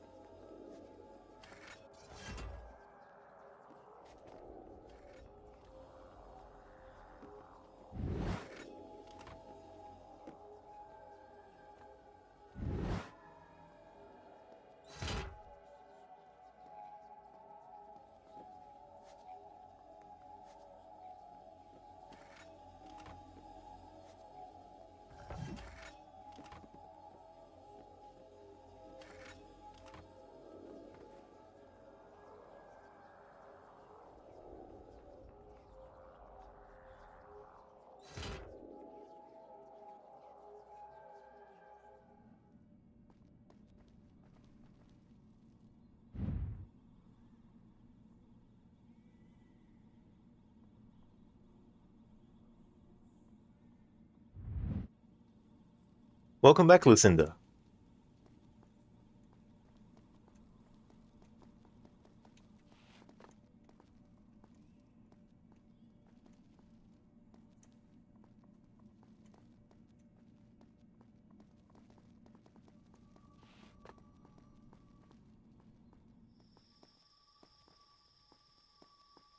Where are we? This was the Sultan's zoo.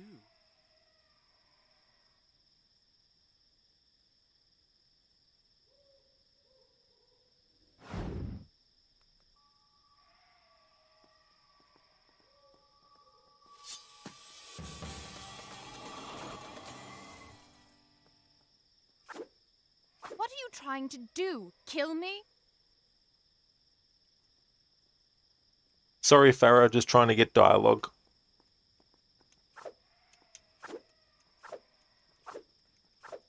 What are you trying to do?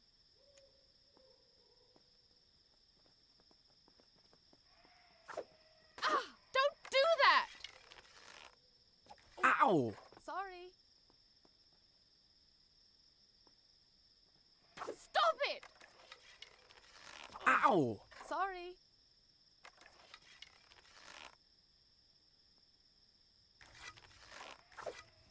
Stop it! Ow! Sorry. I love her sorry. Like, sorry.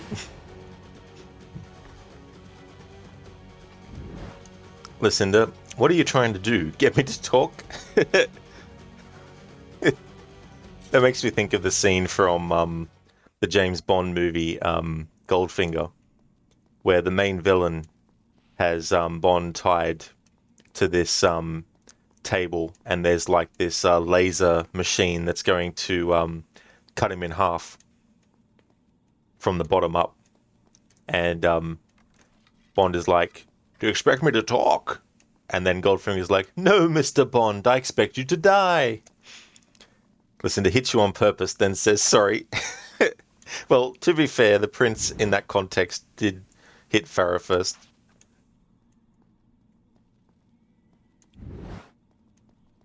I guess that's one way to get the dialogue from when Farah hits the prince accidentally with an arrow. However, it's a different kind of thing if you're in combat, and she does that. I think she says something slightly different. So I hope I can trigger that at some point somehow.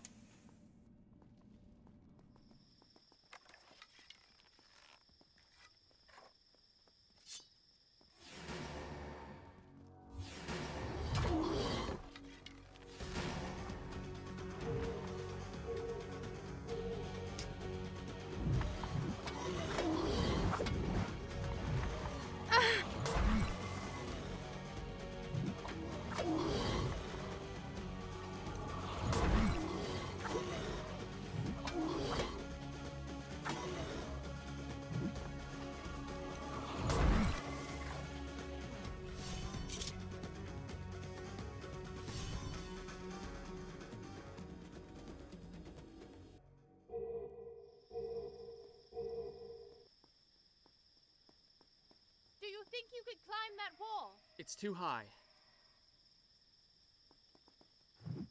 Wait here. I'll see if I can find a way over the wall.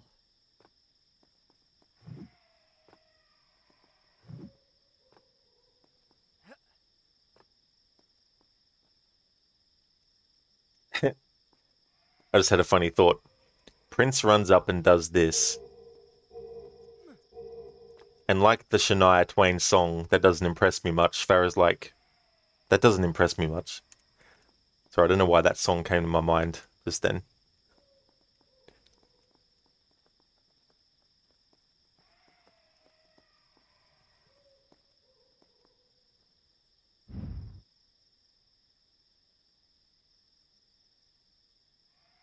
What are you looking at? Listen, you used to hate that song. I don't really blame you, to be honest. It's not really my kind of music. It's one of those unfortunate things where it just gets ingrained in your memory.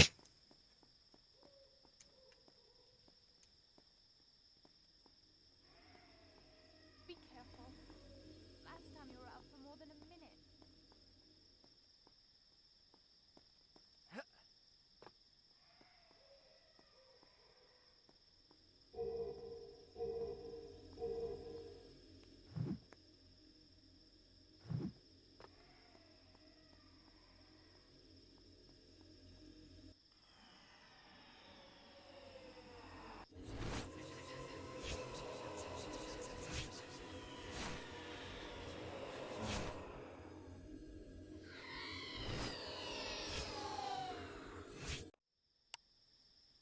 Listen, yep, you see it everywhere enough. It can't help but make an impression or put it in your head.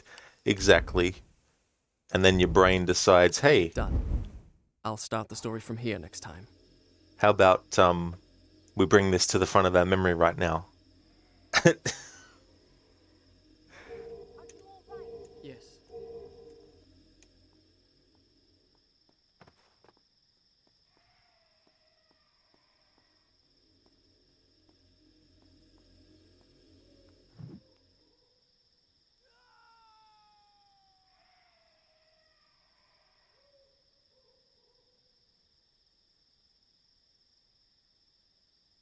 That's not how it happened. Are you sure, Prince? Because I just saw it happen that way. Get your story straight, jeez. Super Meat Hands looked like he was about to perform a Sailor Moon transformation. Or when Samus in the Metroid games would die, it would go into a death screen where, like, her suit would shatter and she'd die or something like that.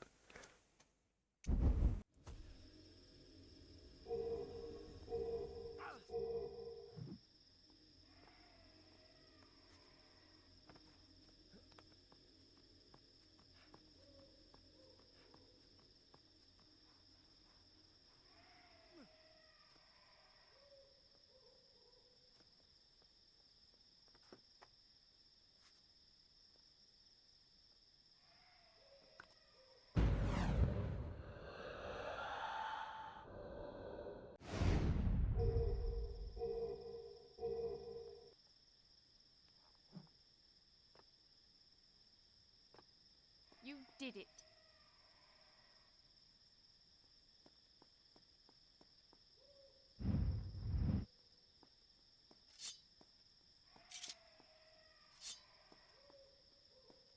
Hey, open the gate.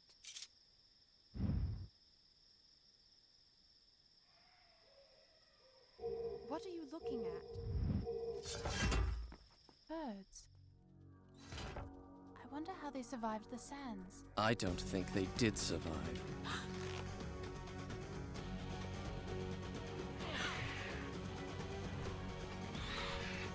Oh no!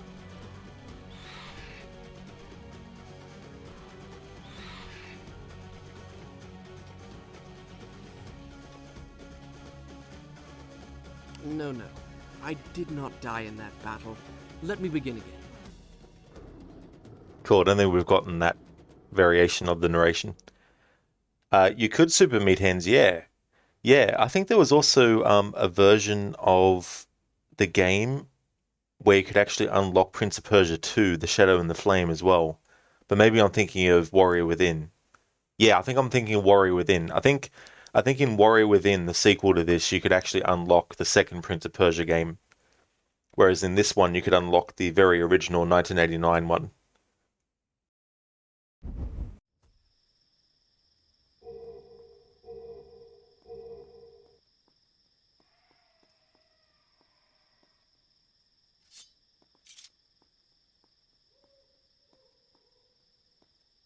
Hey, open the gate.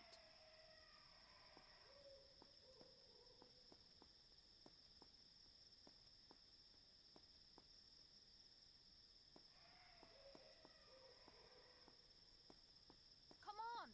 This isn't funny. Sorry, Farah, but I need to get all the dialogues.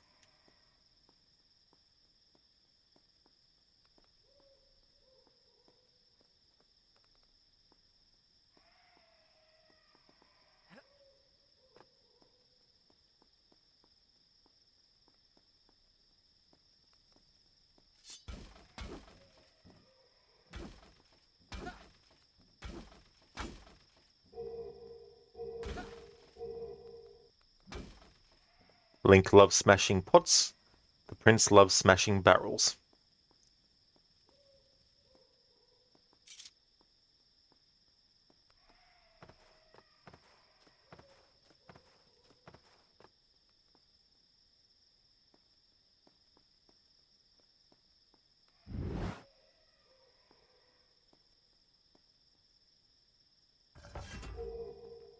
Birds. I wonder how they survived the sands. I don't think they did survive.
What are you looking at?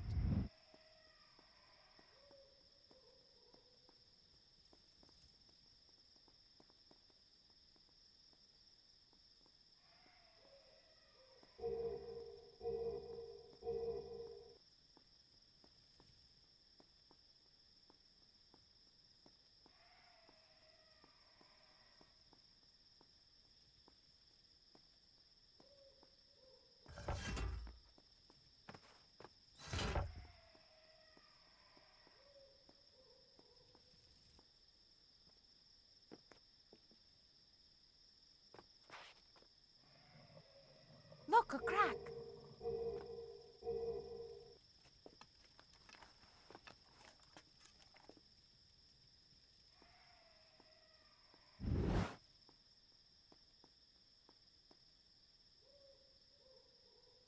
Here I am. I'll pull the lever. There's another crack. I'll see where it goes.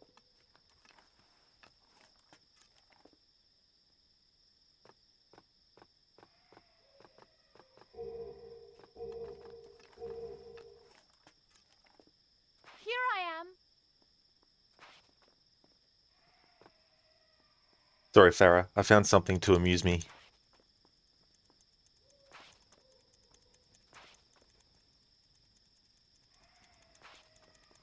I love doing this in games. Figuring out ways to make it as if the character's dancing. I think I have the Assassin's Creed games to blame for that because of the loading screens. So it meant that retroactively I started seeking it out in games I used to play even before Assassin's Creed was a thing.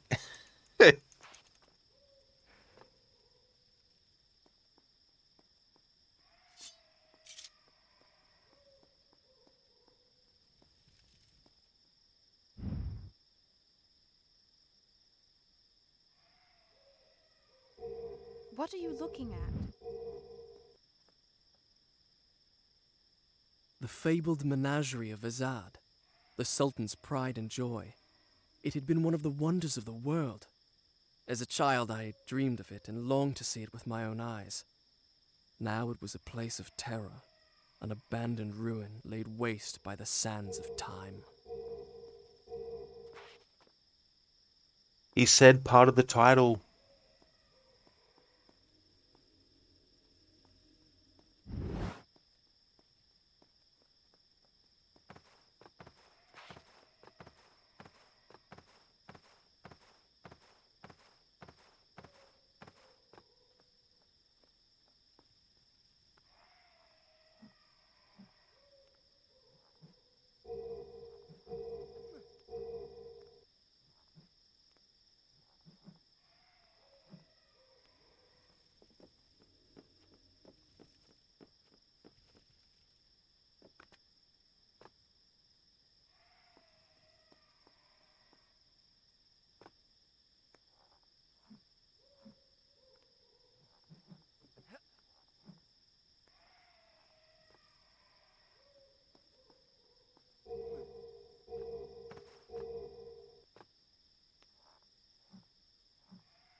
Oh no!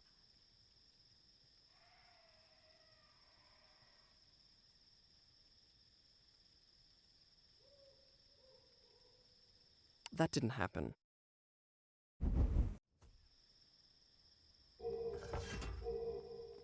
Birds. I wonder how they survived the sands. I don't think they did survive.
I'll start the story from here next time.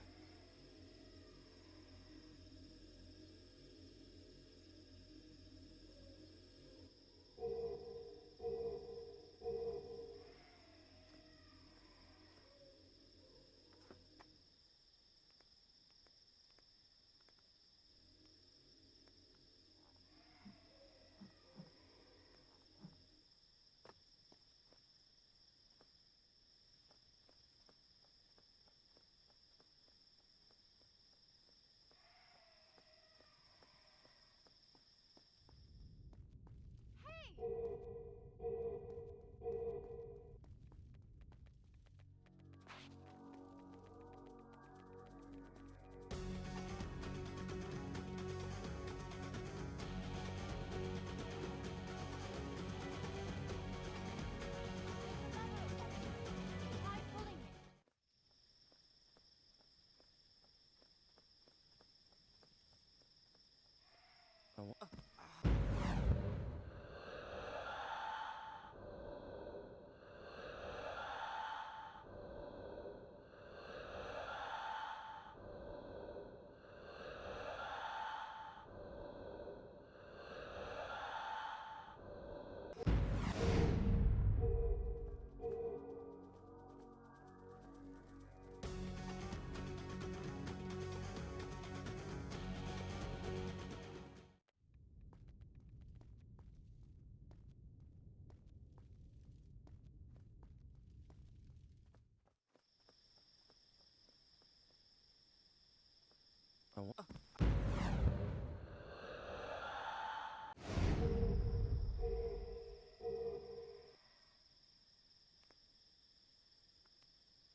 Oh no!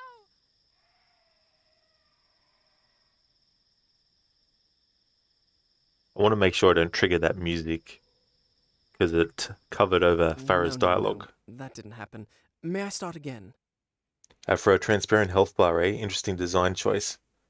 Well, I just had low health in that instance.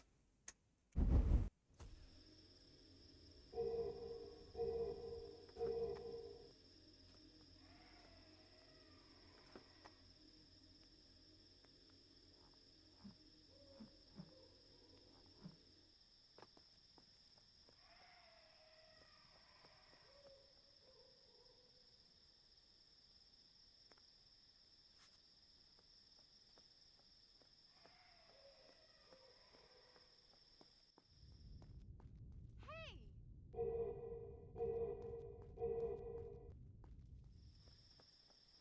There's a lever above you. Try pulling it.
Hey there, Absolution. Welcome.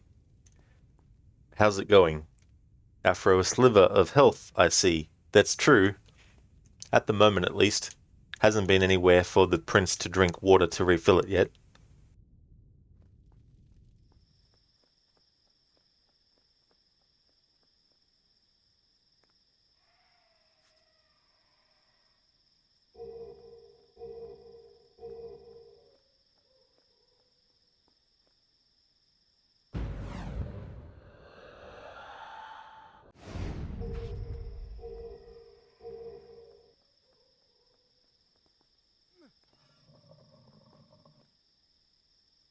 I thought I'd make sure it was safe first before I brought you up. I'll bet.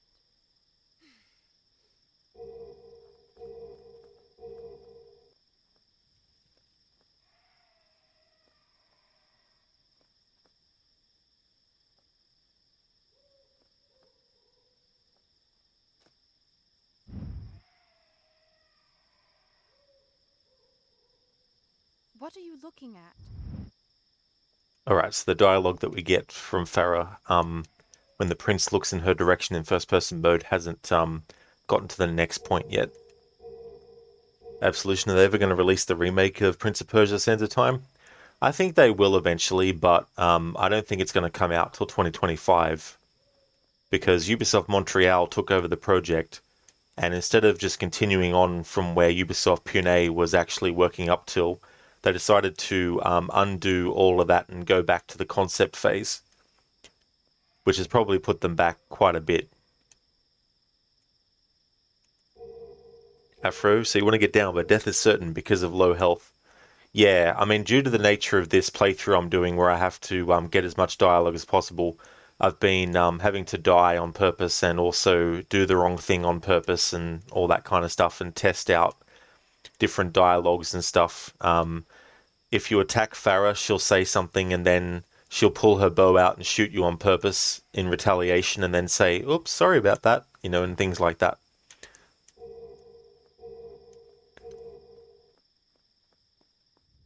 If you have believed the rest of my tale until now, perhaps you will also believe me when I tell you that, as we made our way through the moonlit ruins, I began to feel strangely drawn to the girl at my side. My reason told me to distrust her, for she had good cause to hate me. Yet she had proven herself a loyal companion. And, I confess, I was grateful for the company of someone who, like me, was flesh and blood. What?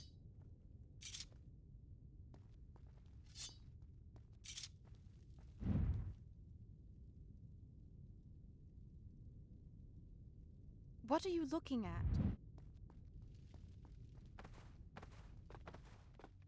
What?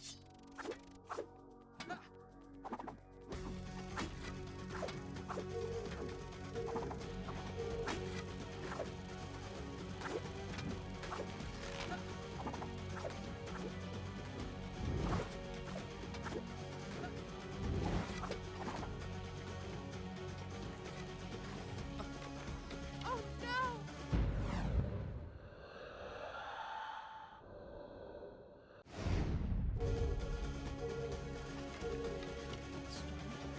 I almost feel as if I've lived this moment before.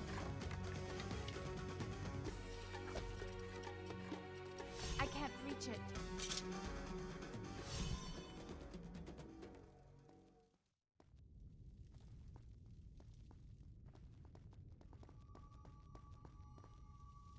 What?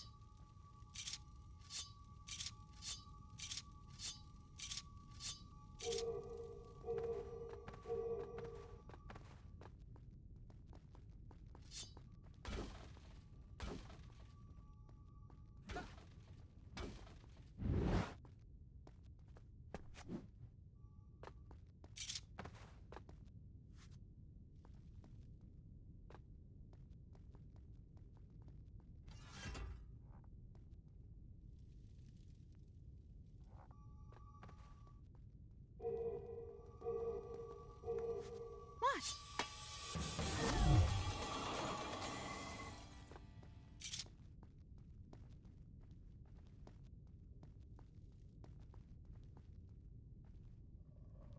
So you wanted to make sure it was safe for me. Very heroic.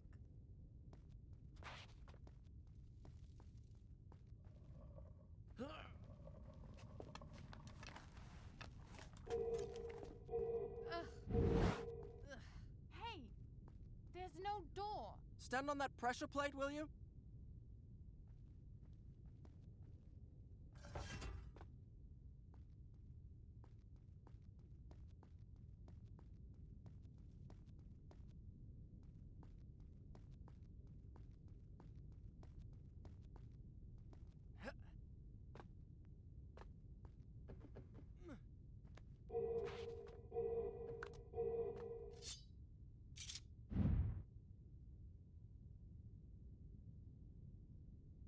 What are you looking at?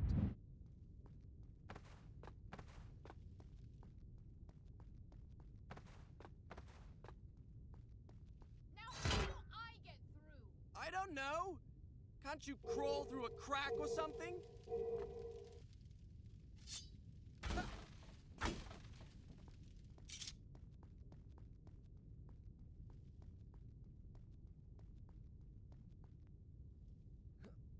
Here I am.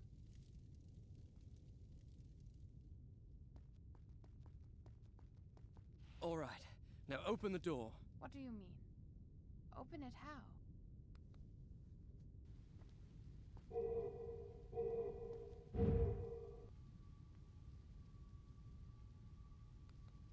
What are you looking at?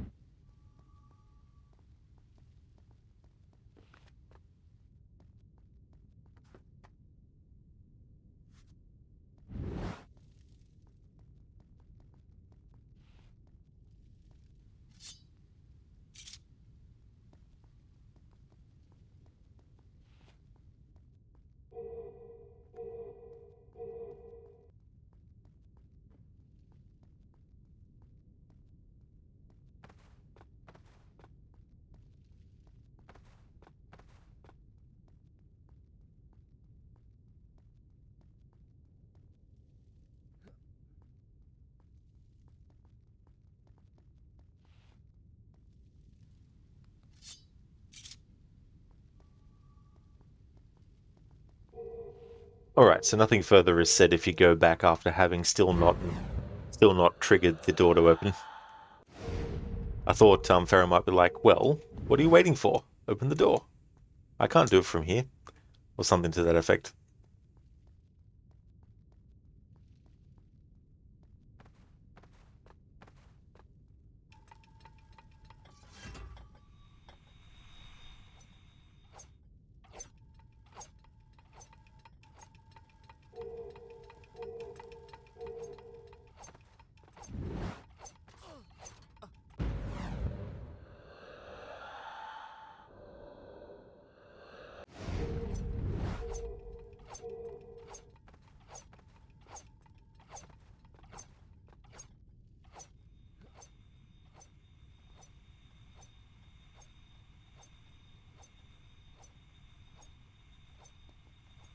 The gate's closing.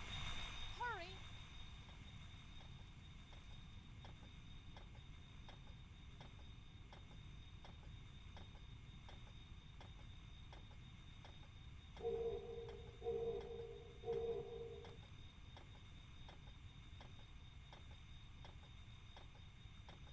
Oh no. Now you'll have to do it all over again. Yes, so it seems.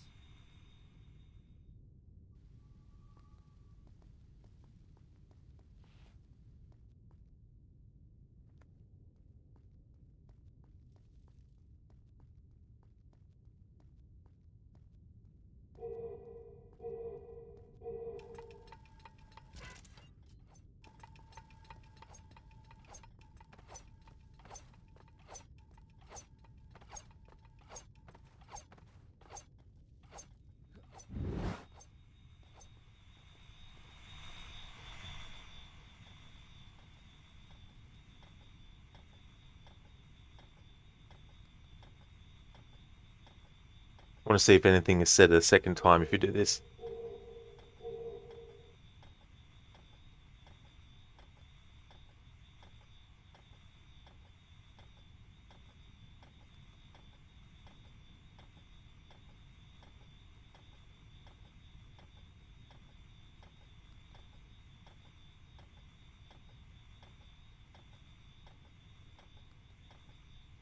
Don't say anything.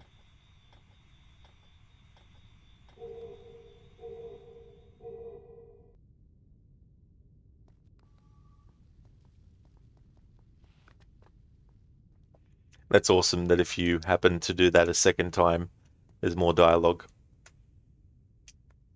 Alright, I'm going to do it one more time and see if there's any more, but if not, instead of running back all the way here again, I'll just rewind time until enough of the door is still open to do a roll underneath it.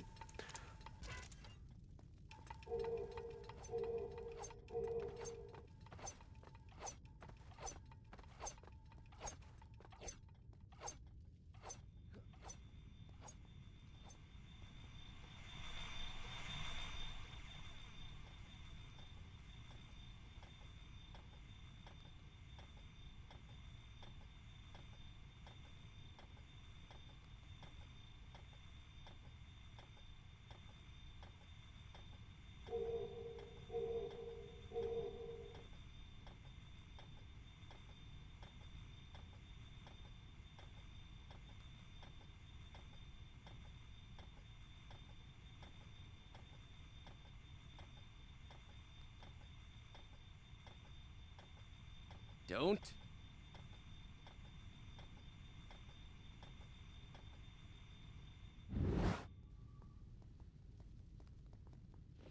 Alright, so there's something else that gets said.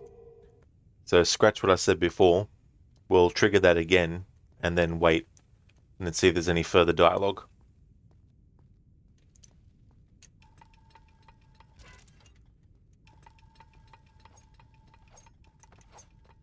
This is the kind of thing you need to do if you want to do a playthrough where you're trying to cover as much dialogue as possible.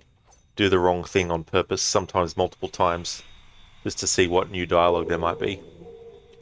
Until there's new dialogue, or it just loops back to something already said, or there's nothing at all.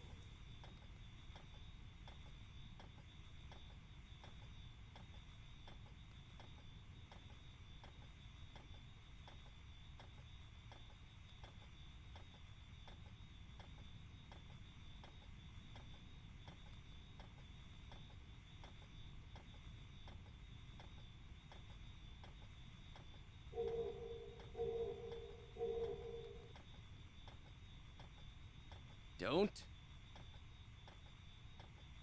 Alright, he said that last time.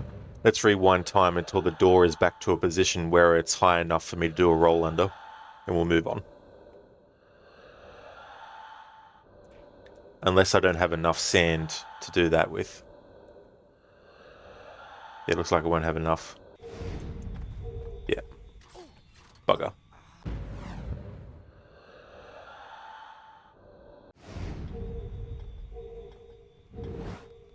Don't?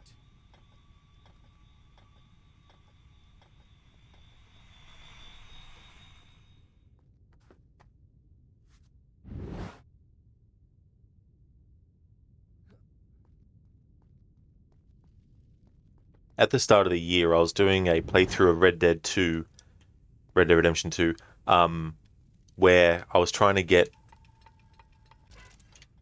as much dialogue from all the characters in the gang's camp at every single point in the story as you go along, and also cover all the cycles of the characters' movements and any conversations and all that.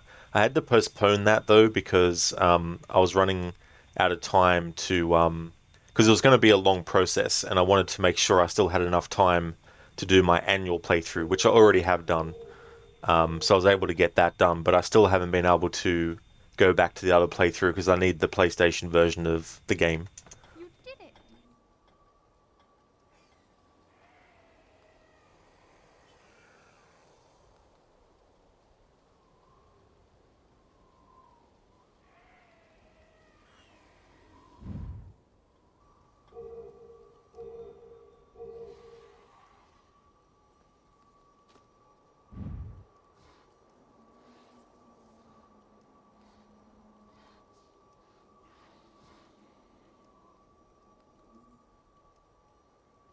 What are you looking at? I'll wait here.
Done. I'll start the story from here next time.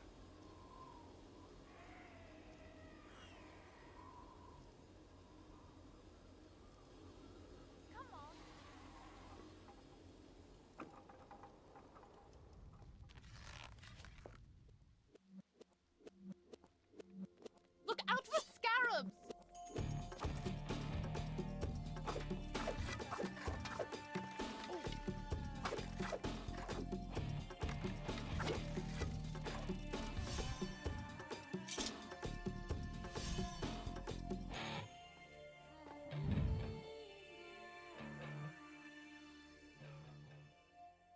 What are you looking at?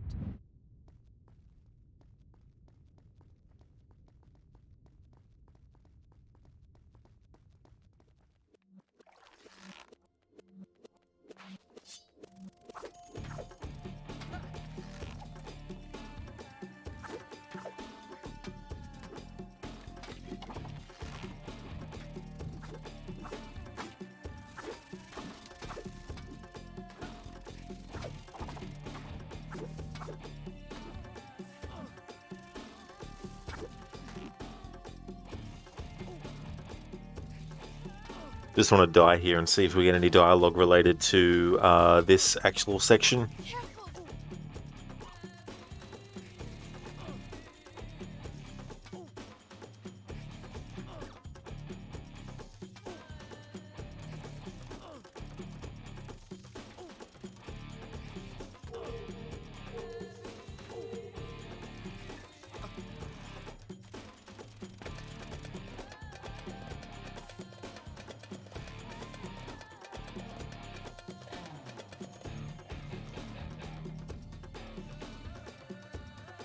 That didn't happen.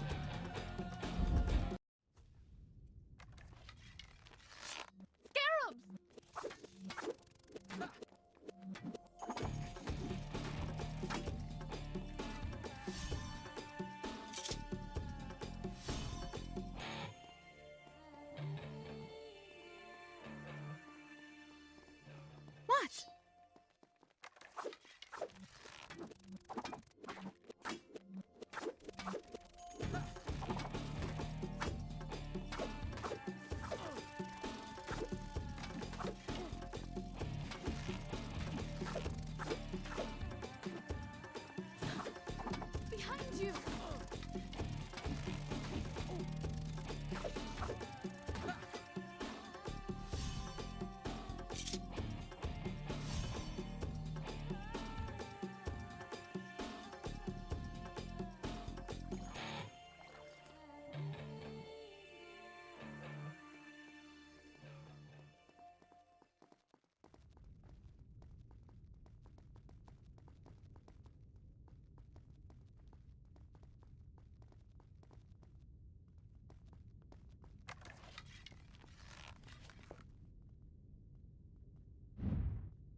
Help! Ah!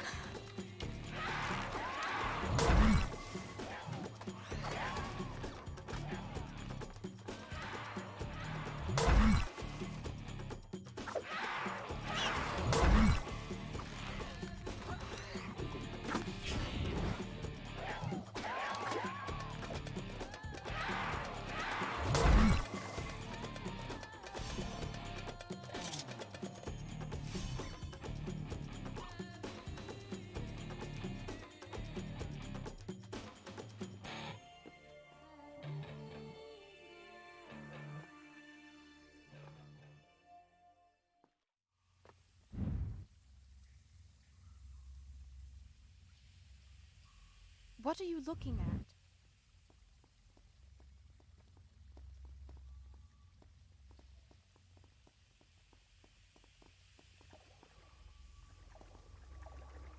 You understand, don't you? Yes.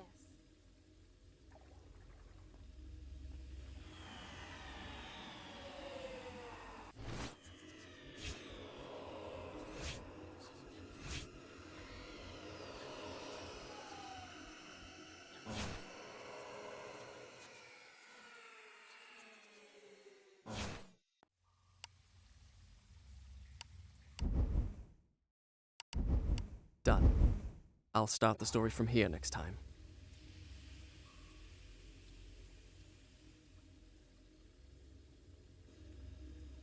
I'm all right. I know.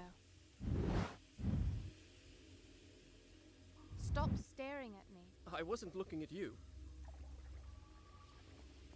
What?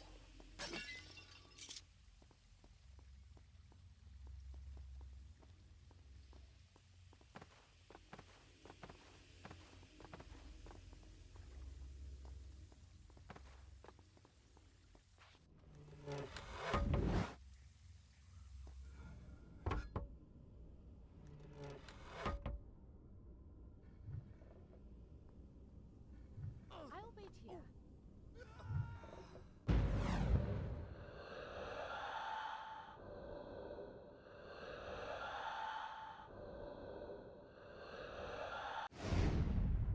That's strange. I almost feel as if I've lived this moment before. I'll wait here. Careful!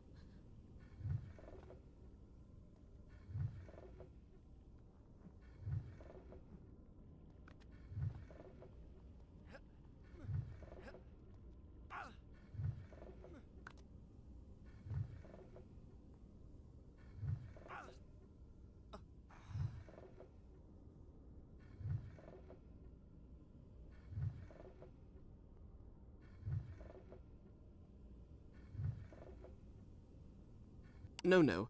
I made it through those traps. Let me tell you how.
Right.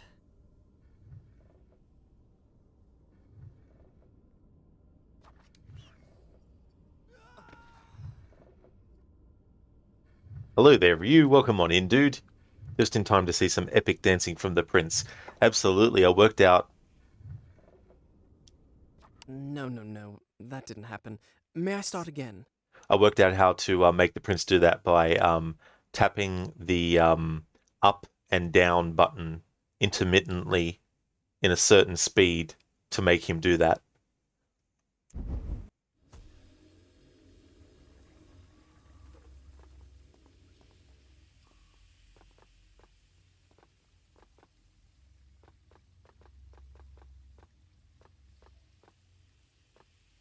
Or you can do it with the left and right. It's easier to do on the D-pad. You going well? That's excellent to hear, dude.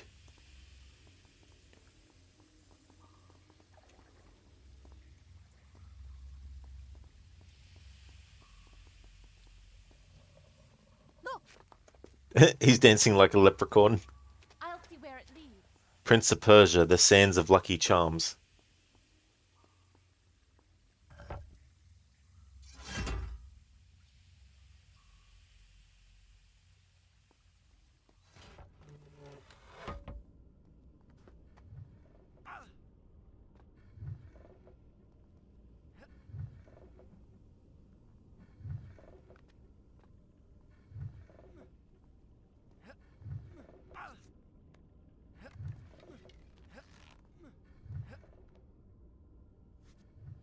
Right.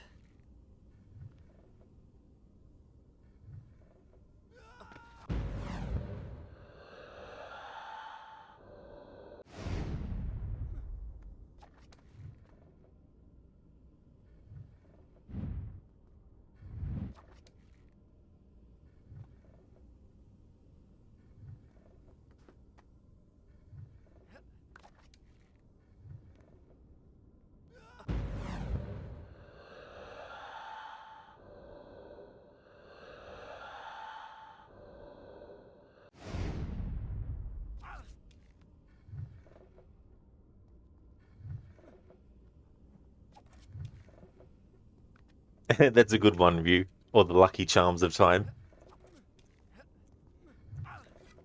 Hello there, Lizzie.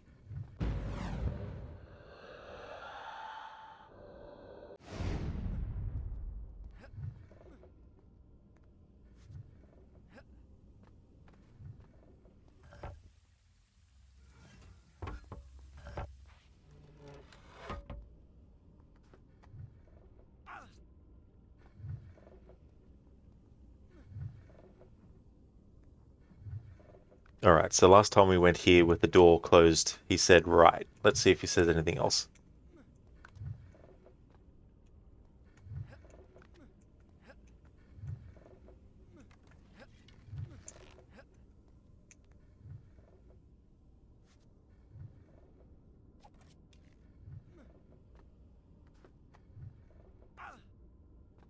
No. Alright, so let's do what we need to do, which is put that statue on the pressure plate.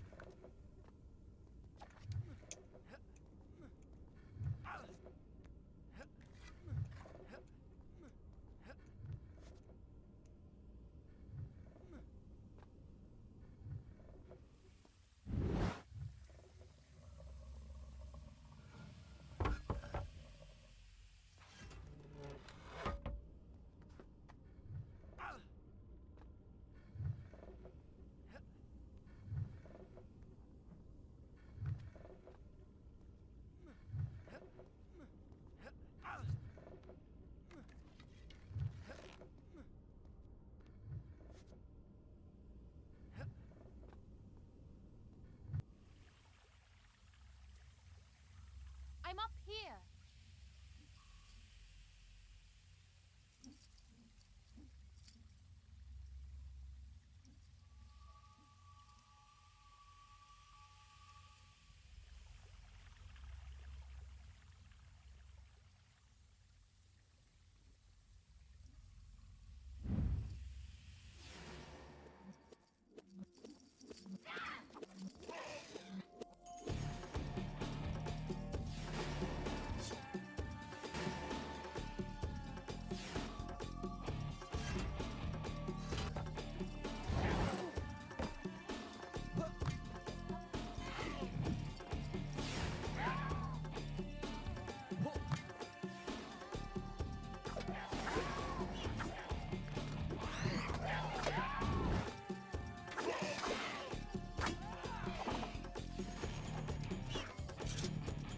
Alright, let's die him. Put your sword away. Farah's already said that before, so we've already covered that dialogue. Lizzie, just been lurking trying to deal with random body pain. That really sucks, Lizzie. Thank you for the lurking. It's understandable too. Hope things improve.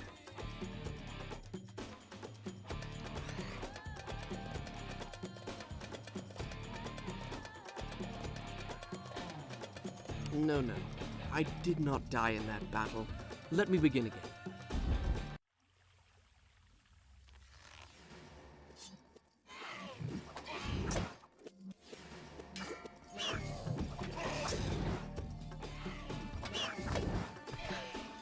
Behind you.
What are you looking at?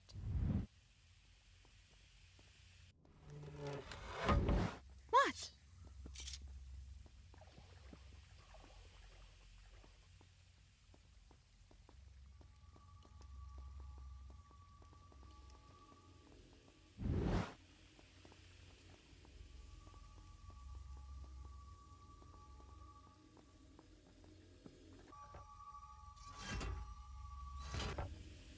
Look! At the end of those three doors, there's some kind of lever.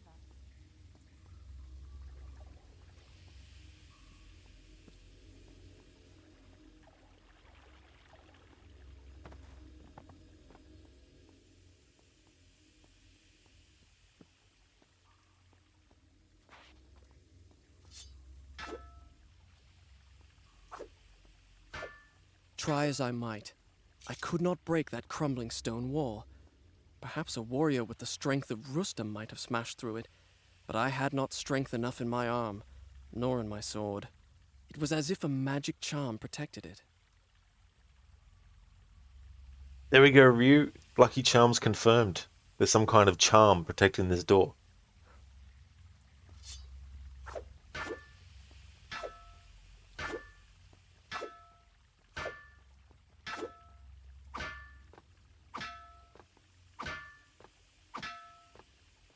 Alright, just thought he might have more dialogue if I use the sword again, but I also thought that if I used the dagger instead that he might have different dialogue, but no.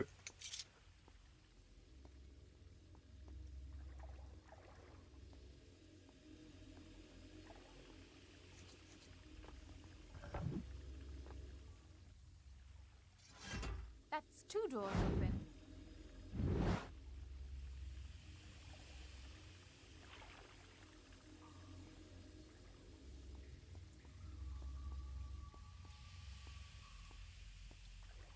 One door.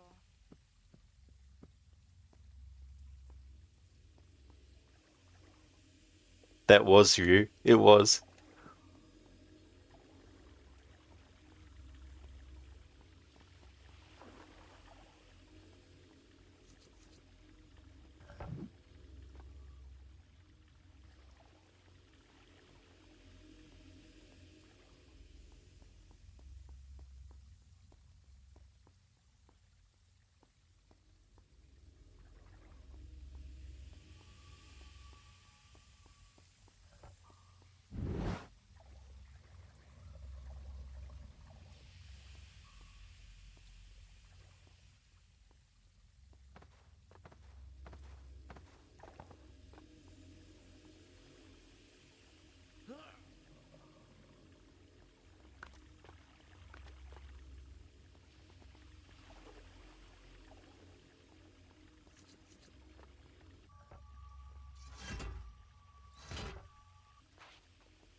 You did it! Hurry, before it closes!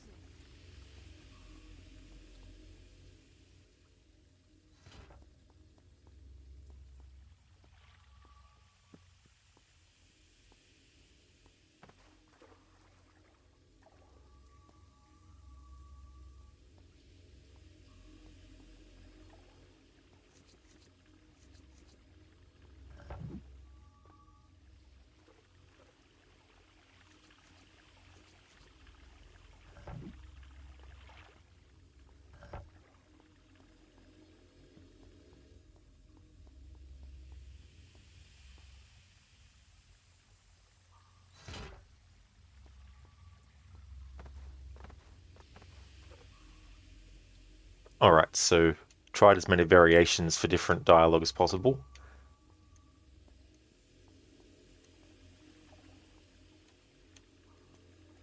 Up to this point, anyway.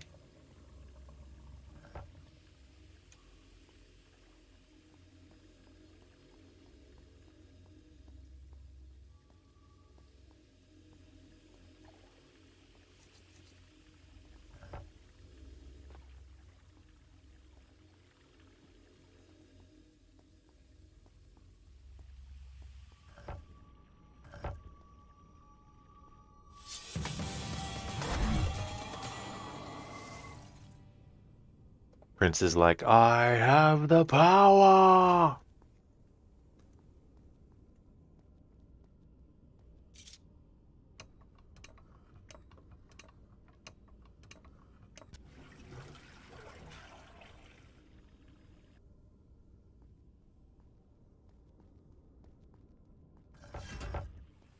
The water. It's going down.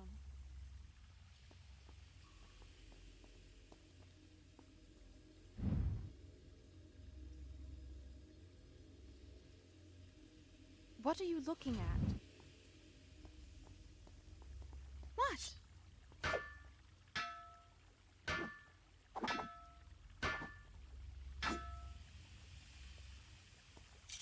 Alright, I thought with Farah closer to this door that there might be some dialogue from her if we keep hitting it and it's not breaking.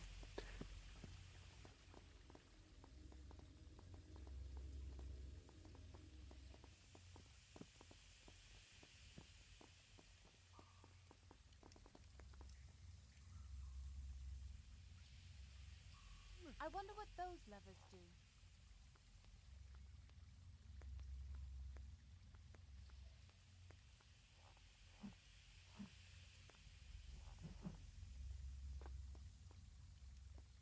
all right? Yes.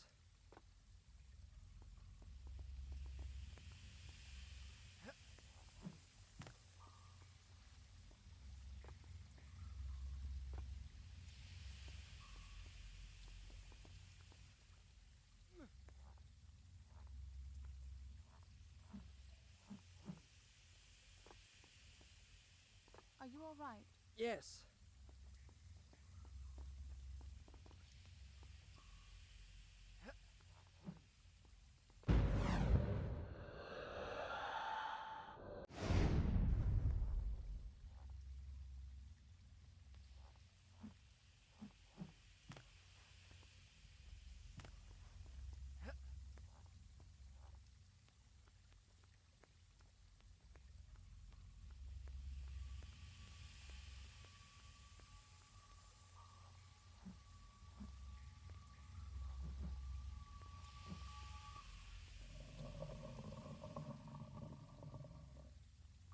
That grating moved a bit.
Look!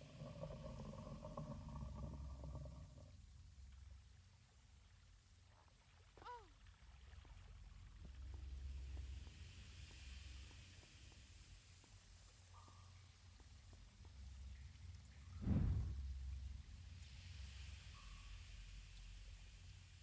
What are you looking at?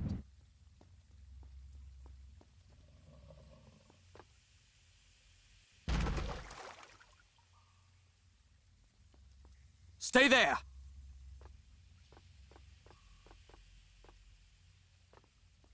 Don't worry about me. I'll be fine here.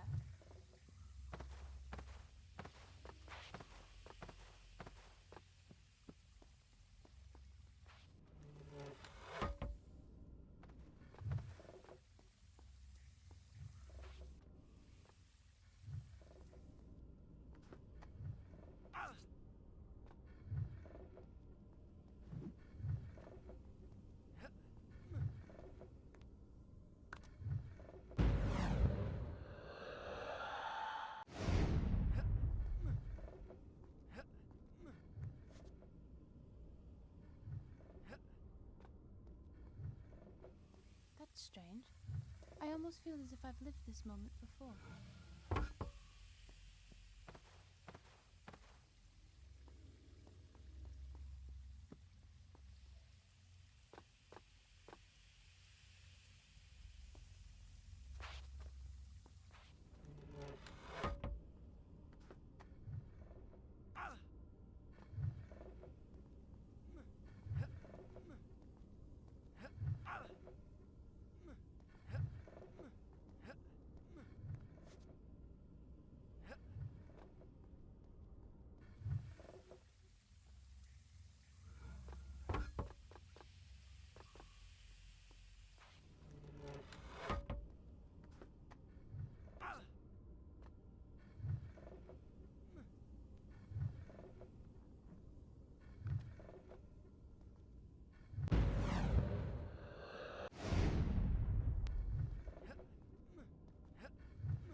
think I see that glow you were talking about. Be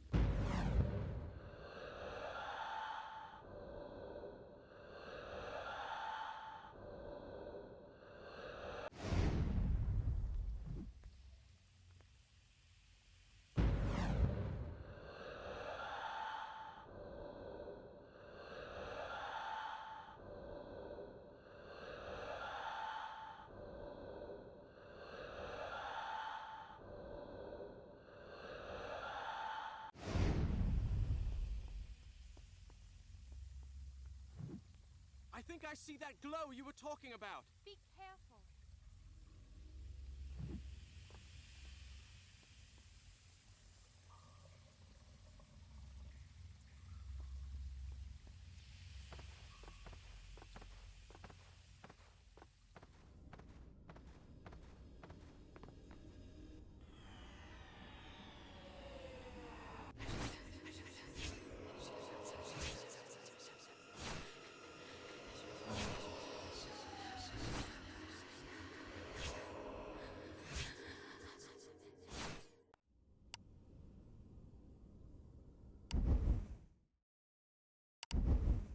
Done. I'll start the story from here next time.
You do have the strength of loose Tom.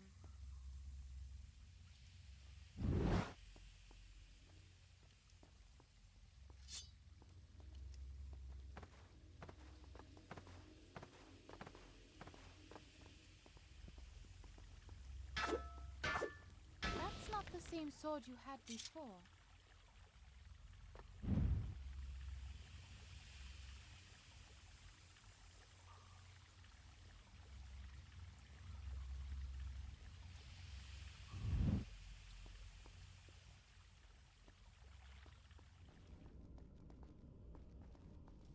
Where are we?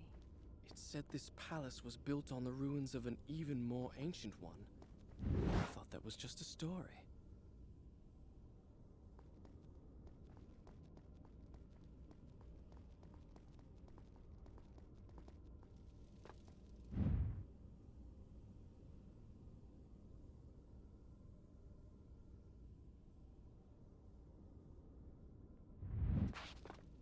Oh, you did, Ryu? Oh, cool.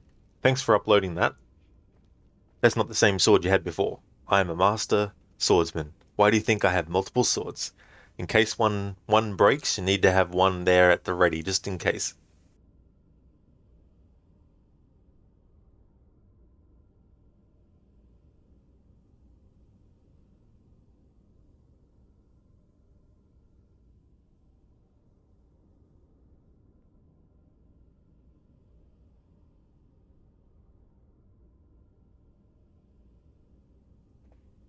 Street combat.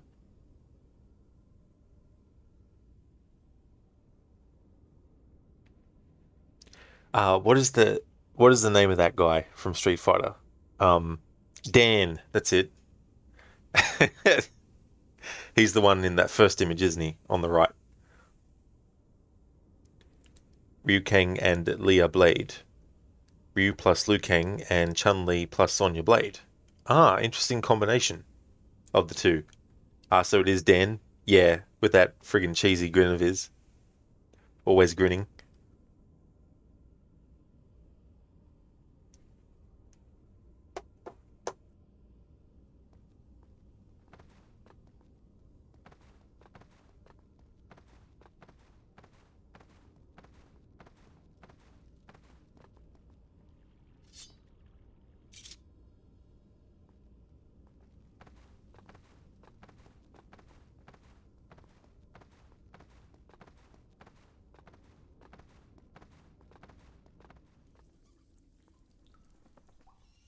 Now what do we do?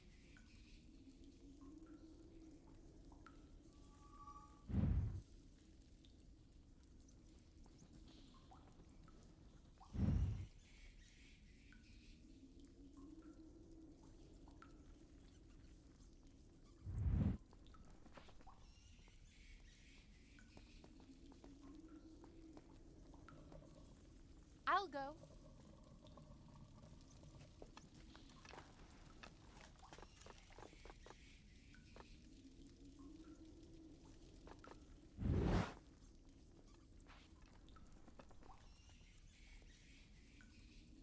Disco Flame. As you can tell, Liu Kang and Ken Lao don't quite get along with him, nor do they understand where he's coming from. Yeah, I imagine there's a lot of wait, what happening with with that character. Ryu Disco Inferno. Absolutely, that's very fitting. Especially too recently that torch challenge I did with Assassin's Creed Origins. Bayek running around with a lit torch killing enemies while wearing a bath towel.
Here I am.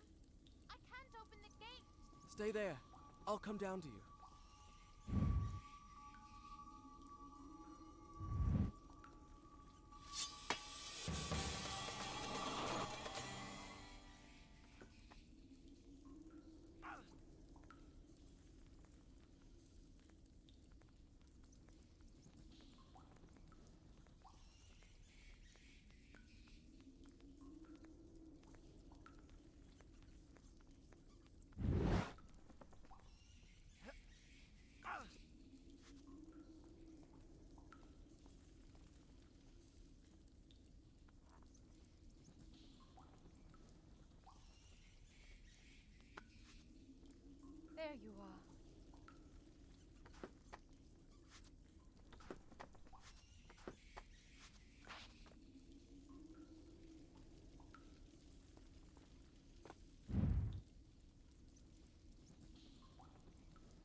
As for the Leah Blade character, normally people do fusions of Chun-Li with Katana and Sonya with Cammy, which makes sense. You did your take on those ideas as well.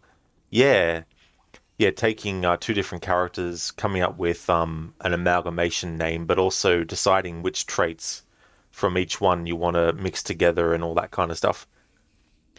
Crooked, I'm sure you've asked you before, but do you have a favorite in the Prince of Persia series?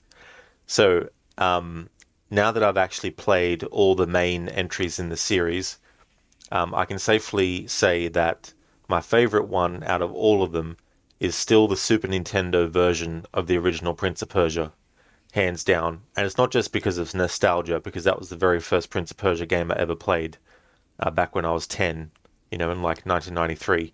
But it's also such a great kind of like port, but it's not really a port. It's essentially a remake, really, when you think about it, because it's got extra levels that weren't in the original. It's got a whole different art style. Um, there's a lot of similarities with the very original game. There's also a lot of differences as well, and it has a great soundtrack. The music is different to the original game as well, and I just really, really think that game is like really, really good. The next one would probably be this game, I would say. But yeah, the worst Prince of Persia game for me still, in terms of like my experience of playing it, was Prince of Persia 2: The Shadow and the Flame. Story-wise, though, it was quite interesting what they did with that and all that kind of stuff. But yeah, I didn't really have the most fun experience playing that one. With that being said, you did Chun-Li with Sonya for a number of reasons. One of the main ones being both characters being the first ladies of their respective franchises. Yeah, well that's very true as well of both of them. A semi-remake of the original Prince of Persia, I suppose. Yeah, I mean if you look at even like the Sega Genesis and the Master System versions, they're all different, like the NES version and all that kind of stuff of the original. But yeah, I really like the changes that they made. Reprints of Persia 2, the shit and the fart. Pretty much. Cogger, that's totally fair. You've really got to give the older games a chance. Yeah, if you do, definitely recommend playing the original one um, because it's probably the purest version of the original that you'll get. Even if you play the 1990 MS-DOS version that I played, because the original was an Apple II in 1989. But the one that I played last year as part of my marathon was the 1990 MS-DOS one.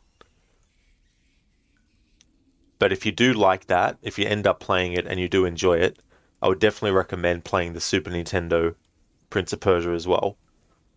Because you're really getting a very different game with the Super Nintendo version as opposed to the other ones. But there's so many different versions of it. It was crazy how many games, how many systems it was ported to. Another reason for Leah is because of their similar professions. Sonya is a special forces agent while Chun-Li is an Interpol officer. That's true. And so they have similarities in that respect as well.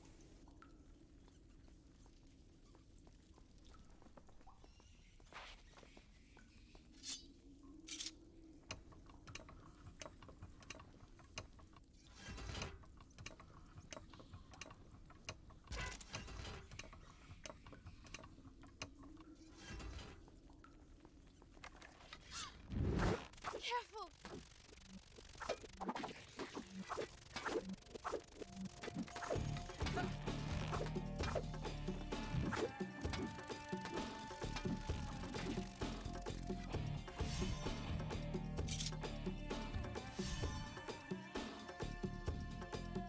Crooked, gotcha. Yeah. And like there's compilation videos on YouTube that cover all the different versions as well. Yeah, the Sega CD game is even different too. The cutscenes alone solidify this notion. Oh, absolutely. They definitely did their own take on it as well. And for that one, they went for a more anime style. Look, a crack!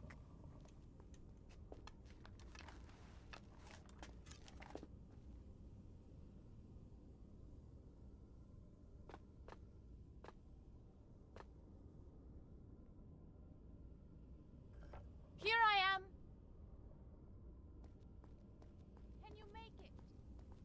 Don't step off that switch!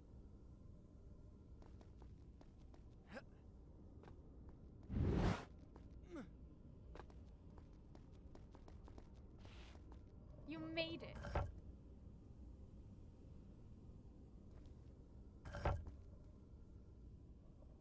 Exactly, Ryu. Imagine if Aladdin was an anime.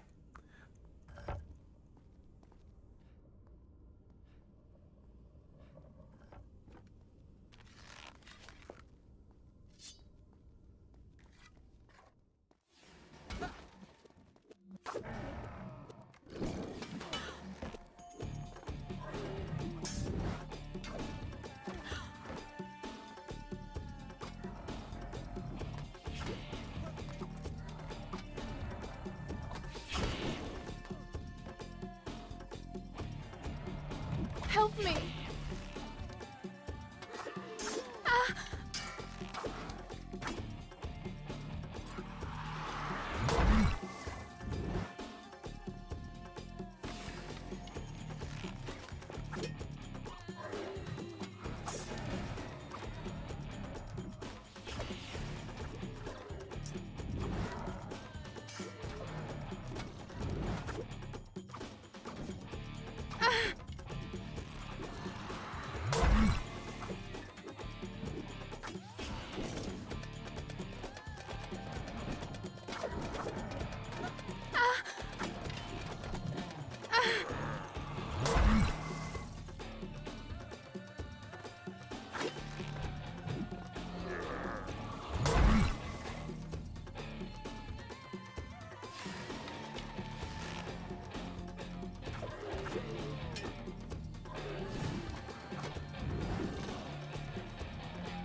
What?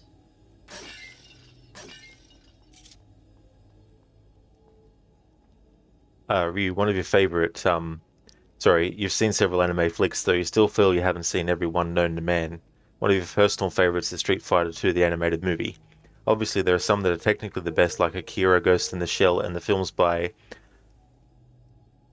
Hayao Miyazaki, like Spirited Away and Princess Mononoke. Yeah, yeah. Well, I mean, that's sort of like a genre I haven't really delved deeply into myself. It's just it's one of those things. There's so many and all that kind of stuff that I just don't have the desire to spend hours and hours and hours and hours and hours and hours of watching it to find ones that I like. So it's just been like various things throughout my life at certain times. Like when I was a kid, Astro Boy was one that I watched a lot. Same with the G1 of Transformers and stuff like that. Um, but it wasn't, and like Voltron and things, but it wasn't something that stuck with me after that to the point where I sought all that style out, you know. Hey there, Emma. Welcome on in. I hope it's going well.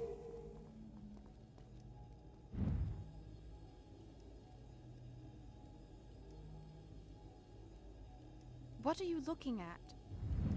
Sorry. Okay, so we still get the same dialogue when the prince looks in the direction of Farah in first-person mode. As we get further, the dialogue will change, but I don't know the exact points when that happens. So I have to keep checking every so often.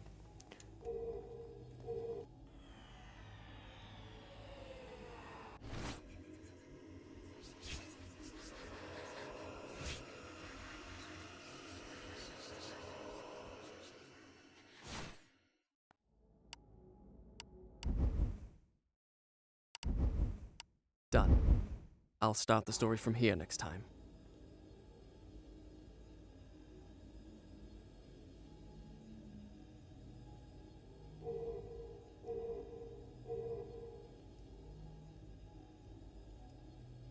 What?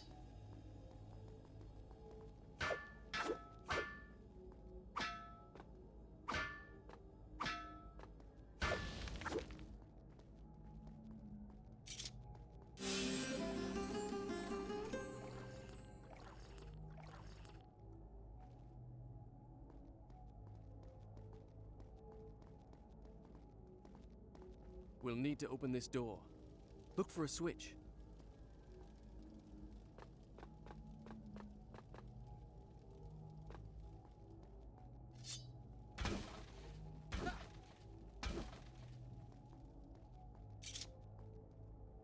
The door's open. I'm going in. Don't! Wait for me! Hurry!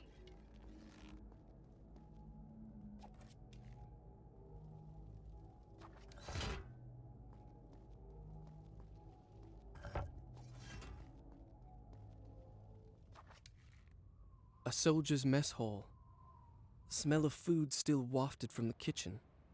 Scant hours ago, these tables had been filled with men, joking in camaraderie over their evening meal. Just as my father's men do back home in Seraph, at ease because they think themselves safe within the castle walls with no enemy to fight. How could they know the enemy was already among them? Help me!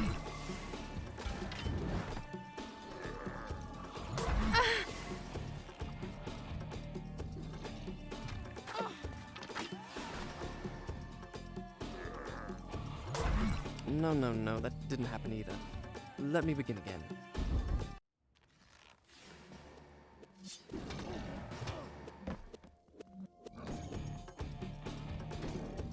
Help me!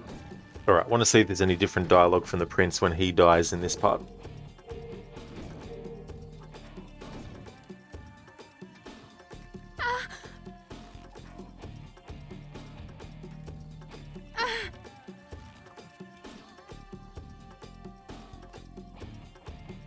That's not how it happened.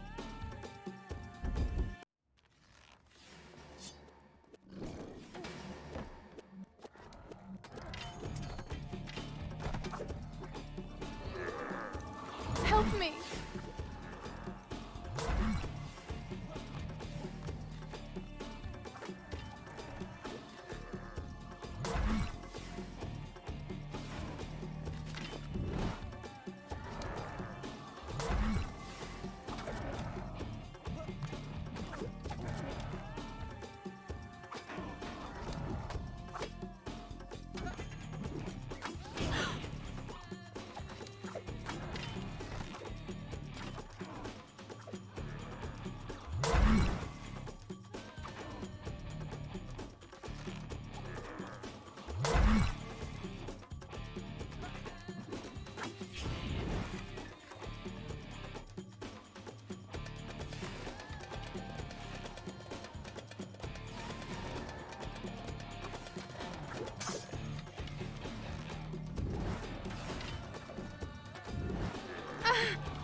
Ryu, right, and you can understand that the market would be a very hard sell for those unfamiliar with anime. Yeah, and there's sort of like layers of interest that I have with stuff. Even though I haven't actually watched it yet, an example of layers of interest is the Castlevania animated series, right? Now, I'm a fan of Castlevania. I may not have consumed every single game in the series because I prefer the classic old school style. I like Symphony of the Night, so I don't mind that style either, but I'm more of a traditionalist with Castlevania. So, in terms of the actual animated series, the fact that it's in anime style is not the selling point for me, but it's also not a point that puts me off it. However, if I didn't have that layer of interest first, which was being a fan of Castlevania, I probably wouldn't be that worried about at least being open to the possibility of watching it. But if you just said, "Hey, here's a random anime," and it was just a random thing, and I didn't know what it was based on, and said, watch it," I'd probably like, I don't know, you know. So it's just one of those things. Those fuckers were dancing to the tune over your dead body. They were, the bastards. It's like, holy shit. I'm surprised they weren't laughing while they were doing it.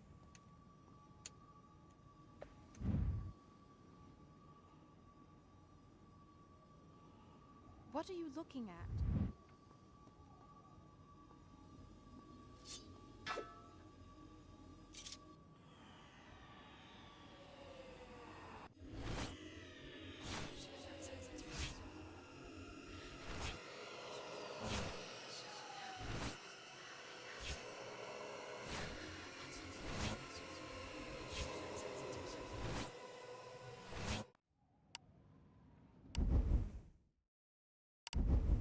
Done. I'll start the story from here next time.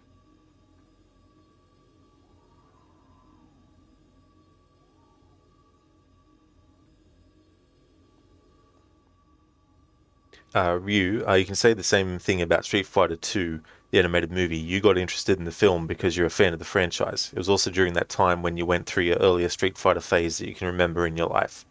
That's true, you know, and certain things you gravitate towards. For me, it was Street Fighter 2. I hadn't played the first one, but after that, the only other Street Fighter game I played was Street Fighter 4. So that's quite a few years and games in the series difference by that point. But I wasn't a fan strongly enough to want to play every single iteration of every single Street Fighter game that had come out before. And then, you know, with Mortal Kombat, it was the interest in that because even from an early age, having played Street Fighter 2 and Mortal Kombat, I gravitated more towards Mortal Kombat. And the extent to which I am a fan of Mortal Kombat is definitely stronger than I am a fan of Street Fighter. But I'm not against Street Fighter though. However, having said that, the last time I played through Street Fighter 4, I got to a point where I really wasn't enjoying it at all. And so I sort of abandoned playing through that game and trying to finish it with every single character. I was like, I don't need to do that. However, and I still plan to do this, when I do my Mortal Kombat marathon, I definitely will be doing multiple endings with the characters. I won't just play through Mortal Kombat 1, for example, as one character and then call it the playthrough done and then move to 2. I'll play as all the characters in that. But I don't know when that will happen, but I want to time it so that I can do more than one day towards it. Plus, I need to secure the later Mortal Kombat games as well to be able to stream them, especially ones like Deadly Alliance and all the ones around that era that came out. Like all the earlier ones, I'll probably go with an arcade emulator, I think, to get the arcade experience. Your Mortal Kombat 1 is coming in September. Yeah. So most likely it wouldn't be then either, because I've got all these other things. And the whole issue that I had with the Xbox and streaming from it and the audio issues just really, really put a hole in my plans this year with my streaming. So I've had to sort of like reconfigure and rethink what I was going to actually do. and that, because there's certain playthroughs that I could have done earlier in the year, but I just didn't get to them before the issues started happening, and it's just, been so frustrating in that respect.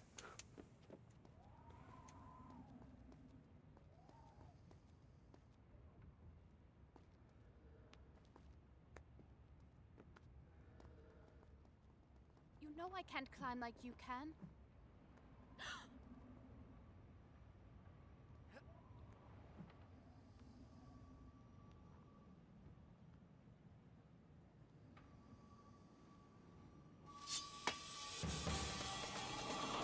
You get that it's a brand new timeline, hence why it's called Mortal Kombat 1, but that title can indeed lead to confusion. Oh, absolutely. Especially if people aren't really versed in Mortal Kombat either, because people new to it, when they're looking at playing it in chronological order, they might be like, hang on, is this a remake of the first one? You know, it's like when you have a sequel in a series, and instead of adding a subtitle to it or putting another number behind it, you just call it the exact same as the very first in the franchise, and just creates so much confusion. Like with Tomb Raider, you actually have three different games just called Tomb Raider. You got the original 1996 Tomb Raider game that's just called Tomb Raider. You've got the Game Boy Color Tomb Raider game that's just called Tomb Raider, and then you got the 2013 reboot, which is just called Tomb Raider as well. Maybe from now on we should just call them old Mortal Kombat 1 and new Mortal Kombat 1. Yeah, I mean that's definitely something you could do. I mean, the thing is, you can't even do Mortal Kombat Zero because that would add even more confusion. Because then it's like, okay, do you play Mortal Kombat Zero, aka Mortal Kombat, and then do you play Mortal Kombat 1 and then 2, 3, 4, you know what I mean? So, and that's the other thing too, like with Mortal Kombat 1, depending on how that game ends, what about the sequel to that if they're going to do another one? What are they going to call it? Mortal Kombat 2? And then you get into the Halloween situation where you have 3 Halloweens and you have like 50 Halloween 2s. It's just like, bloody hell.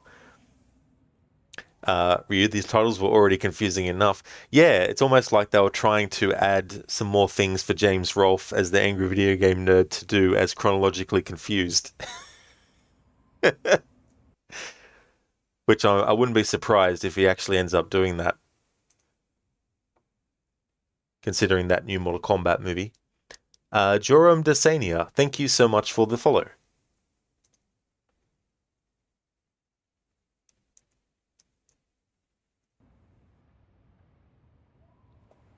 If you watch Mortal Kombat 4, there's Deadly Alliance. Deadly Alliance is Mortal Kombat 5. Deception is 6. Armageddon is 7. Oh, exactly. And they start to drop the numbers then.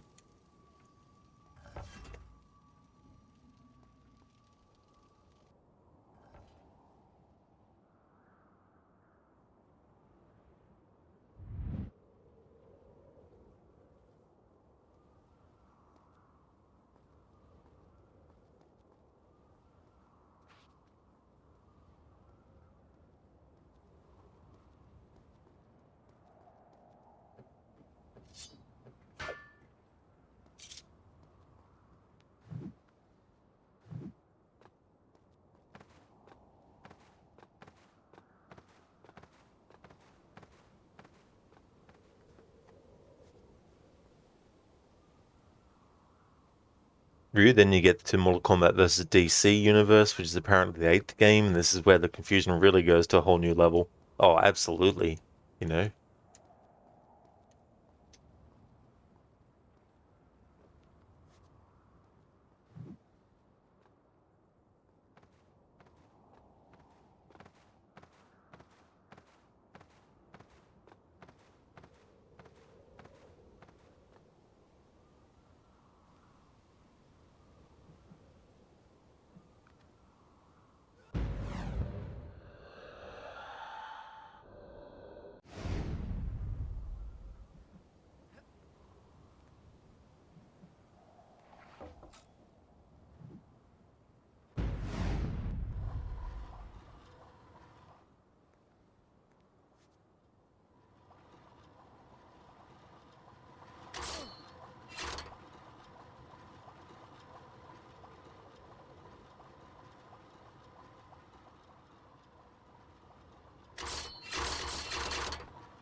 I'm down here.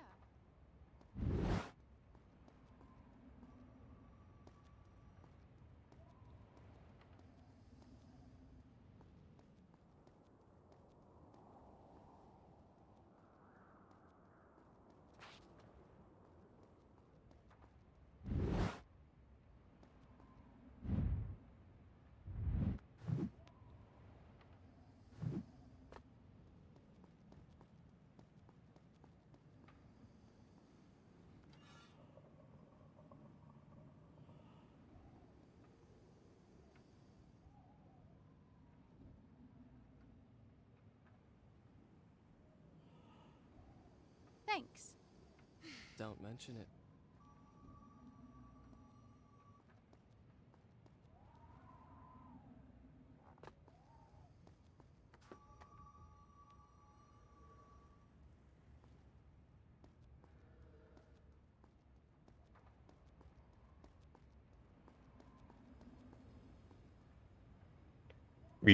Then the next one is Mortal Kombat 2011, though some fans call it Mortal Kombat 9. Then there's Mortal Kombat 10 and 11.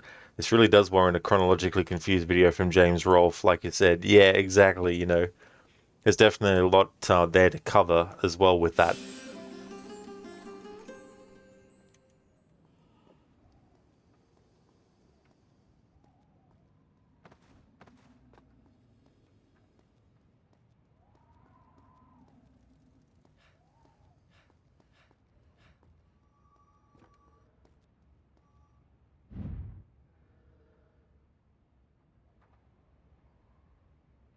What are you looking at?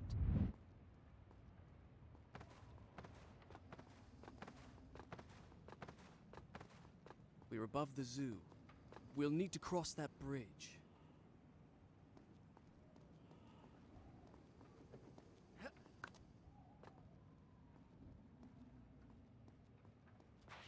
Now what?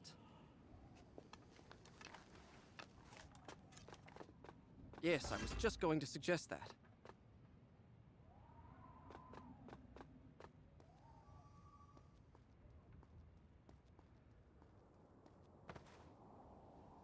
You can't even refer Mortal Kombat 2021 as the 2021 film because there was another Mortal Kombat movie that year. Oh, one of the animated ones, was it?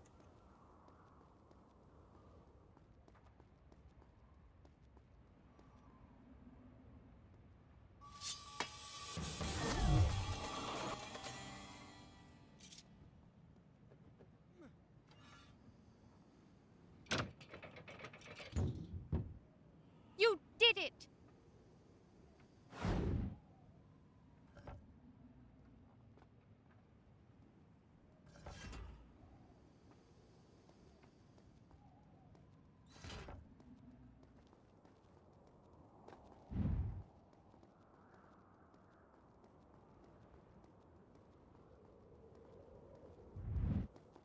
You okay, Farah? Review Mortal Kombat Legends Battle of the Realms, or as you like to call it, Battle of the Bitches, Battle of your anus. Because it's about as enjoyable as your anus on the toilet with a severe case of diarrhea. Yeah, that definitely sounds terrible.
me!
For all the problems that Mortal Kombat 2021 has, you actually think Battle of the Bitches is a worse movie. Going back to Street Fighter, that is a better example of how the animated version really outshines its live action counterpart. Yeah. Yeah, it's interesting how that happened with both of those franchises, but in sort of like kind of like the inverse, or whatever the best word is to describe that.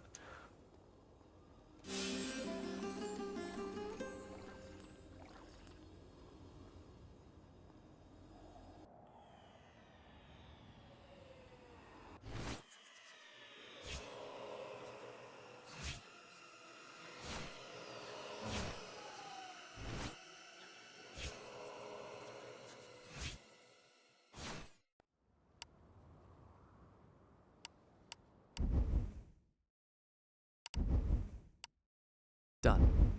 I'll start the story from here next time.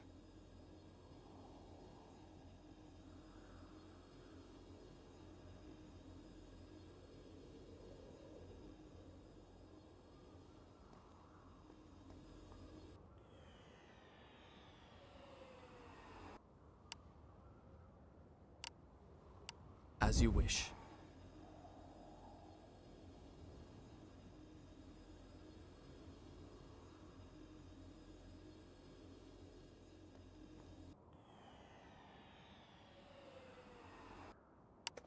Jerome, you can't decide.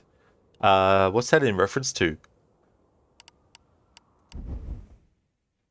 You granted the JCVD film, Street Fighter film, is at least a guilty pleasure or so bad it's good, but it does not hold a candle to the animated film or even the 95 Mortal Kombat movie. Yeah. Well, that's it. I think it's pretty harmless kind of thing. Joram, favorite game, or you can't decide? Oh, okay. As you wish. Well, I mean, favorite game?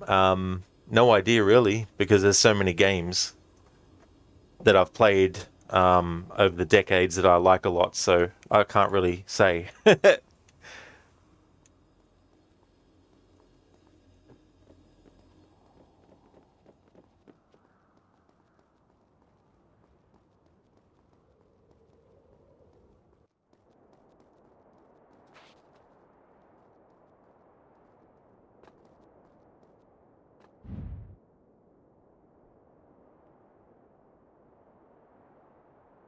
What are you looking at?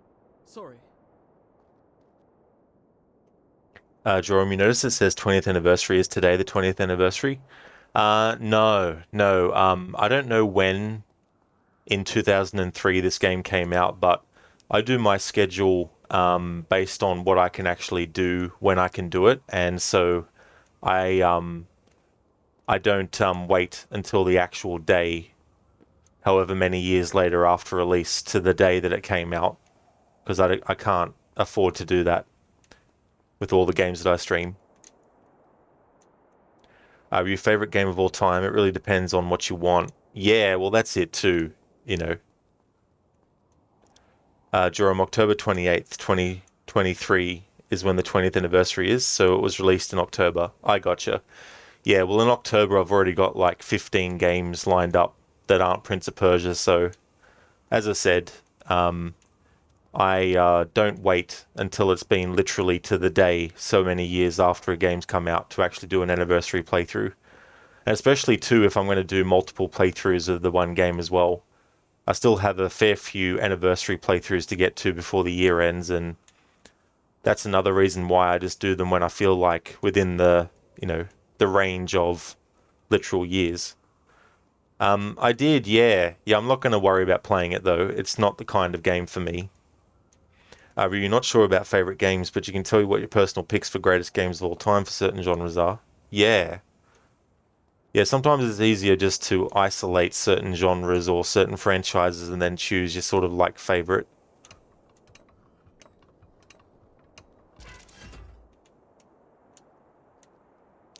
Your Ocarina of Time is a pick for greatest game. Oh yeah. Yeah, that's another game celebrating an anniversary this year. It's 25th. So I've still got to do anniversary playthroughs for Outlast for its 10th. Ocarina of Time for its 25th. Resident Evil 2 Original for its 25th. Silent Hill 3 for its 20th. Um, and there's probably a few other ones that I'm not remembering off the top of my head. That's okay, Joram. No worries at all. I'm going to get ready to end the stream soon. Once I hit 50% story completion. View Super Mario World as your pick for best Mario game. I don't blame you there. That is a great Mario game.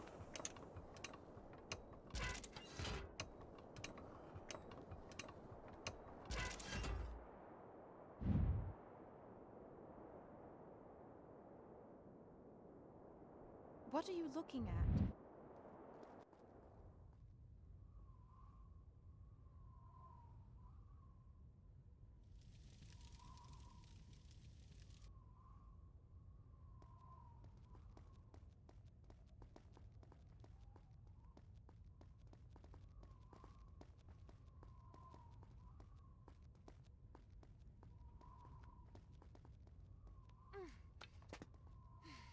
I'll just wait for you here then, shall I?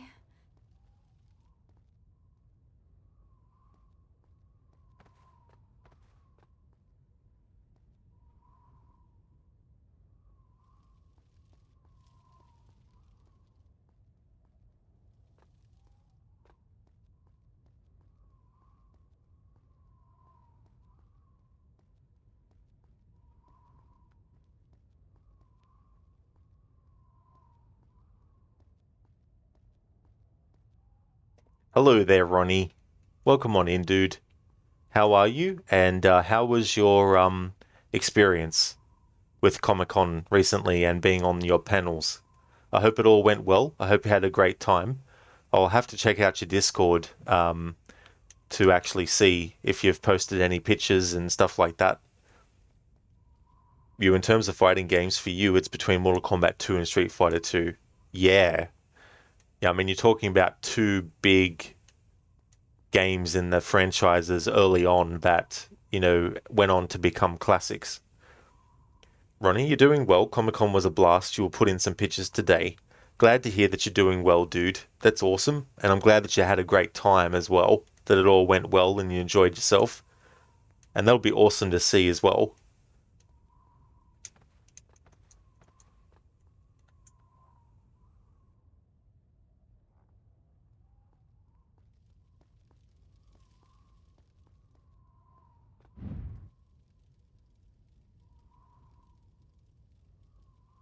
What are you looking at?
think I see how this works.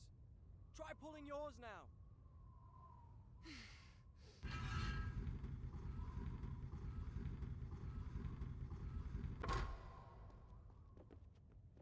Now pull the lever.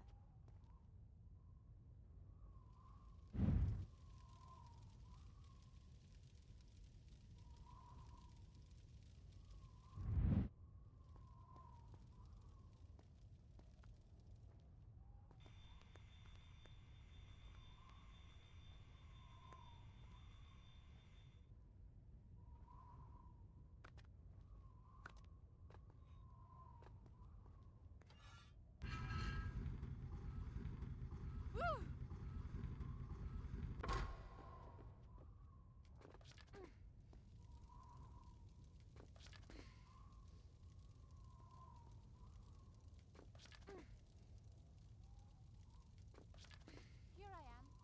I'll pull the lever.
Ryu, survival horror for you, it's one of the Resident Evil games, either 2 or 4.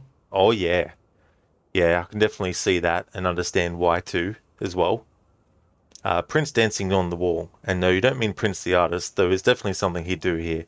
The artist formerly known as the Prince of Persia. That's the very one. Hey there, E-Tone.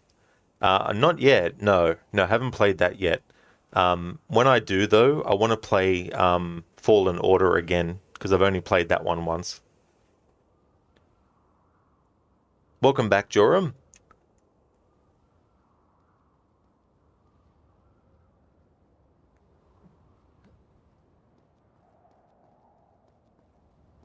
There you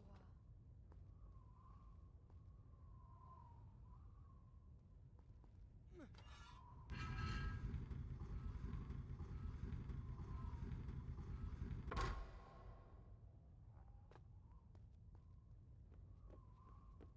Hang on.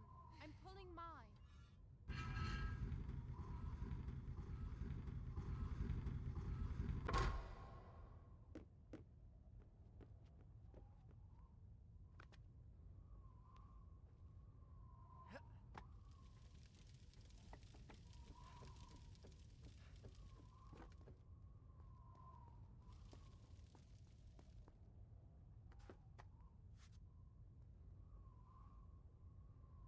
I'm coming.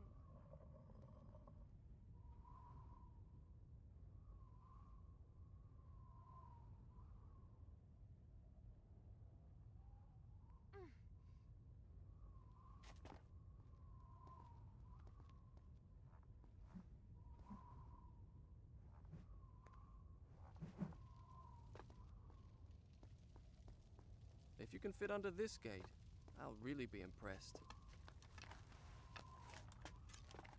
I knew that hole was there. I just wanted to see if you knew.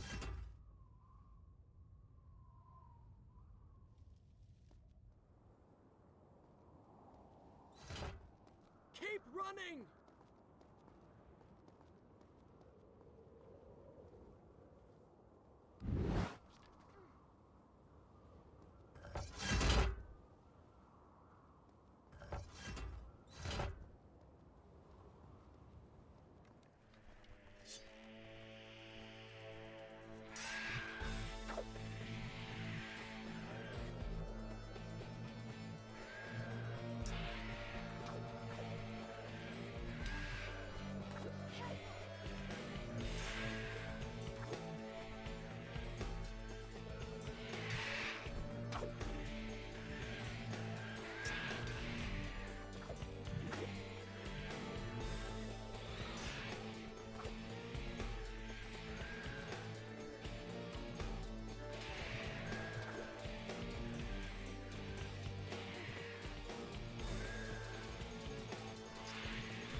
broken. Very funny. Come on, open the gate. No, I mean it. It's really broken.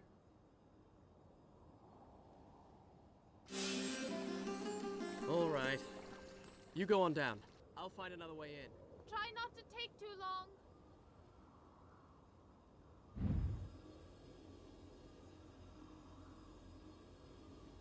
What are you looking at?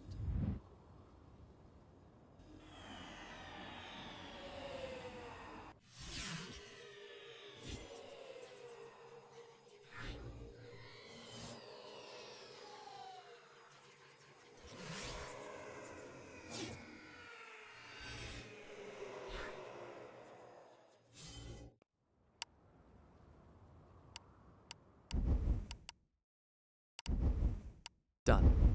I'll start the story from here next time.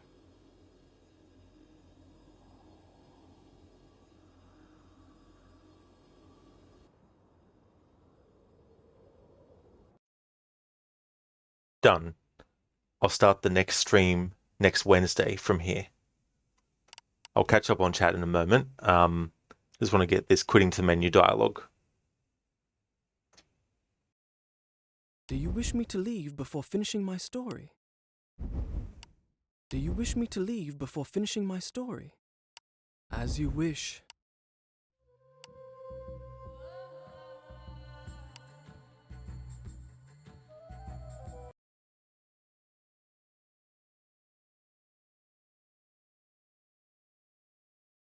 Okay, so I just need to do some things. Exit out of the game and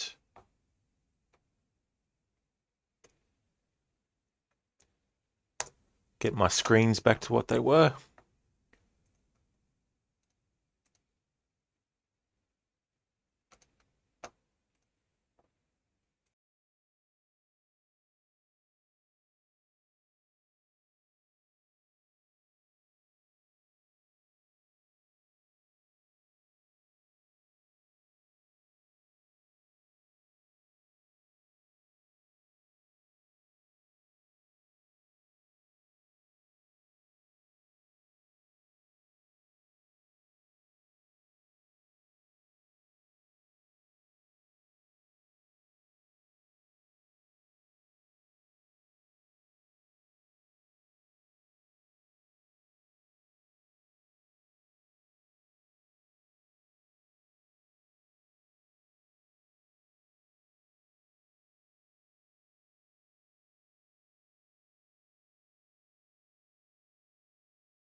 Alrighty then, I've got that set up to play while I catch up on chat and finish off the stream.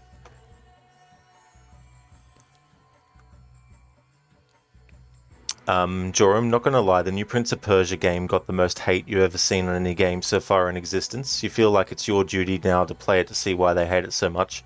At first you thought it was about it being 2.5D or the character design or music choice or the graphics design, but apparently it's in the gameplay and story. Standard comment talks about music and character design, but there's also a variety of criticism for gameplay. What is the most hated game you reckon you remember, but you honestly believe the best game you want to play is coming soon called Bleach Soul Resonance? The rest don't interest you that much. Yeah, and it's good to sort of have things that you're looking for as well, like, and have kind of your own sort of like requirements and things that interest you, when you're choosing what game you want to play. As for which is the most hated game, I think one of them is probably the Superman game on the Nintendo 64, where you have to fly through hoops for pretty much the whole game. I think that's probably one of the most hated ones, but there's probably heaps as well. But as for personal most hated game, I couldn't really tell you as much as I could tell you my most loved game out of all the others. But as for the new Prince of Persia game, I don't mind anything about like the style, like the 2.5D or the art style or anything.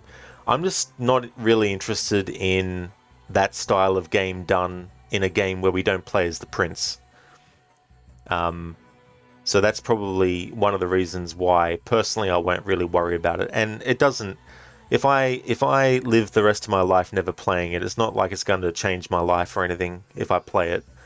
And I think anything that you don't really have full interest in, you shouldn't really force yourself to play it, even if you are a fan of the franchise. Because I believe that no matter whether a game is good or bad, or if you think it's good or bad in a franchise, you shouldn't be called not a fan because you didn't like something. I think it's ridiculous to expect that every fan of every franchise is going to absolutely love every single game, and if they don't, then they're not a fan. There could be 20 games in a franchise and you've played them all or the majority of them, and there might be one that you only like. You're still a fan of the franchise. It's just that there's only one game that you've really enjoyed. And yeah, but as for the new Prince of Persia, who knows what it's going to be like. Ryu, truth be told, you like Prince's songs, but you wouldn't say you're an avid listener of his music. You're always bigger into Michael Jackson. Yeah, well, that's fair too, as well, Ryu,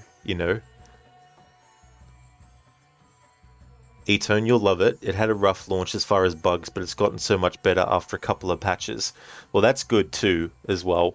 And that's one of the reasons why I like to wait a bit before I buy a new game most of the time. There have been cases where I haven't waited, but I think it's a good rule to have to just wait sometimes till they iron stuff out. Thank you for redeeming the random horror movie quote as well, E-Tone. I appreciate that. Ryu, the prince sleeping on top of that building. Jesus Christ, you fucking hated Superman 64. Yeah, the prince is just chilling on the building. It's just like, this is the good spot to rest. Yeah, that game was absolutely ridiculous. I rented it when it first came out, and needless to say, I took it back to the video store to get another game because it was just friggin' ridiculous.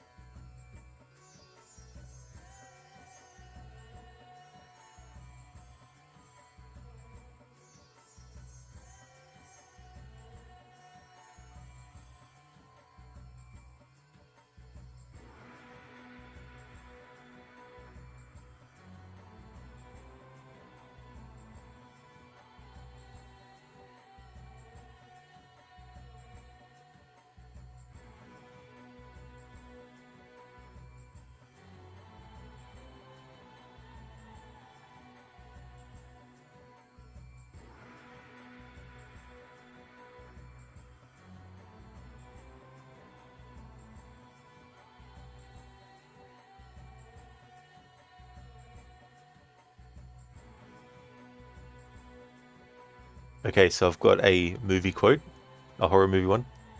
I'm the messenger of God. You're doomed if you stay here. This place is cursed. Cursed. It's got a death curse. So that's from the original 1980 Friday the 13th movie. The character of Crazy Ralph.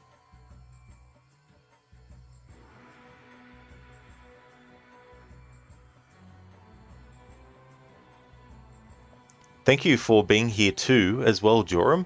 Thank you for the follow before as well. Catch you another time. That's okay, Lucinda. Absolutely no worries at all. Thank you so much for being here too. glad that you've had a good time. Joram, did you do that voice, or was that from a clip? That was me. Yeah, that was my impression of Crazy Ralph. That was my impression of Crazy Ralph. We're all doomed. Especially if you watch Doom.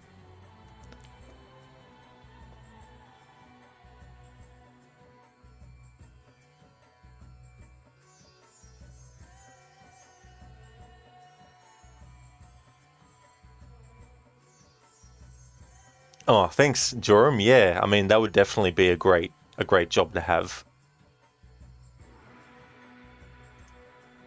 That definitely would be.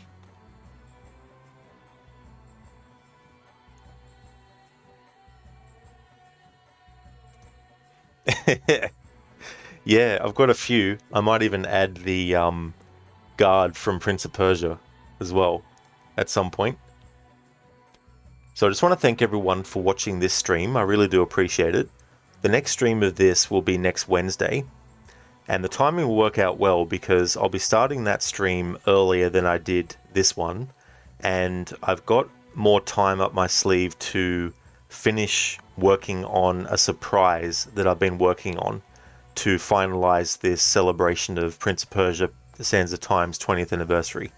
So what I'll be doing next week is finishing this playthrough with the dialogue focus, and then that'll conclude the actual game playing of Prince of Persia Sands of Time for this anniversary celebration. But there'll be a bonus extra thing that I've been working on to showcase as well after that, to finalize it off. But I just want to thank everyone so much for watching this stream. The next stream you'll see from me will be Tomb Raider Chronicles. I'll be starting that playthrough as part of my annual series run. I might be finishing it in one stream. It's the shortest of the old school Tomb Raiders, but depending on how I go, it might take more than one stream to get that done, but we'll have to wait and see how we go. But in any case, if you see me streaming Tomb Raider Chronicles, then you know it's become Thursday. That's my Thursday and Friday game. And next week, Monday and Tuesday, is going to be Assassin's Creed again. I decided to do more streams, and that way it'll line up good, because my plan next week is when I finish off celebrating this game's 20th anniversary, the following week after that, Mondays, Tuesdays, Wednesdays, Thursdays, and Fridays will be Tomb Raider days, because I want to have the annual series playthroughs finished, with still a lot more time left in the year for freeing up more days. So what will likely happen is once I've finished the annual Tomb Raider streams, what I'll be doing is changing the stream day for Tomb Raider back to just 1 day a week. For a while now, I've had it 2 days a week to get through the games in a certain amount of time. However, I'm going to need to increase how quickly it takes me to get through, because as I said, I need to really open up the Thursday for another game series or another playthrough as well. But more about that as we get to it. But short term, next week, finishing this game, then the following week after, because I'll be doing Assassin's Creed streams next Monday and Tuesday, it'll mean that the following week after that will free up Monday through to Friday, so I can dedicate that to Tomb Raider. So that's the plan. Indeed, Lucinda, the plan. The plan. Gotta have faith. Absolutely, Ryu. See you next time, dude. We're going to give some shout-outs, and then we're going to raid someone that I haven't raided before. They're actually playing an awesome game, Hellblade: Senua's Sacrifice. I really, really like that game, and I played it a few months back, and I've played it a few times now, and it's just such a good game. So I'm going to raid Skipper DK97, but first I want to give some shout-outs before we do the raid.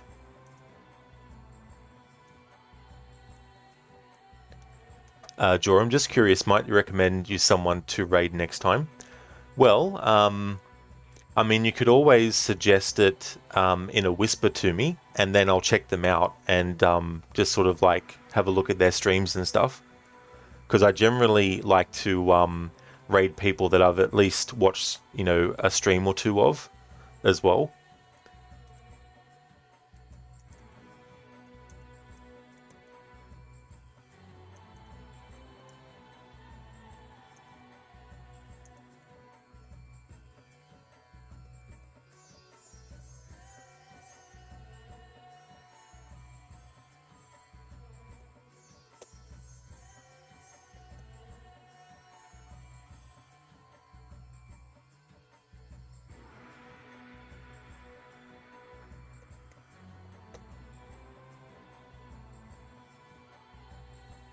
Ah, thank you, Joram. Yeah, thanks for doing that.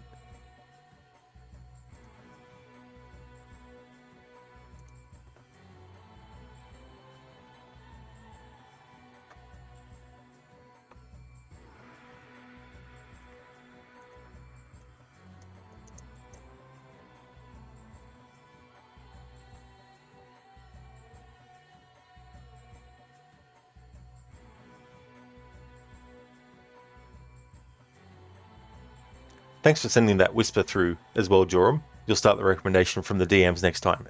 No worries at all. So I'd like to highly recommend people check out Crocodiles, who's playing through Assassin's Creed Valhalla. He's doing a stealth challenge with that game. He's also doing a playthrough of Hogwarts Legacy as well. He has a lot of funny channel point rewards, a lot of sound bites from games like Assassin's Creed, as well as Red Dead Redemption 2 and GTA, and a whole lot more. Highly recommend checking out Lucinda as well. Lucinda's been doing an Assassin's Creed series playthrough. She's currently up to Assassin's Creed 3, and that is the second playthrough of that game for her. But all the other games in the series that she's already done before Assassin's Creed 3 recently and after will actually be first-time playthroughs. Is also a massive fan of Resident Evil as well. Highly recommend checking out Lattice. He's a retro streamer. He streams a lot of different old school games from different sort of genres. A lot of fighting games like Streets of Rage, Mortal Kombat, Tekken, and he's also a fan of Resident Evil as well. Another great streamer. Highly recommend checking out Dr. Ronnie as well. He's finished his Watch Dogs playthrough. He might be doing a playthrough of Assassin's Creed Black Flag in the future to celebrate its 10th anniversary. But he's a streamer who wears a hat when he's streaming, and he changes what hat he's wearing depending on the game as well. And highly recommend checking out Sir McDonald. They've been playing through Assassin's Creed Brotherhood, playing through the Ezio Collection version of that, and they also most recently played through the Assassin's Creed 2 Ezio Collection version as well. Mr. Gote is playing games like Hunt Showdown. He's also a fan of Resident Evil, as well as Dead Space and supermassive games like Until Dawn and the Dark Pictures series, as well as Outlast. And also recommend checking out Shin. He's playing Immortals Phoenix Rising. He's also a fan of a lot of JRPGs and MMORPGs as well. So yeah, definitely recommend checking out those streamers if you haven't before. That is absolutely no trouble at all, Lucinda. No worries at all for the shout out. So I'm going to put some raid messages in chat before we go and raid.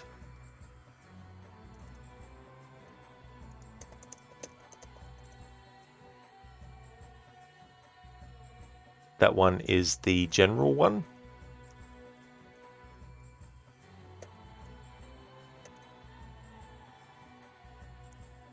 Here's one that has some free follower emotes.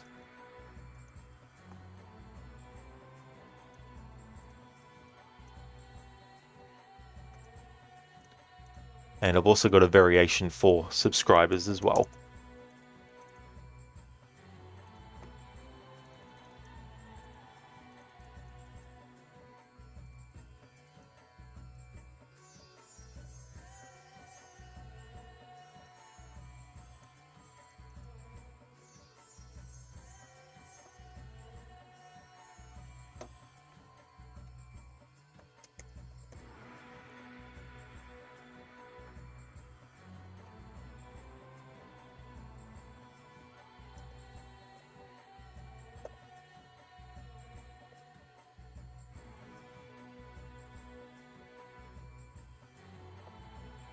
Just double checking I've got Skipper's information in right.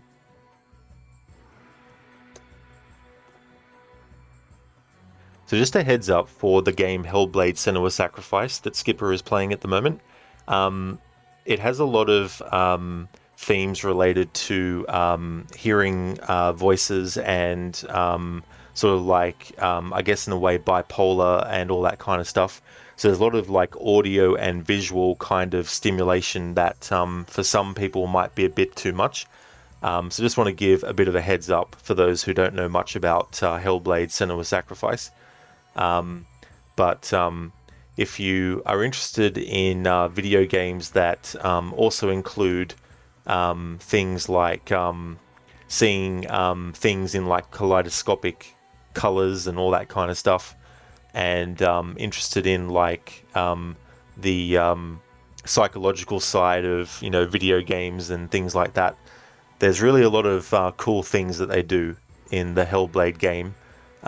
It's all interweaved in a character who is a picked warrior and going on a vision quest.